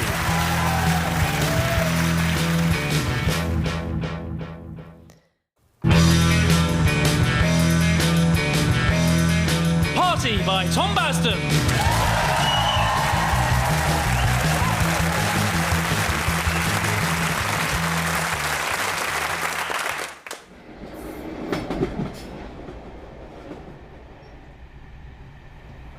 Stop glaring at him, Jared. It's a free country, Phoebe. Thank God. 28, 2970. Has everyone pulled everything in the kitty? Yes, Mel, stop accusing people of holding anything back. So, who wants to go to the buffet car? No, not yet, Mel. We need to secure this table first. Well, what do you mean secure? I mean, get rid of you-know-who, this awful prat in the headphones. I mean, he can see that we're together, and yet he refuses to vacate the fourth table seat. Well, he was here first. I know, Phoebes, but if he moved, we could all sit around the table and have a party meeting. You can have a meeting like this, it's fine. Not really, Mel, not with Cy and Duncan over there. A, Duncan doesn't matter so much, and B, he's asleep. I'm not actually, Mel. Oh. Sorry, I assumed you were, because you're facing the other way and your mouth is open. I'm just looking at the beautiful countryside. So why is your mouth open? It's just so beautiful. With all the rape fields. The what? The what? The rape fields there, look. Oh, my God. Why are they called that? Are they like the killing fields or something? I don't think so. I think there's just... It's all that rape there. What are you talking about? What have you seen, Duncan? This is very important. Those yellow fields! Did you get a look at him? No, Jared, he's saying those are rape flowers. They're the yellow ones for rapeseed. Rapeseed? What on earth is that? You make oil from it. Rapeseed oil? Is that a real oil? Yeah, I think so. It's used in steam trains. Right, that's a policy right there. Well, what is? We want to change the name of rapeseed oil. Agreed. It's massively offensive. Yeah, I think there are bigger fish to fry than that, Jared. Well, even if there are, Si, you're not frying them in rapeseed oil. Not on my watch. I mean, who would even use that? My dad likes extra virgin rapeseed oil on his salads. Well, your dad belongs on some kind of register, Duncan. As and when we win the by-election in Corby, we're banning it. Make a note of that, please, Phoebe. Well, no, I can't really open the notebook because the man's rucksack is on the table. Oh, my lordy, this rogue man has got to go. He's absolutely ruining our chances of having a party meeting. Well, we'd still only get 4 of us around the table, though. So? So Duncan would still have to sit over here. Yes, perfect. Yep, everyone glare at the man. Let's move him on with glaring.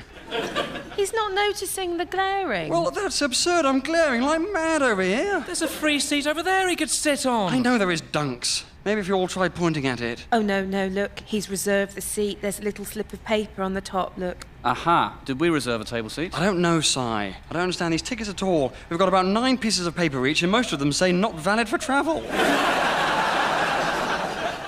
Let me have a look. Fine.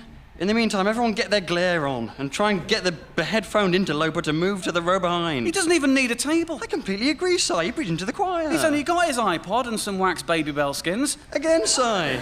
You're spot on. It's a total waste. He's got his elbows on the table, to be fair to him. I can see he has, Dunks. Very rude. Oh, hang on.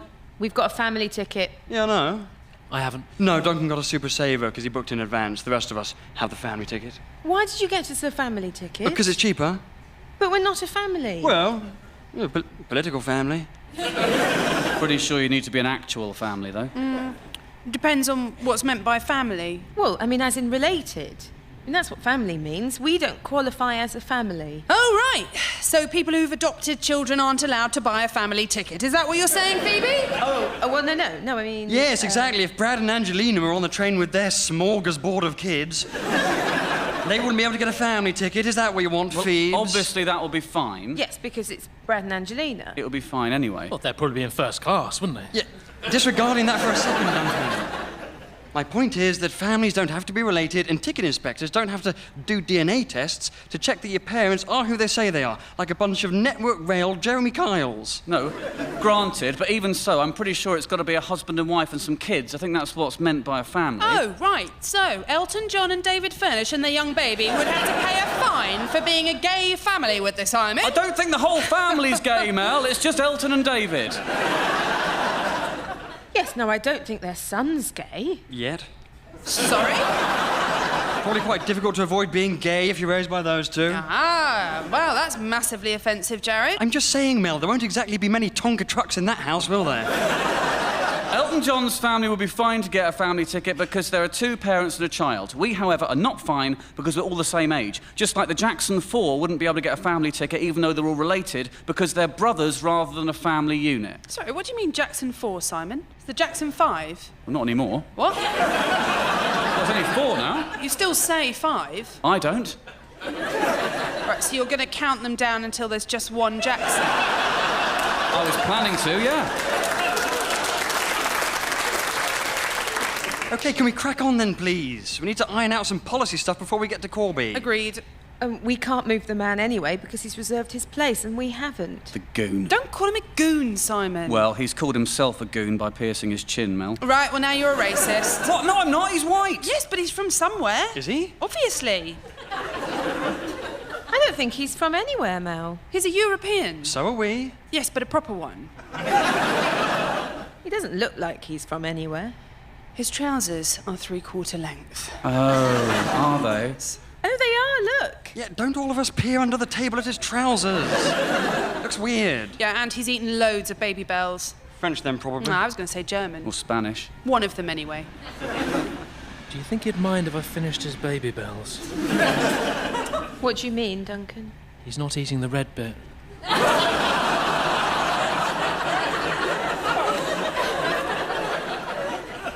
You don't eat the red bit. Oh, right. You can, though. That's just wax. Right. I thought it was just a waxy cheese. Yes, but that bit is so waxy that there's no longer any cheese in it. Can I ask him anyway? Well, he won't hear you, Duncan, because I think his headphones are noise-cancelling, judging by the size of them and the lack of noise. What music's he listening to? Well, it's probably European music, so Edith Piaf or Bach or Dreadful. What do you mean, dreadful? Have you ever listened to Europop, Mel? It's like it's been made by idiot robots.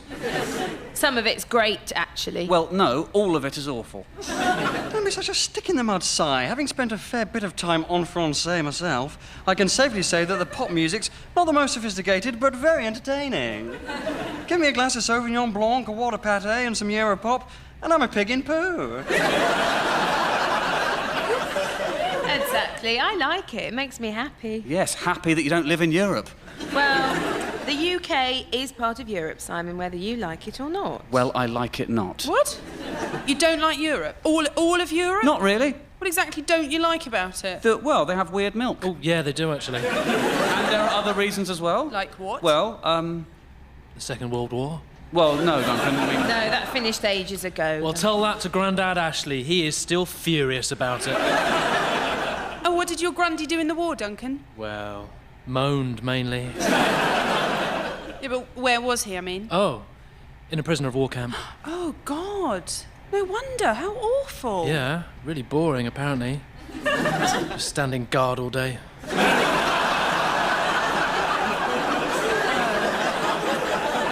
Yes, I see. He worked there. Yeah.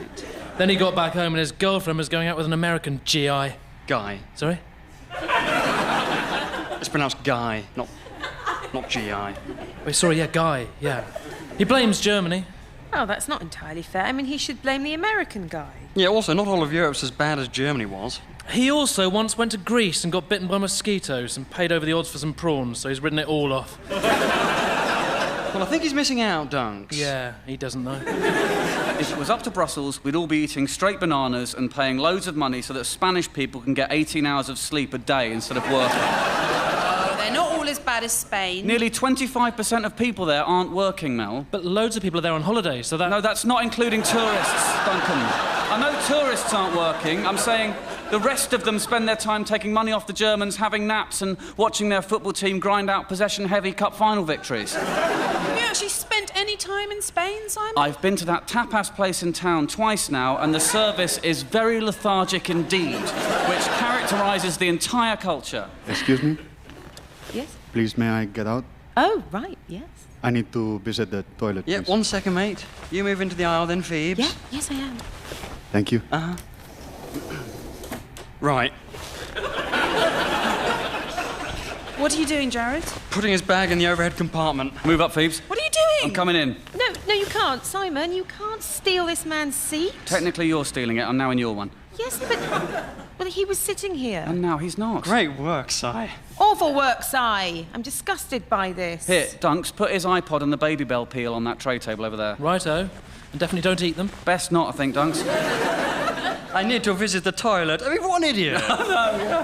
Oh, right, yeah. Right, he's an idiot for using the wrong verb to say something in a language that's not his. I'd like to see you say that in another language. Easy. Go on, then. Je voudrais...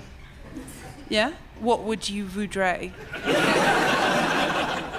Faire... La toilette. Do the toilet? Yes. I would like to do the toilet. Yeah, that's the slang. That's the slang way of saying it in French. It's like, you know, do the splits or something. Faire les splits. Faire les splits. Actually, you know what? In all seriousness, Europe is going to be a big issue at the by-election. A lot of the Corby people are probably very anti-Europe and are fed up of the government's shilly-shallying. You need to be tough on Europe, Jared. Tough on the causes of Europe. The causes of Europe being... Oh, the tectonic plates. Well, no. They don't say faire les splits, do they? Yeah, big time. At the Moulin Rouge or wherever. I can actually do the splits as it goes. No. Really, Dunks? I did junior ballet as a boy, so... Oh, like Billy Elliot. Bit less inspiring than him, probably. Go on then, Duncan. What? Go on, do the splits. Well... There's not really room. Well, there is if you do it lengthways down the aisle. And I've not warmed up or anything. Go on, Dunks, please. Well, all right, I'll just slide down the, Ooh.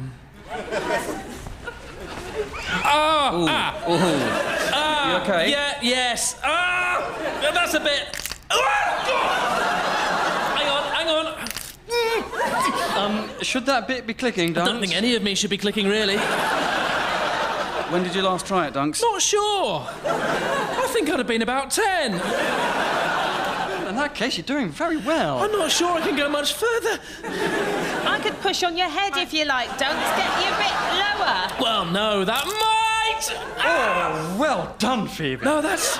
Nearly there. Yeah. Just, Oh, stop pushing, probably. Oh, but you're so close that a touchdown! Yes! Oh, well done, Duncan. Yes, well, it was a team effort. Well, I only helped a little. I couldn't have done it without you sitting on my shoulders for the last bit. Sit back down then, Phoebes. Yep. No, but on a chair, not on Duncan. This really might pop up again. Well, that's up to him. Right, yes, come on. Let's get some policy ideas down before we get there. And you, Dunks. Not sure I can move now, per se. Really? Yeah, I think that's... I worry that that's me now. Well, not for good, No, just for a bit. Maybe. No, come on, Dunks, you'll be all right. Look, grab onto the ledge of the table and just get them closed. They don't want to close. Yeah, but force the issue a bit. Yeah, that... No, getting there. You all right? Not really. Well done again, Duncan. Yeah, thank you, Phoebe. Yes, I'm really impressed you can still do it. Yeah, I think I probably can't. We got you there, though, didn't we? Yeah, I think I need to go for a little walk to get my legs to close up. Is that the most you can close them now? Looks like it.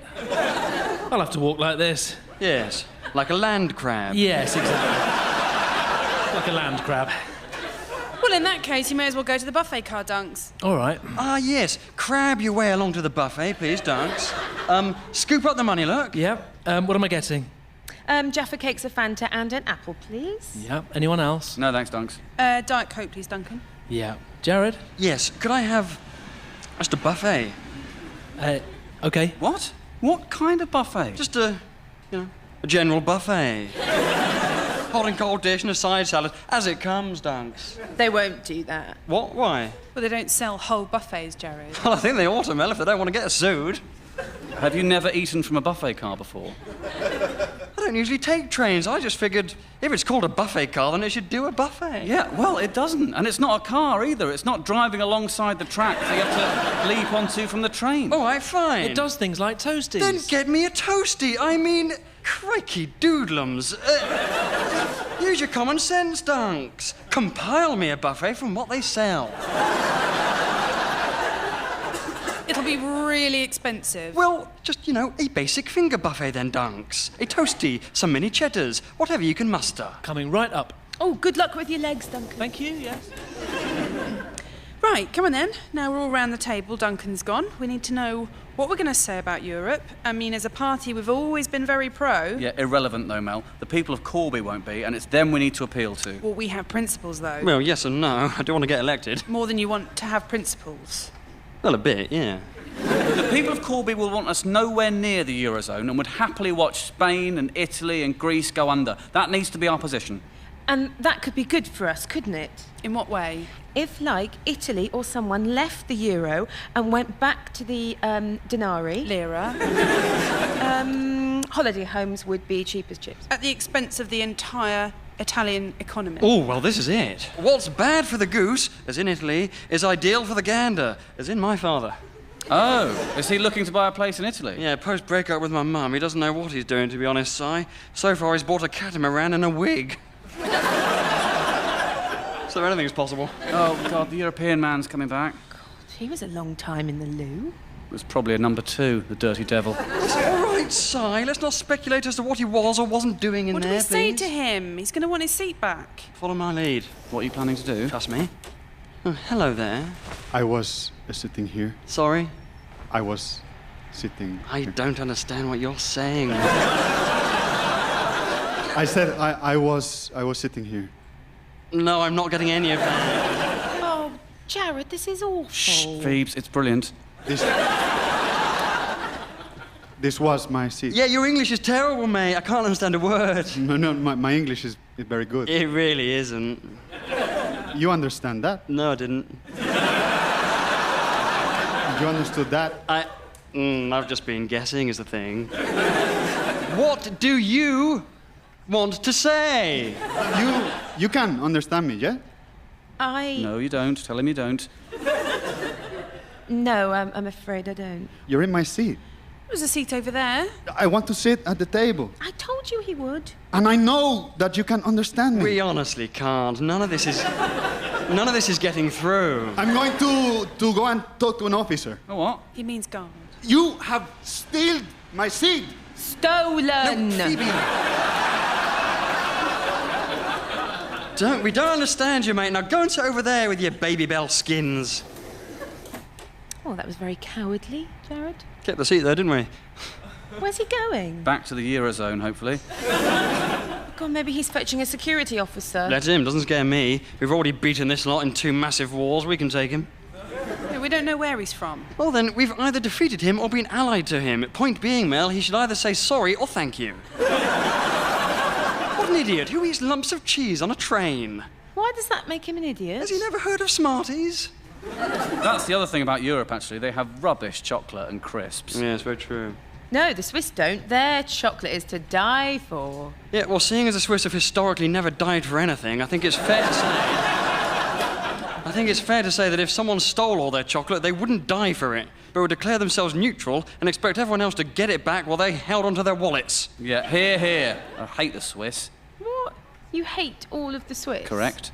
Even Federer? Well, obviously not Federer. You can't hate Federer. Federer's not a proper Swiss. What? Why not? Because he's too nice. The Swiss government probably bought him from somewhere else and then started pretending he's Swiss to boost their image. What? Where did they buy him from? Well, England, probably. Well, no one's really anything anymore, though, are they? I mean, this is the reality of modern Europe. It's a melting pot. You know, the Queen's German, Prince Philip's Greek, so... What? What are you talking about? Yeah, that's true, yeah. Her lot of Germans and he's Greek. Yeah, that's why she's always having to bail him out. Yes. Oh, blimey, the European man's fetched a guard. Of course he has, the snitch. No prizes for guessing what he'd have done in wartime, friends. He'd have had us freedom fighters rounded up and thrown over to the Nazis before he could say hello. Hello, officer. You're in this gentleman's seat. Oh, am I? There's a reservation slip here. Look. Yeah, we're all together is the thing, officer. So? And he's on his own, so he can sit anywhere. This is his seat. You have to move. Yeah, but we're having a meeting because we're actually running for political office. I am, they're not. Well, we all are via him. And the table is very useful for us. So... You have to move. Right, fine, then I suppose I will. Okay, thanks then, officer. Well, yeah, wait till she's out, please, mate. We have a thing in this country called manners. Please return my food. Yes, I'm doing it. Here are your Baby Bell husks. Well, I hope you're happy. It's my seat. Yeah, and it's my country, mate. Yeah, that's right. Put your headphones on, you coward. Oh, all right, leave him. At least his rucksack's still in the overhead storage so we can utilise the table. Sorry, excuse me, sorry. All right, Dunks. Hey, guys. The Euro man's back then? More's the pity. How'd you get on in the buffet car? Got a bit stuck at one point. Having to crowd around the people waiting outside the loo, but largely fine. Also, I was facing the wrong way at the kiosk and didn't have room to do a full turning circle. So I couldn't really see what they had.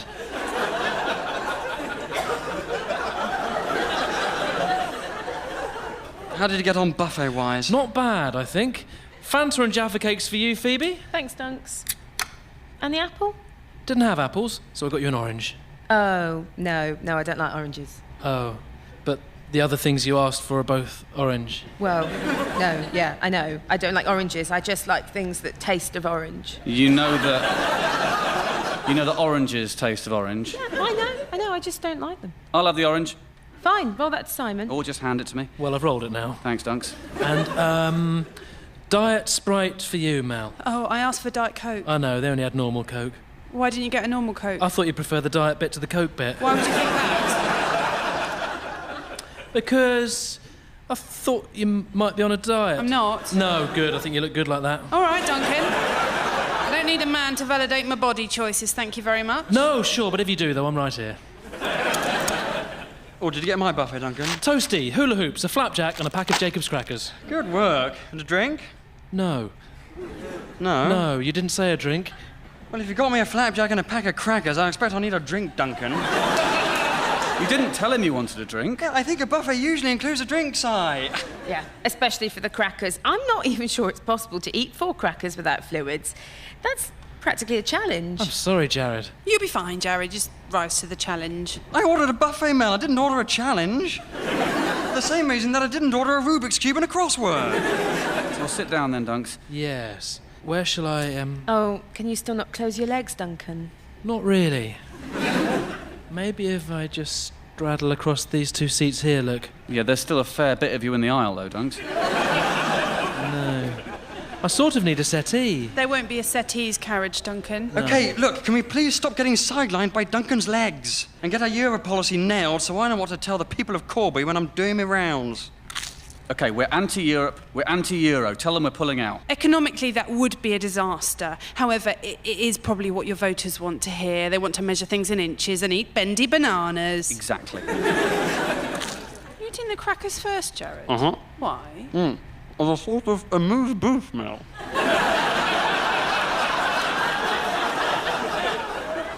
What's that? It's French. It means funny mouth. Right.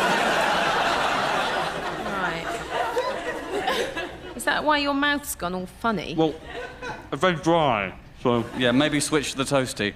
Not sure the ham and bread's gonna soften it up really, Si. We'll try the flapjack. Well, I think that's insult to injury, Dunks. The point is, oh my lord. It's like eating sand, it really is. Give me some Diet Sprite, Mel. I finished it. Well, why? Because I don't like Sprite. So, why have you finished it then? Well, because I wanted to get it over with. Well... OK, Phoebe, can I have some Fanta, please? I've also finished it. What? I thought you liked Fanta. I do. I love it, so I've already drunk it. OK, well, sorry, have you... Eating the orange, yeah. OK, well, all right, pref on them. You're what? I'll pref on. I've kept a couple of the Baby Bell shells, if you like, Jared. No. Not sure that'll help, Dunks. I don't think you can wash things down with red wax. It's just a thought. Why have you kept them? In case we get stranded and we need to make a candle or food. OK, so, pressing on. Well, I'm for the bailout. Write that down, Fifth. What? He said anti the bailout. The Europeans are on their own. Oh, right. Oh, no, but hang on. We'll help the Irish, though, won't we? Oh, of course we'll help the Irish. Yeah, the Irish are fine. We love the Irish. Yeah. Everyone loves the Irish, Duncan. Well, not everyone, actually. What? Who doesn't like the Irish? Some of the other Irish. Yes, that's true. They don't all like each other, hence Northern Ireland and stuff, but the rest of the world thinks they're ideal. Yes, well, What, Jared? He's doing a thumbs up. Jared's obviously behind Ireland. He's one of these irritating English people that pretend to be Irish every time the Six Nations is on. No, you are in no way Irish, Jared. You have one Irish aunt, and it's a disgrace that you don't support England at international rugby. I drink Guinness. Yeah, I know you sometimes drink Guinness, but I don't believe that you like it. OK, so what am I writing? Something like, don't rope us into your debts, Europe, brackets, not Ireland. OK, right. Oh, don't you rope us in. I've got it! Don't you rope us in! Oh, brilliant, Mel. That's what I just said. Yeah, but I said it louder. That's really good, Mel. Jared? Double thumbs up from Jared. Tickets then, please. Oh, yes. Where are the tickets, Jared? This is my one. OK. You realise you can't sit like that? I can't really sit like anything else, though. Why not? He was doing the splits and he got stuck. Well, you have to close your legs so that people can get through. I honestly would if I could. Maybe if I spin myself around when people need to use the aisle. How will you do that? If you walk into me, officer, then, yeah, there we go.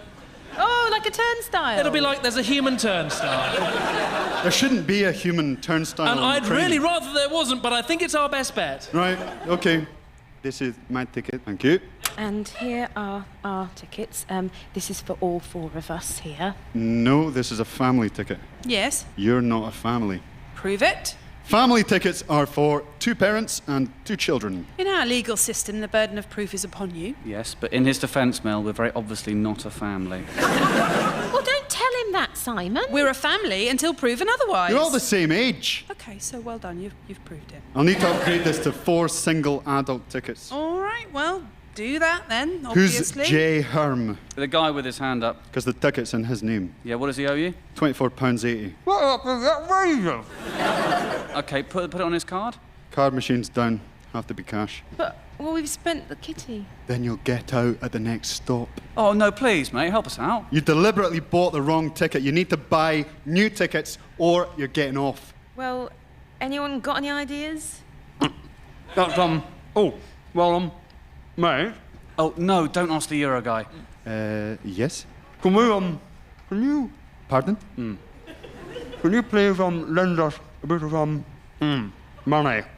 I'm sorry, I don't understand.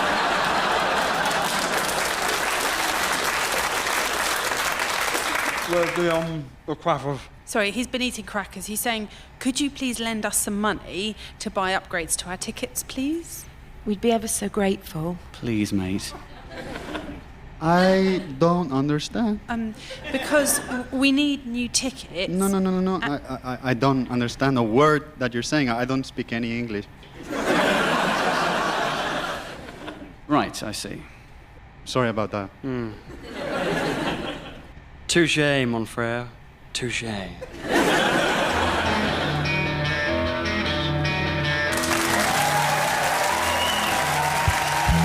Party was written by Tom Badson and starred Tom Badson as Simon, Johnny Sweet as Jared, Tim Key as Duncan, Anna Crilly as Mel, Katie Wicks as Phoebe, and Jock Davis in the roles of European Man and Guard.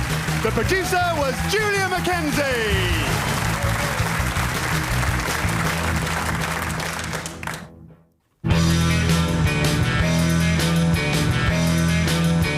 Party by Tom Basden.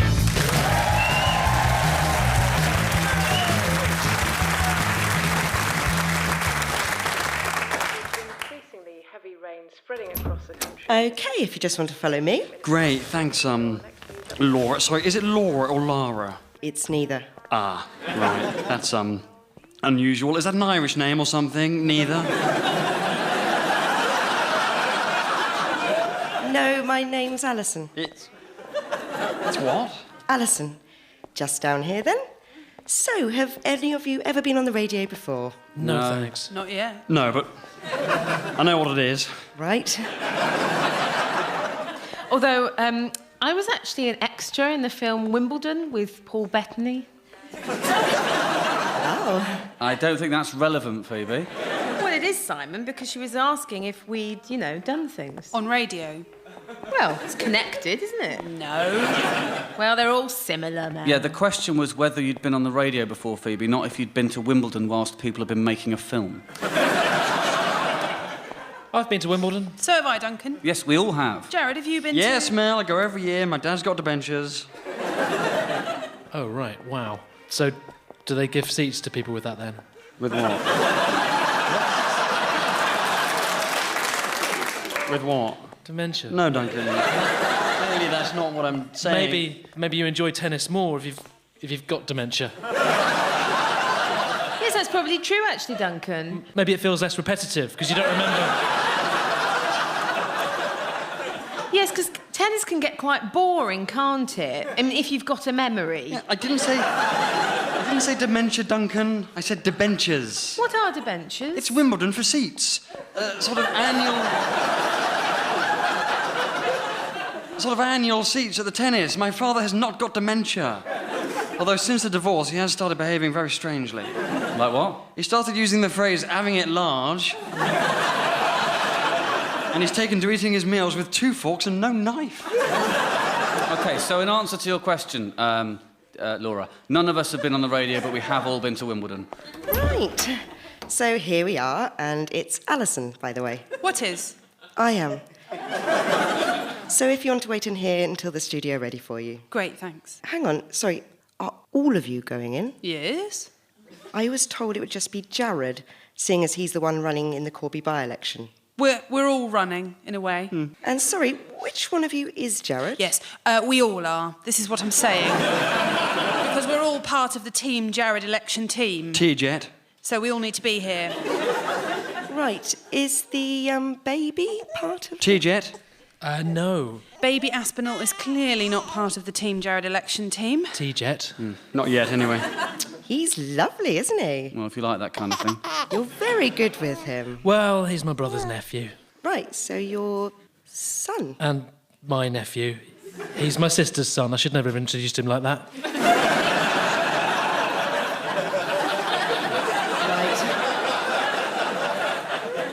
Well, I am sorry about the room size, but I was told it was just Jared rather than 5 people and a baby. Yeah, as PR, Phoebe, you should have made it clear to the radio station that we were all coming. Then we might not have been given a green room that can clearly only fit one person. We've had the Crankies in here before. OK, fine, 1.5 people. I'm sorry about this, neither. What?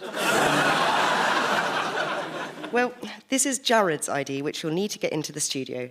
If you make sure you keep that on you. Thank you, we will. I wasn't sure how many R's are in the name, so I... Oh, yeah, it's just one. Right, I wasn't sure if you spell it with 1 R or... Well, it's definitely not 3. I wasn't sure. I mean, I don't think there are any words with 3 R's, are there? OK. There's a live feed on the wall there if you want to listen to the show. Sure. Thanks then, So turn around a sec so I can see you... Alison, thank you. Alison.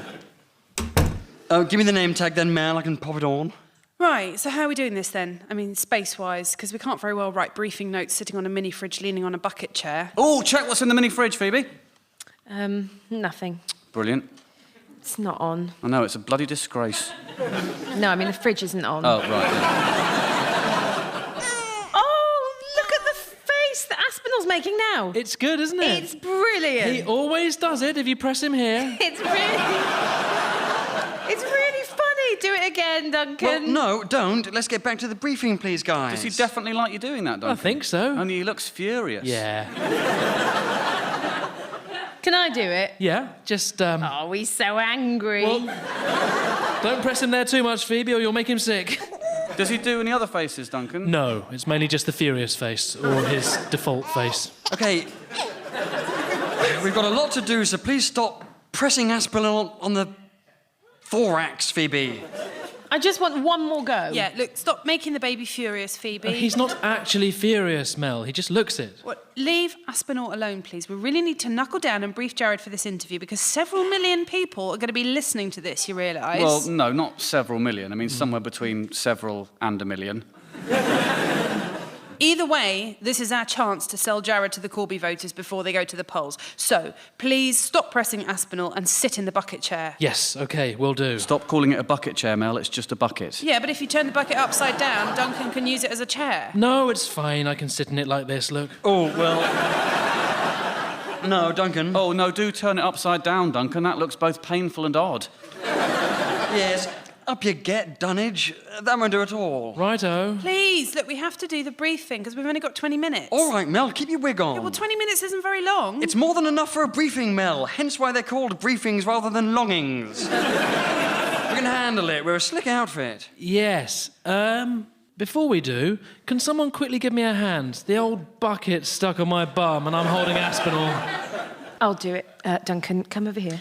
OK, so, interview-wise, which part of the agenda do we want to push? I mean, that's the first question. Well, all of them, Mel. Get them all out there. Yeah, but it's only a 5-minute Q&A. The bucket won't come off. Of course it will. It's really stuck tight. I'm so sorry. How did you do that, Duncan? I think I might have created a vacuum by mistake.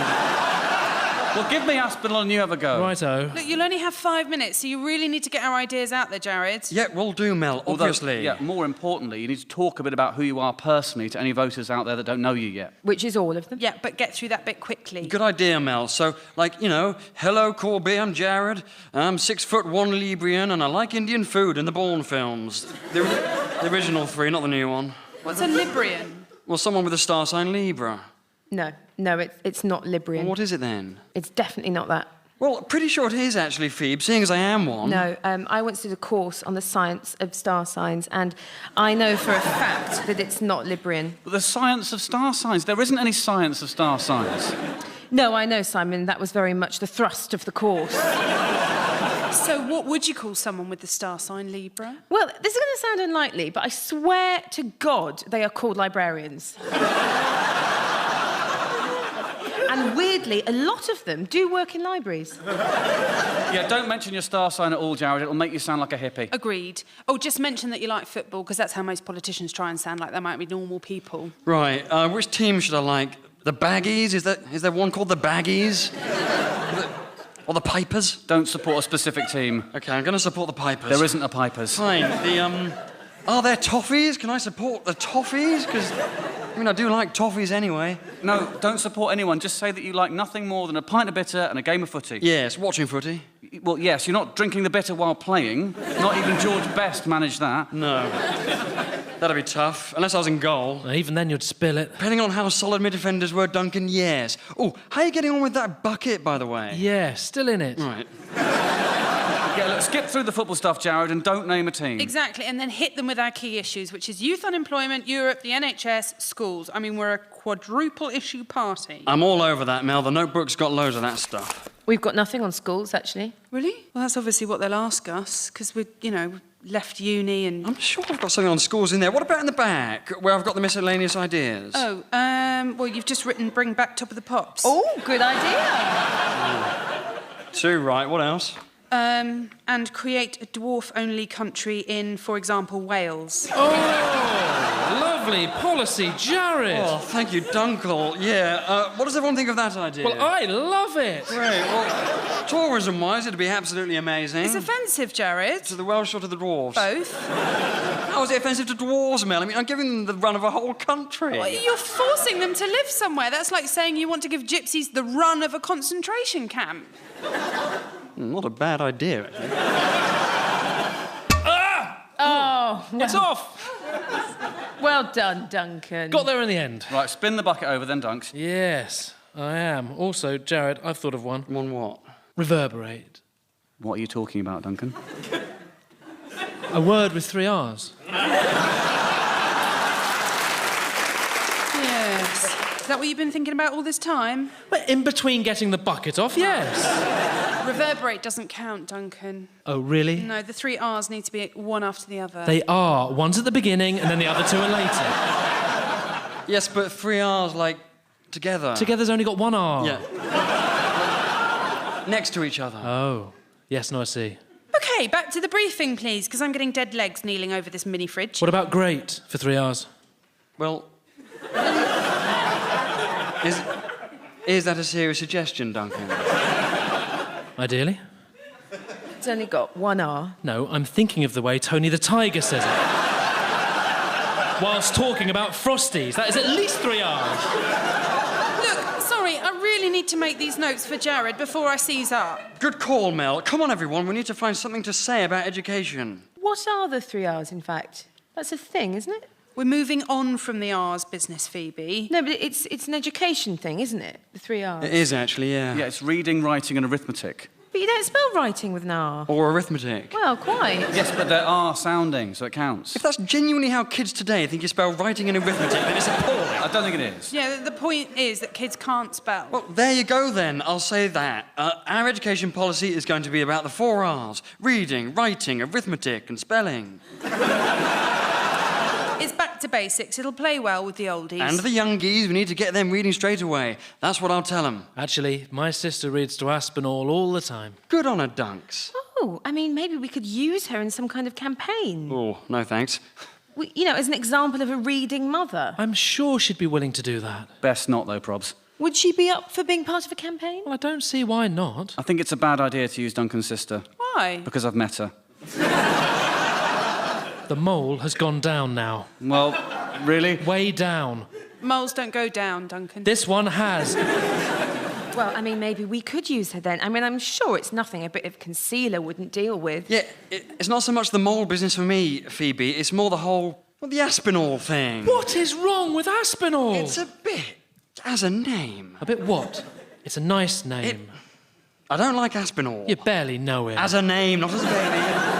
It's a bit try-hard, Duncan. Well, what's wrong with trying hard all of a sudden? Nothing, Phoebe. It's just the problem, if you like, with the way some working-class people name their kids. Oh, don't turn this into a class thing, It's Jared. very clearly a class thing, thank you, Mel. The problem, Duncan, is with working-class parents, or parent, in this case, trying to make their children sound like they're not working-class and giving them names that she thinks sound posh. Like, for example, Aspinall for a boy, or... what are your nieces called again? Somerset. Well, there you go. And Amy. Amy she can keep. Amy's fine. She can keep all of them. Well, that's a question for social services. I'm just saying, Somerset isn't what posh people call their kids. It's more Well, what they call their counties. Well, she's a good mother. No one's saying she's not, Duncan. Although she can't be that great if she's making you look after him. Well, never mind that, Mel. She's not making me. Moving on, Dunks. I only brought Aspinall here because Jared asked me to. Moving on. What? Why? Please, let's move on. Yes, it doesn't matter. Why did you ask Duncan to bring Aspinall, Jared? Probably would have preferred to move on, but... Phoebe and I thought there might be an opportunity for me to, you know, from a PR point of view, score some points by having people see me with a baby during the interview. It's a radio interview. Yes. And by the time we'd realised that, we'd already got him in the car seat. I mean, it is a lovely image. Well, exactly. But yes, but it's on the radio. Yes, we know that now. The main problem, though, is that Aspinall looks really furious now, so it would suggest he didn't like you. Well, no, Duncan, the main problem is that it's on the radio, so it doesn't matter. Just like, you know, Evan Davis could present the Today programme with a Ku Klux Klan costume on and none of us would know. Of course you would, Simon. Well, how? Rustling.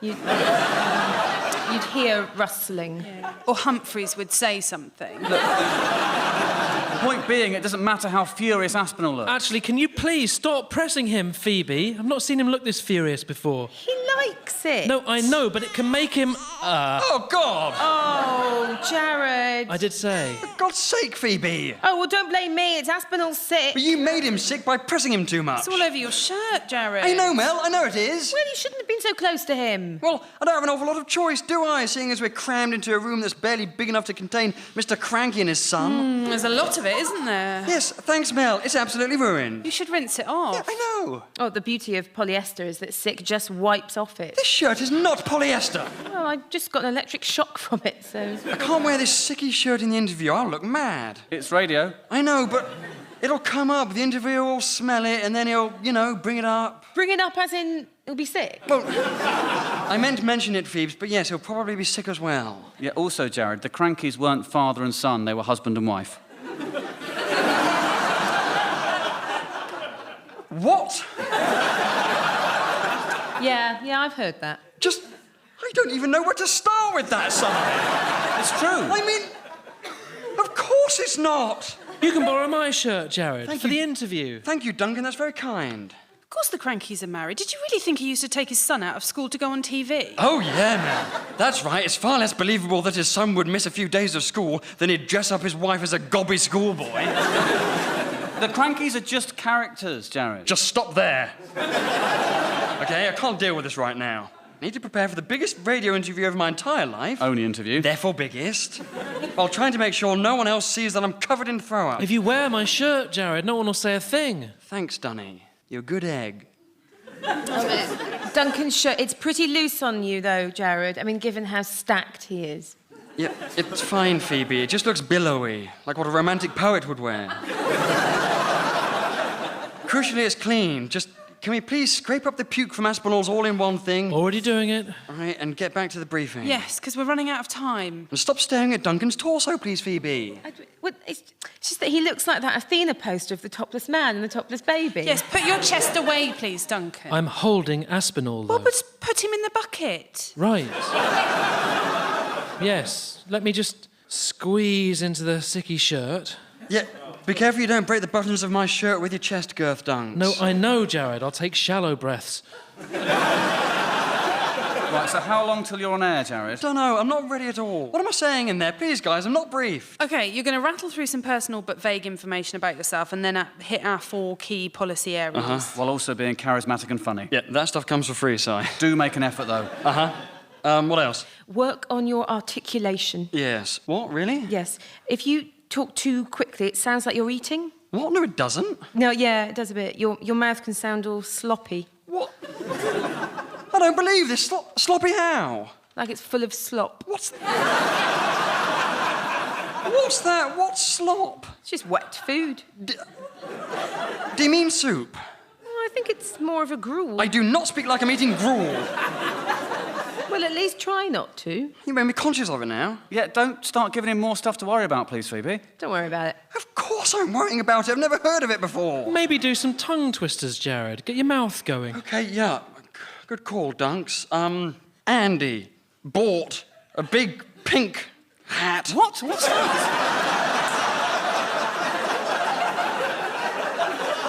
I don't know any tongue twisters. Oh, I know a good one.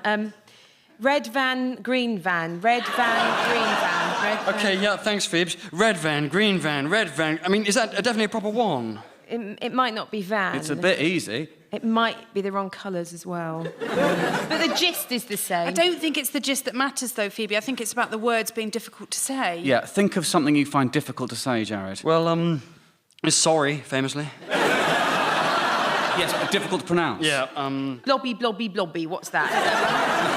No, that's, Mr. Blobby used to say that to G himself up, didn't he? Oh, got one. Benedict Cumberbatch, Benedict Cumberbatch, Benedict Cumberbatch. What's that? Look, he's Sherlock Holmes. Well, isn't that Robert Downey Jr.? He's one of the Sherlock Holmeses. 2 minutes, Jared. OK, thanks. Thanks, Alice. Alison. I know. I was going to say Alison, just you didn't let me finish. OK, go on then. Thanks, Alice. And... Right, 2 minutes. Oh, my God, I can't do this. Really? No, not really. Of course I can, Mel. You're supposed to tell me I can. Oh, because I can go on if you prefer. No, I do not prefer. I'm the one running for this seat. I will do the interviews. I was looking for a simple confidence boost, even if it's totally insincere. You'll be great, Jared. You see? Thank you so Oh, Duncan, your shirt's gone all see-through. I know. I've sweated through it. Why have you done that? It wasn't on purpose. It's because it's so tight and polyester. For the last time, Duncan, it's predominantly viscose. And also because I'm holding the bucket with Aspinall in. Well, put him down. He won't sleep unless he's jiggled, though. Right. That's basically the opposite of me. Well, can you dab yourself down? Duncan, can you dab yourself down a bit, maybe? The six ponging a bit more because it's mixing with the sweat. Yep, no, I know, I will. Can someone else please hold Aspinall? I'll do it. I love Aspinall. Don't press him to make him do his face, though. No, I won't, Duncan. I've learnt the hard way. In fact, no, you can't be trusted with him, Phoebes. Give me the bucket, Dunks. I'll jiggle Aspinall. Thanks, Jared. I'll nip to the loo, try and rinse off the sick and dry off the sweat. OK, mate. Oh, great. Ah, hi, Alison. Which way to the... It's this way, if you just want to follow me. Thank you. I think you might be over-jiggling Aspinall, Jared. Probably, Mel. I'm very nervous. I'm staring down the barrel of giving a poor interview. I've given you lots of prep. Not really. You've basically said, try not to sound like I'm eating and do it well. Yes, good advice. Oh, and get the saliva out of your mouth, Jared. As in, spit? Yes, spit in the bucket. Not on Aspinall, though. Don't worry, Phoebes. I'm a good aim. Oh, good shot. Thank you. Right, turn on the feed then, Phoebes. Let's see if they're ready for him. Right, yes. I know that's coming up in the phone-in after 10 o'clock, but I'm joined now by my next guest this afternoon. Oh, fine, there's someone else first. Who is by far the youngest candidate in the up-and-coming by-election. Jarrell. Sorry, I can't quite read my producer's handwriting here. Jared, 1 hour. Jared, 1 hour. Now, Jared, you've... What? Is that Duncan? It sounds like Duncan. Well, why is Duncan in there? What the... Oh, neither or neither must have taken him to the studio. What? Why did you do that? He's got your name tag on. Oh, my giddy aunt. My shirt. The name tag's still on my sicky shirt. You didn't swap the name tag over. No, Duncan will ruin it. No, hang on, he might not, Mel. In his defence, he's brighter than he seems. In his offence, he spent a lot of the last 20 minutes trying to get a bucket off his bum. This is radio, so all he's got to do is sound good. Just trust him. OK, look, everyone be quiet. We don't know what Dunks is saying. So, sorry, is your idea that the people of Wales are made to leave to make way for the dwarves? Oh, no. Why is he mentioning that? It is a good idea, to be fair. Not sure yet. That will be up to them. Well, maybe we'll come back to that one. Now, by way of introducing yourself to the voters, for all people out there listening who haven't met you yet, tell us a little bit about yourself, Jared. Right. I'm a tall librarian. Are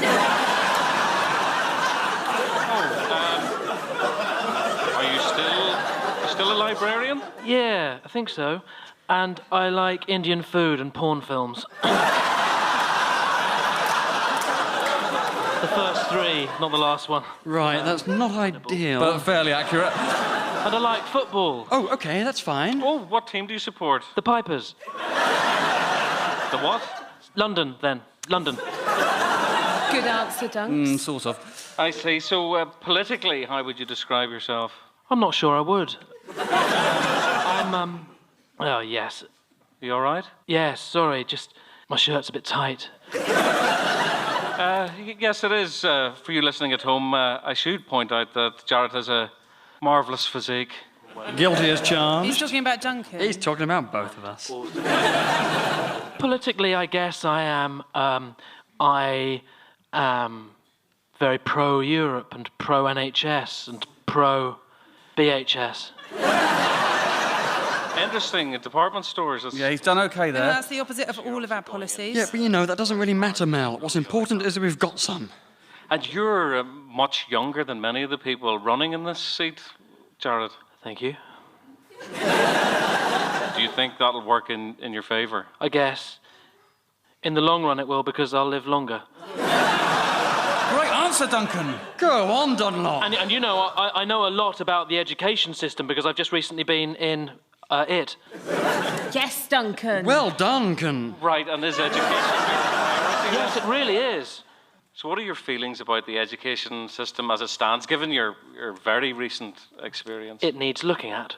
Damn right, Duncan. And I'm the man to do it. Oh, I like that. I see. What will you do? Go on, Duncan, he's nailing this. We believe in the 4 R's. The 4 R's? I think so. I knew he could do it. I knew he was listening. Behind those big, stupid, dog-like eyes, he was absorbing everything that this party's about. He can do this. He can bring it home. And what are the 4 R's, Jared? Well, they're, relocation.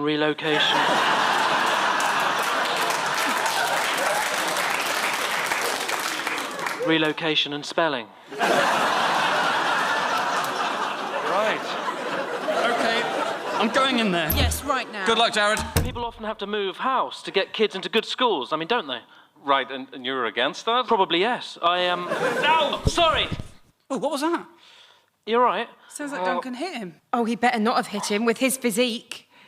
Excuse me, sorry. I should explain to the listeners that one of Jared's buttons has just popped out and hit me in the eye. Ah, I see. It wasn't on purpose. I think you need to buy a bigger shirt, young man. Yeah, no, I will. And maybe one that isn't covered in whatever that stain is. It's sick. Right. But not mine. Right, and there also seems to be... A lot of sweat. Uh-huh. Which is mine.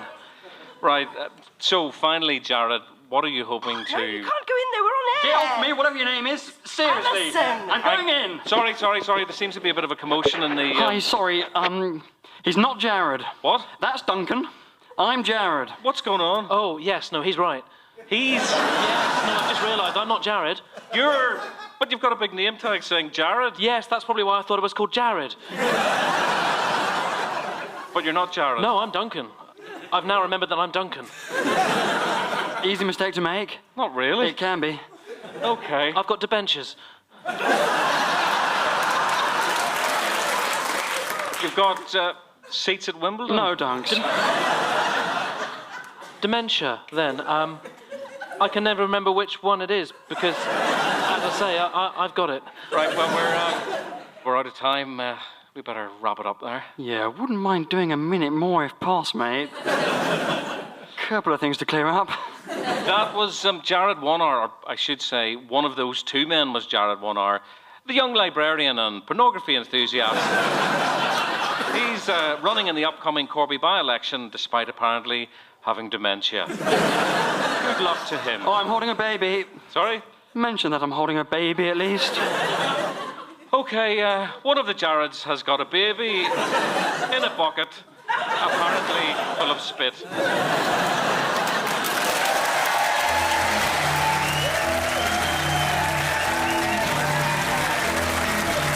Party was written by Tom Basden and starred Tom Basden as Simon, Johnny Sweet as Jared, Tim Key as Duncan, Anna Crilly as Mel, Katie Wicks as Phoebe, Rachel Stubbings as Alison, Peter Curran as himself.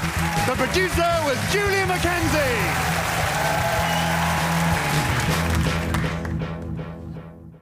Ding dong merrily on high, in heaven the bells are ringing. Party, the Christmas special. Is the river with angels singing. Are we nearly there yet? Well, I wouldn't have thought so, Duncan. We're not even in Scotland.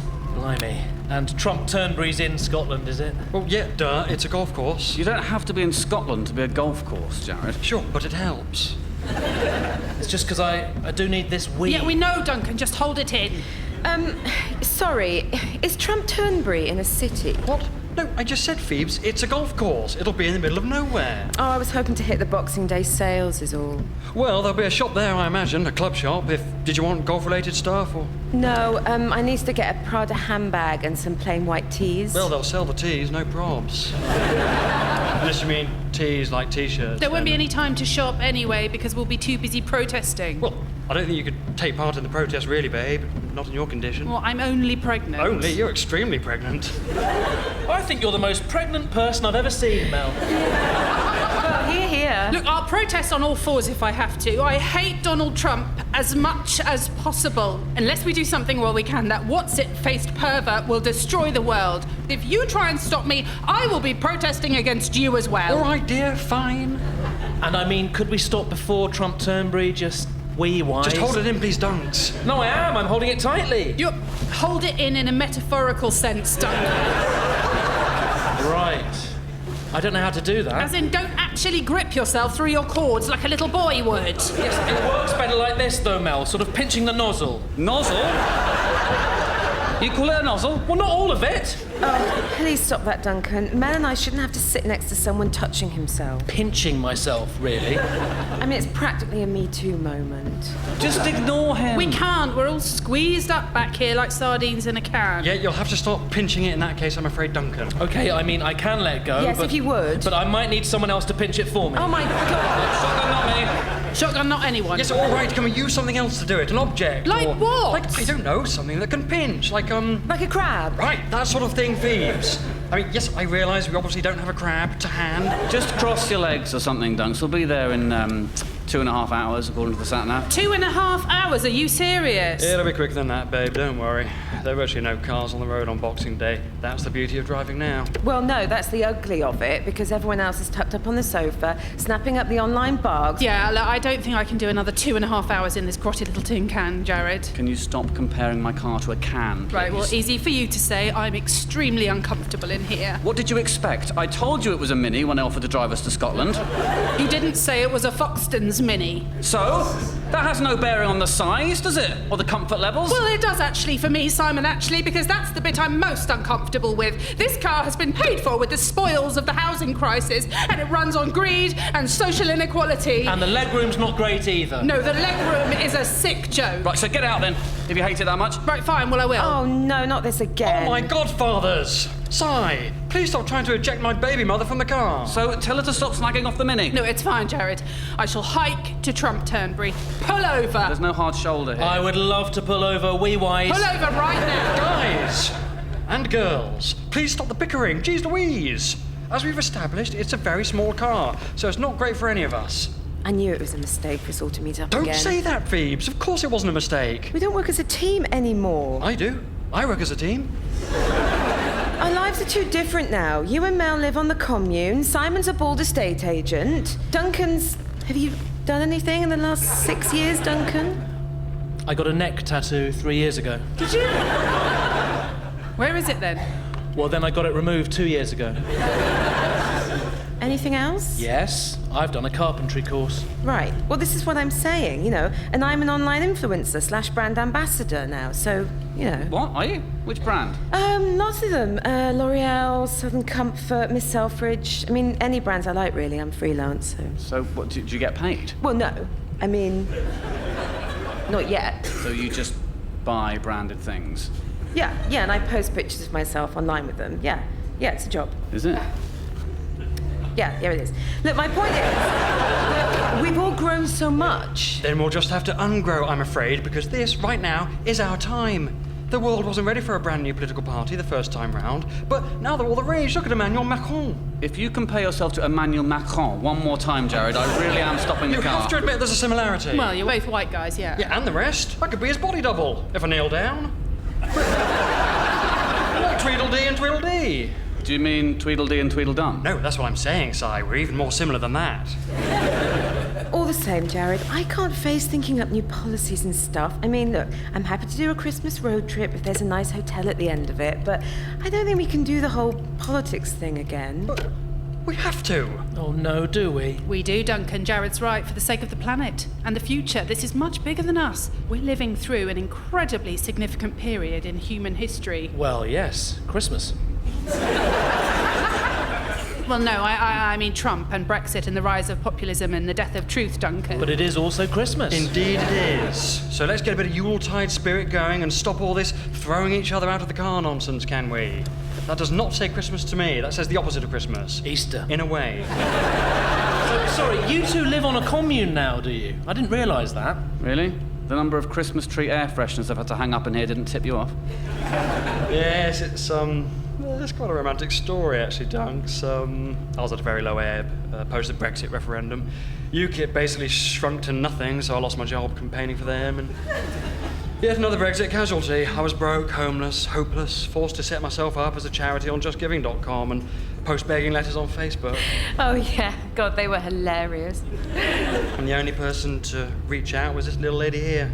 She opened her heart and opened her yurt and opened her sleeping bag and, along with all the other members of the New Dawn Sustainable Living Collective, rescued me. I was on the rebound at the time. Hey, there's a lay-by up here, if you still rather hike, Mel. Just plough on, please, Si. Oh, no, but wee-wise... Yeah, and I wouldn't mind stopping, actually. I'd like to change position. Go ahead. No, but I need to be turned. What, really?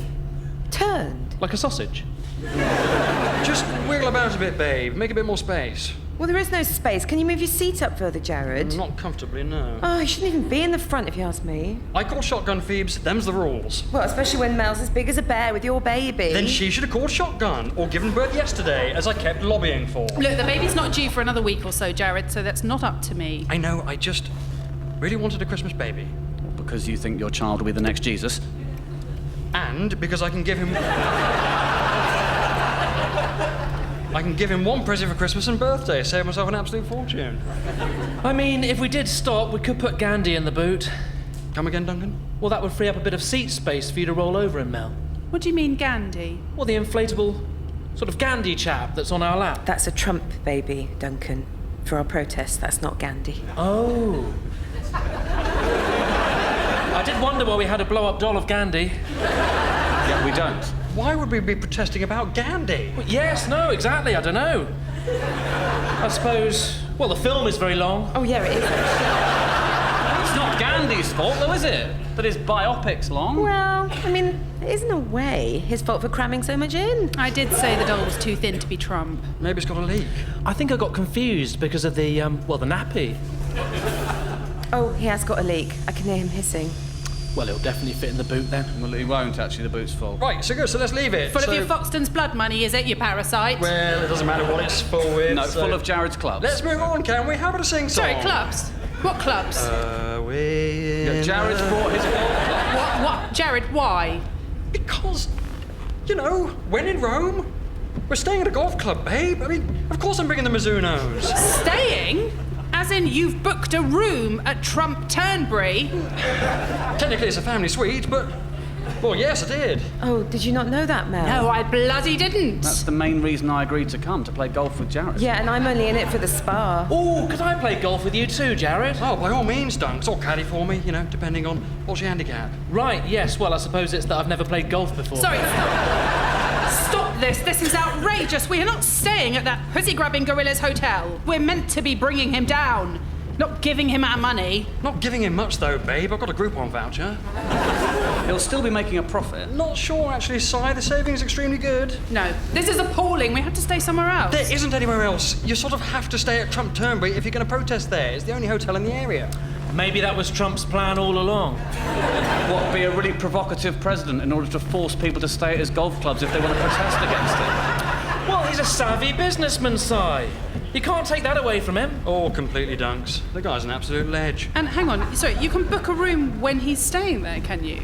Well, I guess so. Why not? Well, because his security detail wouldn't let anyone near it, surely. Yeah, that's the point. Are you definitely sure he's going to be there? Yes, positive. Because... I read it. Okay, where? On Facebook. Sorry, what? Oh my God, no. What, really? What? What's wrong with that? You can't trust Facebook anymore, Phoebe. It's all just lies put out by Putin to destroy the West by making us all vote for evil men. Oh, come on, not all of it. My page is mostly photos of me with beauty products, or my sister having brunch in Hove. Well, sure, yeah. I mean, there's a lot of that too, in between Putin's lies and data harvesting malware so Mark Zuckerberg can find out your blood group or something. Yeah, exactly. The robot. Sorry, the what? The robot? You heard me, Dance. Yeah, don't get Jared started on the subject of Mark Zuckerberg. Because he thinks he's a robot. He is a robot, fact. Well, I suppose he does look quite robot-y. Thank you, Duncan. Why do you think his facial expressions are always so stilted and unnatural? Because he's a computer nerd who's never actually felt anything. Exactly, because he's a computer. Well, okay, not quite what I said. And you never see him in the bath. What's that got to do with it? Well, he'd fizzle, wouldn't he? His circus would pop, like a toaster.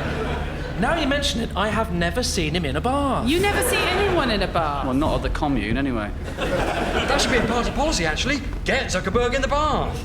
To prove he's not a robot. What, like a medieval witch trial? Exactly.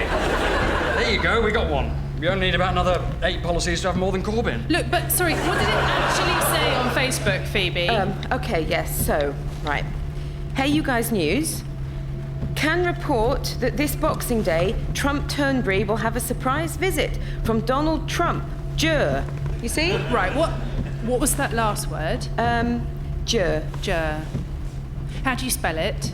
JR. So, what, Junior? Donald Trump Jr. will be there. But is there a junior there? Yes, there's a junior. One of his awful sons. For God's sake, Phoebe. Oh, well, it's hardly my fault Donald Trump's terrible at naming his children. Yeah, you should have spotted the junior bit, though. Well, people shouldn't be allowed to do that if you ask me. If you're called Donald Trump or Cuba Gooding or Robert Downey, then you should bloody well have to think of a new name. In fact, can we make that one of our policies, please, Jared? Oh, God, this is a nightmare. No, it's not. Don't panic, babe. It's fine. We can protest against the sun instead. I don't approve of any of the Donald Trumps, to be fair. Junior or senior. And no, we're not making no juniors a policy, I'm afraid, Phoebes. Why not? Because, well... We're not calling my baby Jared Jr., Jared. It's a beautiful, strong name. I don't care. It's not happening. And please, stop calling me babe. You can call me babe. That's not the point. It's sexist. Let's call each other babe. What could be less sexist than that? Not calling anyone babe. Not even my baby. Okay, then stop calling it my baby. Well, don't call the baby it. Oh, for the love of G. I can't call it it. I can't call it him. I can't call it her. It's them. We're saying them. Oh, wow. Are you having twins? No. That's why you're so huge, Mel. You're doubling up. Top and tailing! We're not having twins. We're having one child, and that's for environmental reasons. Yes, and because that's what we're having. So, but you don't know what it is yet? No, we're not going to find out. Well, you will when you give birth. We won't. We're going to raise them gender neutral. Don't think I am. Yes, you are, Jared. But, I mean, Si's right, babe. We're bound to get a glimpse of the ghoulies at some point. I mean, we'd do well to avoid it. It'll be the elephant in the room. There is anything like his old man. So, I mean, is it a boy then? Probs. No, yeah. they. Jared keeps telling everyone the baby's a boy, but we genuinely don't know. I haven't told everyone. I've told my parents. But there will be no gender assigning. It's up to them what they are. It's up to... what, Jared's parents? No. They, as in the baby. But yeah, they will be a boy. Stop saying that. You don't know. I sort of do. I can feel it. Through the tummy? No, obviously not. Again, it was anything like his old man, Dunks. Right, can you please stop making lewd comments about my baby's private parts, please, Jared? Our baby. It's in extremely poor taste. It's locker room. And frankly, we shouldn't have to put up with this sort of suggestively sexual atmosphere in a mixed-gender workspace. Not a workspace, it's a car. In which you work. Yeah, come on, babe. It's a bit of fun. You know how much I hate masculinity. This mini is a sexually safe space, I promise. Duncan's pinching his nozzle again. You see, Jared, you see what we're up against? Since he cheated his way into power, Donald Trump has made men all around the world think that this sort of abusive and intimidating behaviour is acceptable. Cheated? Really? Well, Duncan's only trying not to wet himself. Oh, yes, don't wet yourself, Duncan. You'll wet me as well. No, I am trying, but how do you mean cheated? I thought Trump was voted in. Yes, Duncan, but people only voted for him because he deceived them. Oh, no, really? Big time, Dunko. Don't tell me you've never heard of fake news. Oh, is that when they say it's going to rain later and then it doesn't? No, it's more serious than that, Duncan. Oh, like in 1987 when Michael Fish said there wouldn't be a hurricane and then there was. Yes, I think you're confusing fake news with fake weather, Duncan. So, sorry, all the fake news and weather made people vote for Trump, did it? And Brexit. Yes, Duncan. It made people distrust any information that didn't fit with their worldview and start believing wild conspiracy theories to explain anything they don't like. Wow. Because, I mean, my Uncle Chris reckons that people would have voted for Brexit anyway, regardless of the made-up stories and stuff. Well, he's wrong about that, Duncan. That's fake news, spread by the thousands of Russian agents who've infiltrated our politics and media, such as Nigel Farage, Katie Hopkins. Oh no, is it? The problem for us now as a party is how to get the truth across to an electorate who all think that they know better. Everyone thinks that they know better. I know, but we actually do. Well, I'll tell you what, it's very confusing, isn't it? No. Think of it like this, Dunks. Oh, services, half a mile. Who wants to stop at the services? Yes, I do, please, Simon. If people get bad information, they make bad choices. There's a Texaco garage too, we can get some petrol. Out of fear or ignorance, the public start doing idiotic things. Hang on, where's the sign gone? Making rash, knee-jerk decisions. Go right here, Simon, right! And start listening to the people who shout the loudest. No, left, look. Without that checking sign says left. if what they're being told is right. Well, there are two signs now. That's not a real sign! Taking the country in totally the wrong direction. Left, Simon, it's left now. And putting the blame on people who had nothing to do with it.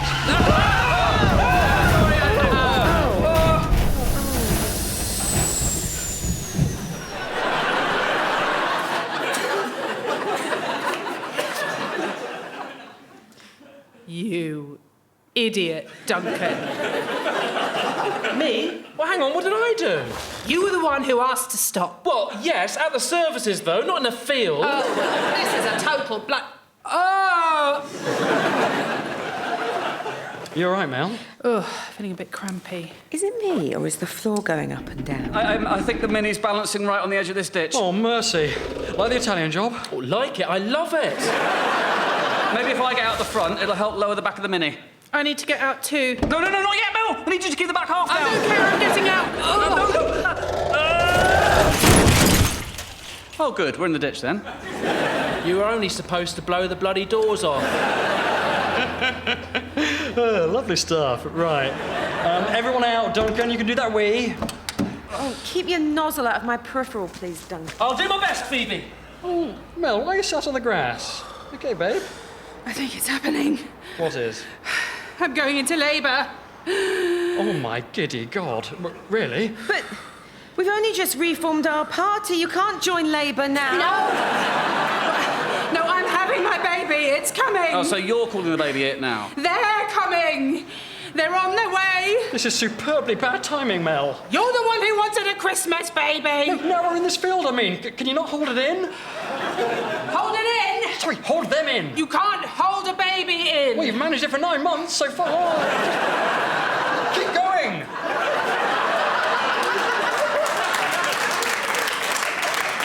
Get me to a hospital at once. How do we do that? Or call an ambulance. The's no signal here. Then think of something. Right, okay, is the car drivable, Si? I wouldn't have thought so. The back wheels are 5 feet off the ground. Sure, then I think we're going to have to lift her. Where's Duncan? Just finding something to wee behind, Jared. Well, stop, we need you. But I'll be ever so quick, There's Jared. no time, I'm afraid, Dunks. It's all hands on deck. Well, that's sort of what I'm being told off for. Quick sticks, Dunks. Fix up, flies up.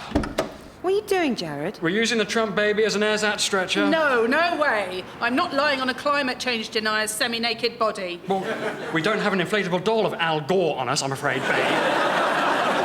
So just slither onto the Trump and we'll scoop you up. Slither? Well, but scoop her where? Where would we even scoop her to? The services must be around here somewhere. Look, if we listen. Oh, yes, I can sort of hear cars. But which direction, though? Seems like all of them. Look! The star! What's that, Duncan? Up there's a star. Yes, he's right. The Texaco garage.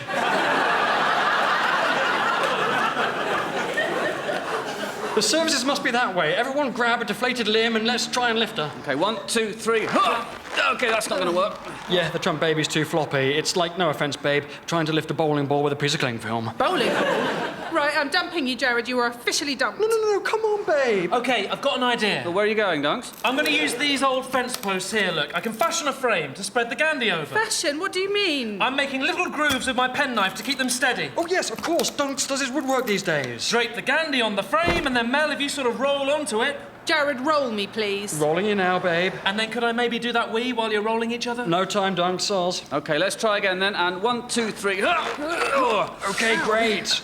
Oh, and let's just sort of waddle this way. Follow the star. How are you feeling, Mel? My waters could break at any moment. Yeah, welcome to my world. I can feel myself dilating. Yes, join the club, Mel. Just get to those services, please. So, are you actually a proper carpenter these days, Duncan? Oh, yeah. Yeah, do a bit of carpentry, yes. But I want to use it to branch out into other stuff, like... Harrison Ford? What? Yeah, I mean, he was a carpenter, wasn't he, before he was big?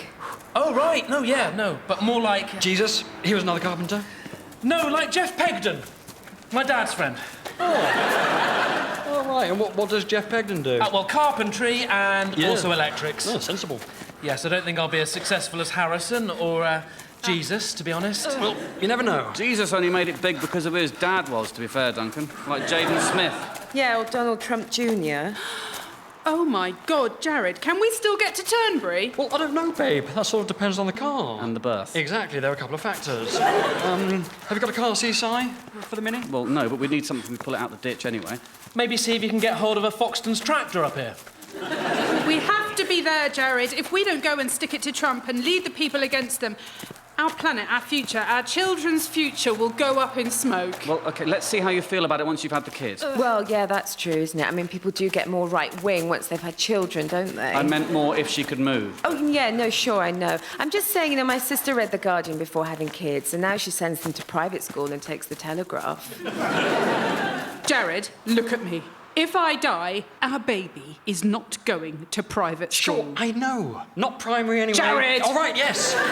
You're not going to die, Mel. Well, she will at some point. No, I know, and thanks, Duncan. That has cheered me up. I just mean she won't die now. I'm feeling very faint. It's OK, babe. We're nearly there. Jared, if I die... Massive if. Carry on. You must give my baby a gender-neutral name. Yes, I know, but we struggle to find one we liked, remember? Well, there's Pat. Well, sounds like a postman. Sam. Sounds like a fireman. Jamie, Tony, Robin. Sounds like someone who works in a gym. I've got an Uncle Barbara. Really? Barbara? No, sorry, no. Auntie Barbara. An aunt. He's right, actually, Mel. There aren't many good unisex names. Well, what about Mel?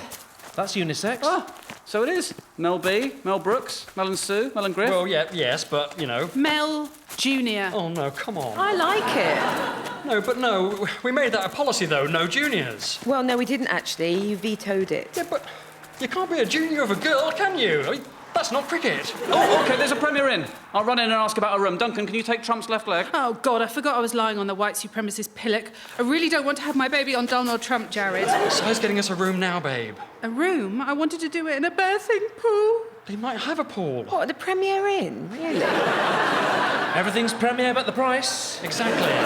Thank you, Duncan. No room at the inn. What, really? Yeah, it's closed for Crimbo. Damn you, Lenny Henry! Right. Let's head inside the services, then. And everyone look for a place to lay her down. Oh, quickly, the baby's coming. Well, everything's shut in here, too. No, look up there. That's open. What's that? It looks like a pret-a-manger. Yes, great. In the pret-a-manger. Pop Mel down in the manger. Come on. The people at the till are giving us dirty looks. And how? They've certainly forgotten their training. Go and buy a hot Swedish meatball wrap, Dunk, so we're officially customers. Righto. I'm not sure that gives us the right to have a baby in here. Get to them. Oh, and get me a choc bar and a ginger shot, please, Duncan. Oh, I always wondered who buys the ginger shots. Oh, yes, I do. So many of the sales may well have been online influenced by me. Jared, hold me. It's happening. Of course, babe. My hand, not my face! Yep, you didn't say where to hold you, so... OK, push, Mel. That hurts. Yeah, famously, yeah. Right. Got the wraps and stuff. Oh, well done, Dunks. I think I need something to bite down on, Jared. OK, I'm on it. Hang on. Well, you're putting the meatball wrap in a gob, are you? It's the right shape, isn't it? Ow! That's it, Mel, push. No, the bloody wrap's boiling hot. Oh, they can be, yes. And I'm vegetarian who sometimes eats fish for health reasons. All right, chill. I've taken it out. No, I think she is now pushing. Oh, my God, I can see the Here it head. comes. Jesus Christ. Oh, actually, it is a bit, isn't it? Following a star to a lonely manger. Manger. Spelt manger. His mother transported here on a humble ass. Well, I don't think Donald Trump...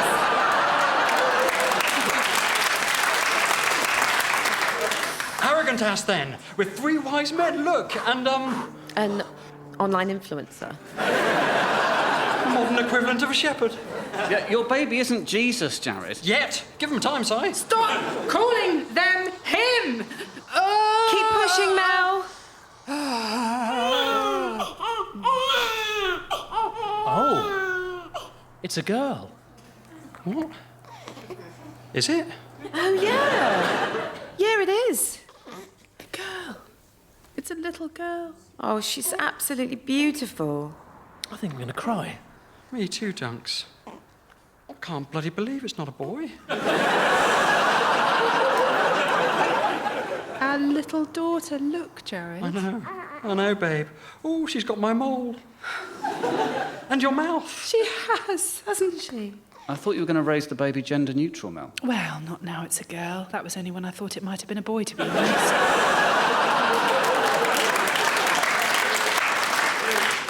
Little Mel Jr. She's opening her eyes, look. Oh, hey, Duncan, there's a toilet here. You can do that wee. Huh? Oh, yeah, no, I don't need to anymore. Oh, what do you mean? Have you been? No, it just, it went away. Okay, never heard of that happening. No, I think my body just, found a spare bit of bladder, you know? Sorted itself out. It's amazing what the human body can do, isn't it? Thanks, Jared. Yeah, I meant... Both of you. Hey, guys. Everything's going to be fine. How do you mean? Yeah, Foxton's fully unsure they're minis. So. With the world, I mean, I'm not worried about the future anymore. Not now she's... Mel Jr.'s here. You're right, babe. Her and her mates all sorted out. The Trumps, the Brexits, the climate changes, the Katie Hopkinses. It's all going to be fine. Have we got any nappies? Oh, OK, maybe it's not.